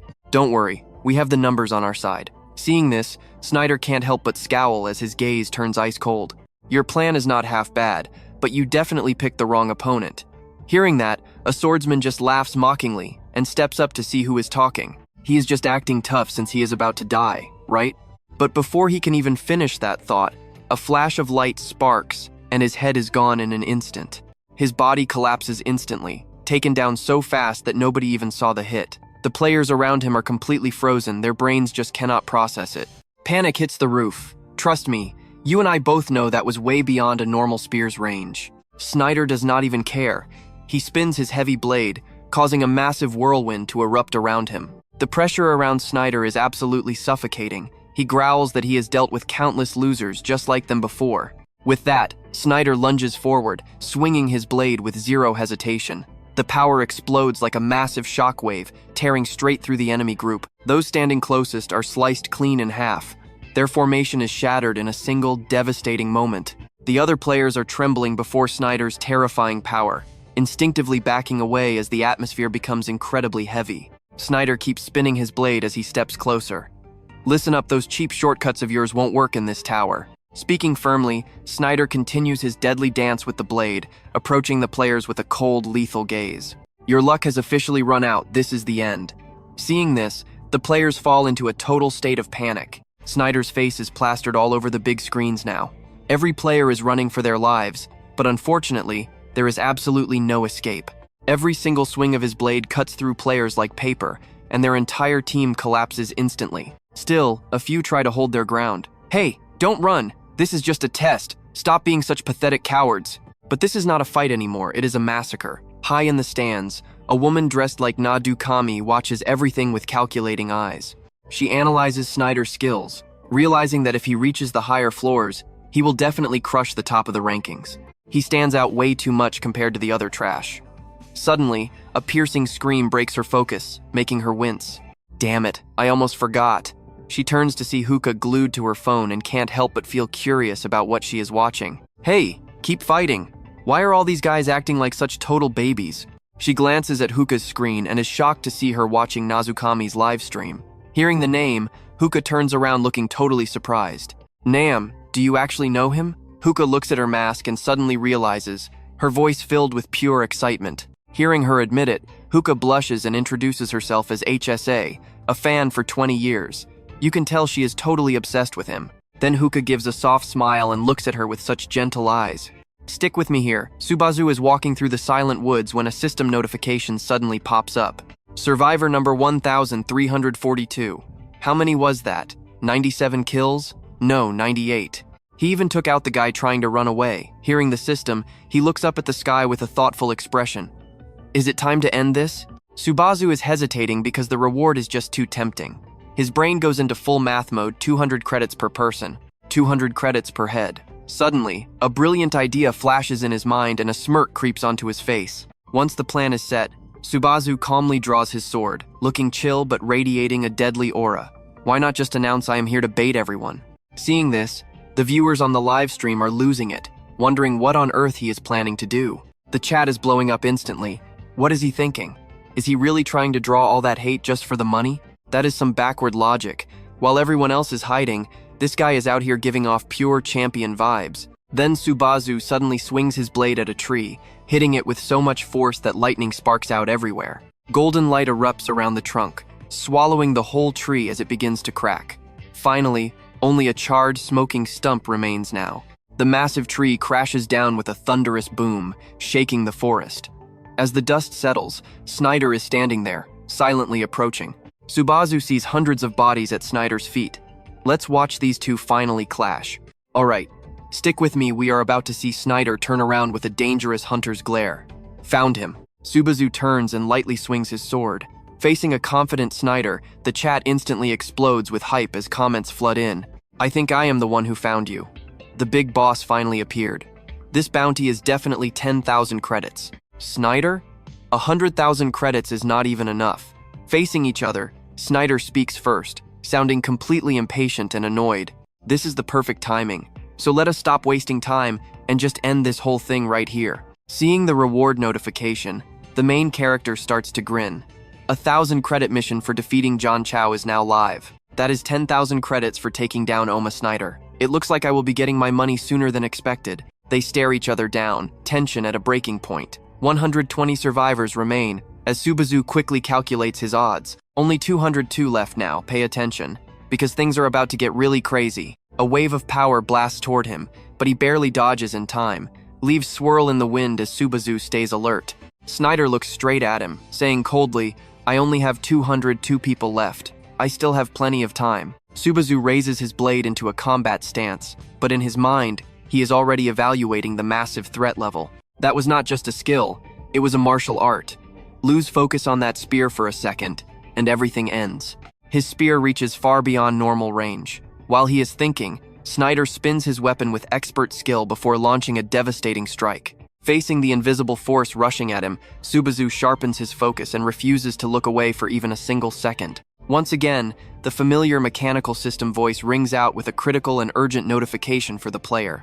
The nameless demonic sword is draining the user's health to boost stats proportionally. Thankfully, the level 4 greed strike skill is resisting the sword's backlash. Subazu tightens his grip on the hilt of his sword, feeling the raw power surging through his arms. As the power hits, he blocks with his blade, struggling before finally parrying. Suddenly, he freezes in complete and utter disbelief. Snyder is suddenly right in his face like a flash. That sharp spear tip is inches away from the hero's eyes. The moment the spear lunges, he quickly sidesteps, barely escaping the lethal piercing blow that could have ended it all. Subazu skids across the ground to steady himself, but Snyder does not stop, raining down strike after relentless strike. He dodges every strike perfectly. You feel that too, right? It is finally time for his own epic counterattack. Subazu swings his sword high, a powerful downward/blasting Snyder back. The veteran luckily manages to land safely on his feet. Silence falls as they both lower their weapons. Suddenly, Snyder asks him, "Why did you not use your lightning skill?" Subazu replies with total confidence, "Would it not be a waste? Besides, everything is about to end very soon anyway." Snyder freezes, stunned by those cocky words. Feeling insulted, he grits his teeth and asks if he is being mocked. Just then, the system announces the survivor count has dropped down to 1,007 people. Realizing the true plan, Snyder gets even angrier, hissing through his teeth as the reality of the situation sets in. "No way, you are just stalling for time," he shouts, then lunges at Subazu with blinding and incredible speed. Subazu instantly raises his sword to block the spear, but he is not scared, he is actually taunting the guy now. "What is wrong? Do not tell me you are actually trying there." The system rings out the survivor count once again, 1,003. Snyder growls, "You bastard." As they clash, the final mechanical chime echoes through the entire area. Survivors left, 1,000. The preliminary round is over. Before vanishing from the game, Snyder leaves him with a threat. "The next time we meet, you better be ready for what is coming to you." Sue just shrugs, saying, "See ya. I will hold on to that 10,000 credit bounty for now." Transferring to the lobby, a virtual screen appears before Subazu, stating he has been moved to the waiting room for a 30-minute break. Calming down, he looks at his trembling hand and realizes how close that fight really came to being a disaster. He can't help but realize that in those final seconds, He was almost pushed back. If the fight had lasted any longer, meanwhile, the comments keep flashing. Man, if only there was no time limit. I was so focused on that fight I forgot to breathe. Checking the viewer count, he whispers 10,000, then suddenly remembers the conversation he had with Hookah earlier. She once said that according to the manager, there is a huge wall for new streamers to overcome in this game. He said that if a streamer manages to break the 10,000 viewer mark even once, they can definitely survive in this industry. 10,000 viewers, I actually did it. I have finally caught everyone's attention as a successful rising streamer. Everything went well, but trust me, there is still one thing that is making him feel really worried. Alright, you and I are about to see if even a pro like Snyder can survive the thunderstorm. Meanwhile, the sky looks way too peaceful over this simple wooden cabin. Staring up at that blazing sun, our guy lets out a heavy, tired sigh. He starts muttering to himself, looking completely bored out of his mind. I am not playing some spot the difference game, right? I have got to wonder what on earth I am even doing with my life every single day. Snyder has still got the upper hand for now, but why would a monster like him be hanging out on the 3rd floor in the first place? He lets out a massive yawn and stretches, just as the device in his hand buzzes to life with a cold, mechanical response. The deeper you go, the harder it is to close that level gap. If there is one thing Nadukami has over Snyder, it is that lightning flash power. Of course, if his talent is actually on that level, we might see a legendary comeback. But then, the system starts to hesitate for a moment. The man stares intensely at the gadget in his palm as the system voice rings out once again. But based on the data, that does not seem likely. Back with Subazu, the system icy voice keeps spamming notifications. Mission complete. Digging 2 graves donated 9.8 Jedit. Mission complete. 1 Noodles donated 9.8 Jedit. The chat is absolutely blowing up with comments. Everyone is amazed at how lightning fast he is at snatching up those rewards. He is still finding ways to make bank even now. You just cannot stop this man. He is honestly nothing but pure greed. Subazu reads a few comments and actually fires back a response. If there is loot to be had, I am taking it. Thanks for the support, everyone. An alert chimes and a holographic screen pops up in front of Subazu. Total spent, 80,000 Jedit. Skill level up. The greedy wedge has officially reached level 4. Current balance, 16,029 Jedit. Greedy wedge is a rank B, level 5 skill that suppresses all negative side effects from items and can still be leveled up even more. Next upgrade costs 1,600 Jedit. Looking at the fine print, he mutters to himself, rank B. Huh? Now watch closely, this is where our main character starts cooking up something truly wild. He goes dead silent, leaving the chat confused. Why did he go quiet all of a sudden? He is probably mapping out his strategy for the main event. Greedy as hell, but still looks cool. Night falls, and a full moon hangs over a mysterious location. Miha stands there, dazed, staring at a pair of shoes floating inside a barrier. She whispers under her breath, "Is this for real?" A legendary thief is supposed to show up after this, and his true identity is... She trails off, looking out the window, until a voice suddenly calls her name. Miha. She turns instantly and bows. Reporting in, "Sir, reinforcements from the guild headquarters have finally arrived." Miha asks cautiously, "What? Again? So, who is the one leading the team this time?" Before the other person can even answer, a man steps into the room and speaks in a low tone. "It is me." Recognizing him immediately, Miha starts stammering in shock. "Why? Why are you personally coming all the way down to the 3rd floor?" "Master Kuzoka Owa." He just gives a short reply, saying the guild leader is in a bad mood. "Is this because of Namdu?" Kuzoka Owa shoves his hands in his pockets and stares out through the glass, speaking slowly. "Both Naisuba and Snyder, yes. But another problem has come up." He shifts his gaze to the crowd below. Pay attention to this guy he is about to notice, someone in the laughing crowd who is wearing a mask and hiding an insane amount of mana. As he watches, he spots Hookah standing right next to that mysterious person. His mind races with questions. Why would someone like that be in a place like this? Suddenly, the masked person reaches up and hesitates, speaking to Hookah. "I am taking this mask off." The girl introduces herself with a bit of awkwardness. "I am Tam Ma-e. Calling me big sister makes me feel a little shy." Hookah just laughs her embarrassment away and gives her a genuine compliment. "Wow, you have definitely got an aura that is anything but ordinary. I can tell you have been training for a long time." Then she leans in close. "By the way, Tam Ma-e, that face, you are using a disguise technique, aren't you?"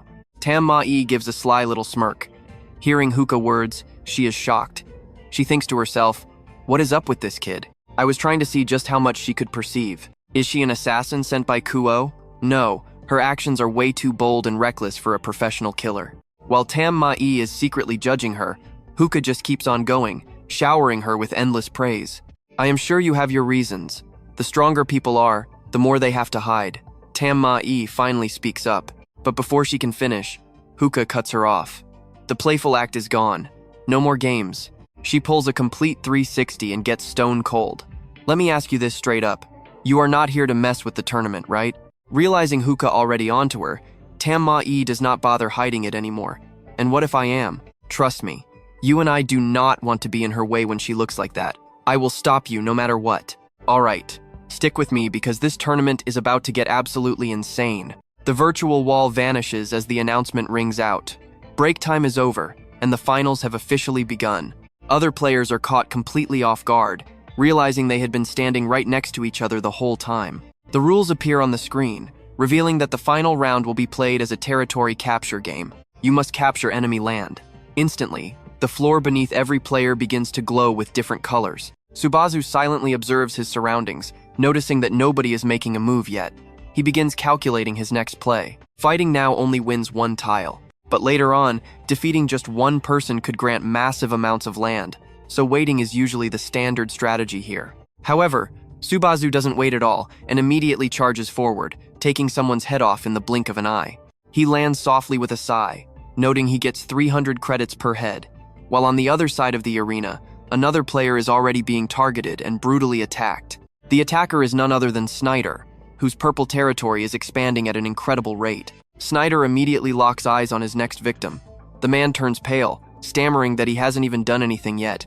He doesn't even care, delivering a fatal strike while his eyes keep searching for Subazu. A trail of bodies soaked in blood marks the path where Snyder has already claimed his victims. He suddenly turns around, his cold gaze scanning the arena where only the purple and yellow territories truly stand out. Now watch closely, this is the moment these two powerhouses finally lock eyes across the battlefield. Even from a distance, the chill from that gaze is felt, but Subazu suddenly turns and walks the other way. Snyder screams in a total rage, asking if he is trying to run away. The viewers are also spamming questions. They think he's lost his mind, asking if he wants to talk it out or actually start fighting. He just stays cold. It is not the right time yet because he is still busy grinding for credits, leaving the entire audience completely speechless at his greed. He is so greedy, just grinding his aura. Moments later, another player falls before his blade. Fresh blood drips from the steel as Subazu's territory continues to grow significantly. He thinks to himself that the third floor is much weaker than he expected compared to Snyder's level. Suddenly, the system alerts him that a player named Dong Trao has invaded his land. With two players inside, movement is blocked.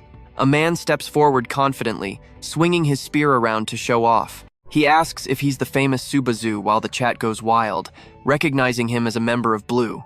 They realize he's one of Snyder's subordinates, making this a great match. Dong Trao just smirks.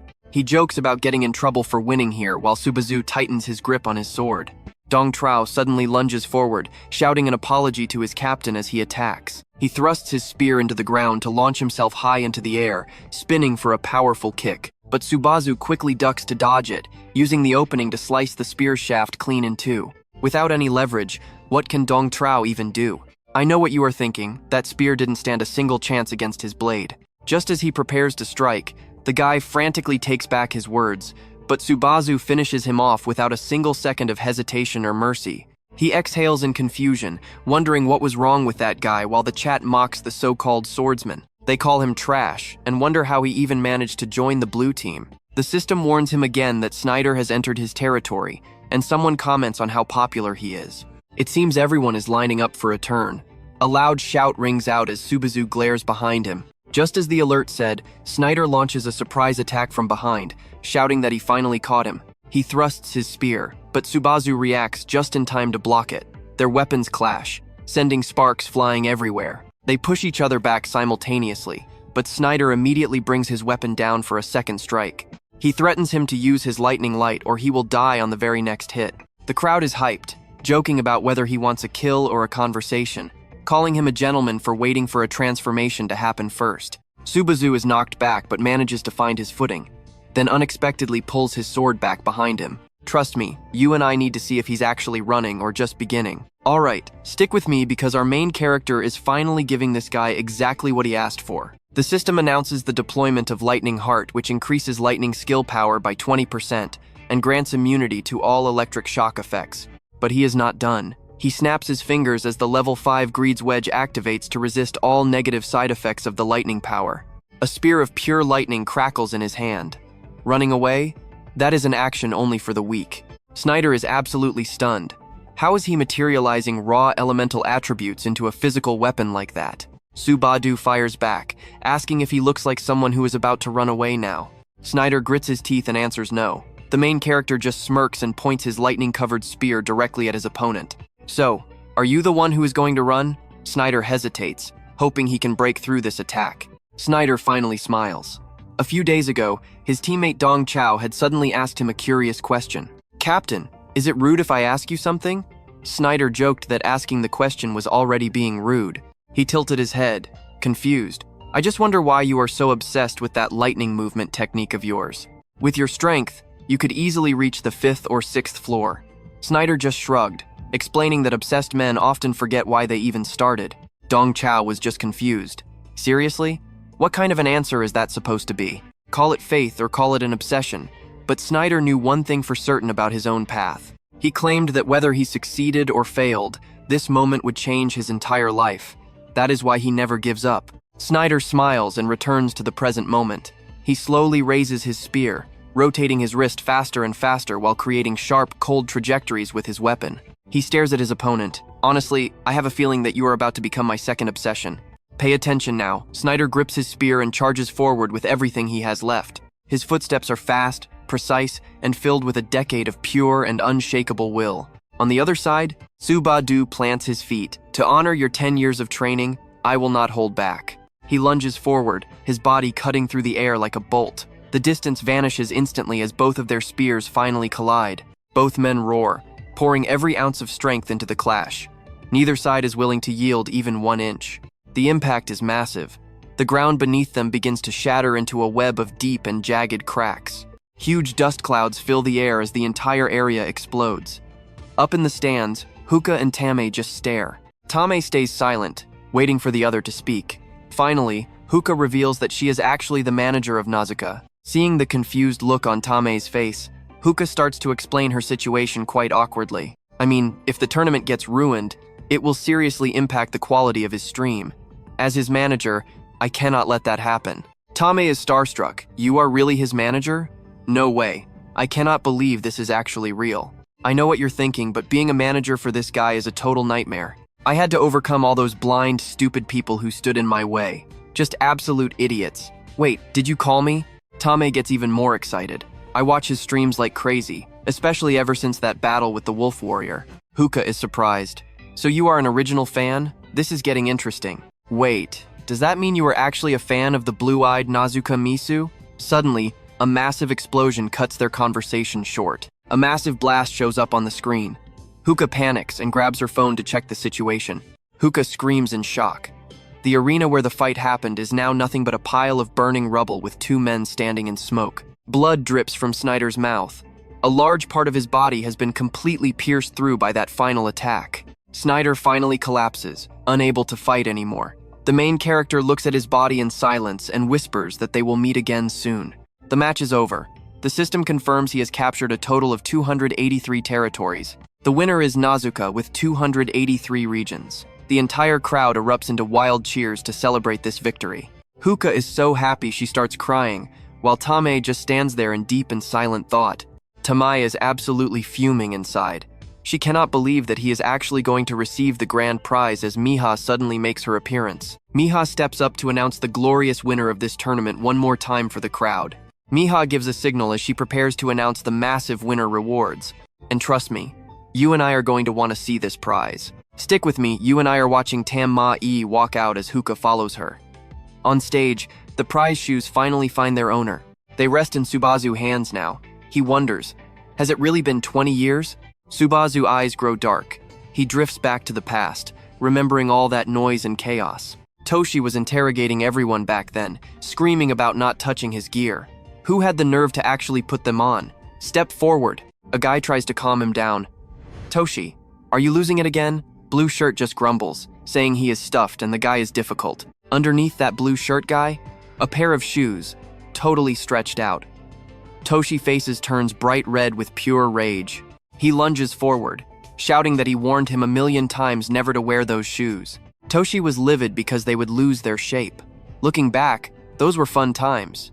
But now, chat thinks Subazu is becoming a gear collector. People bet his greed will make him sell.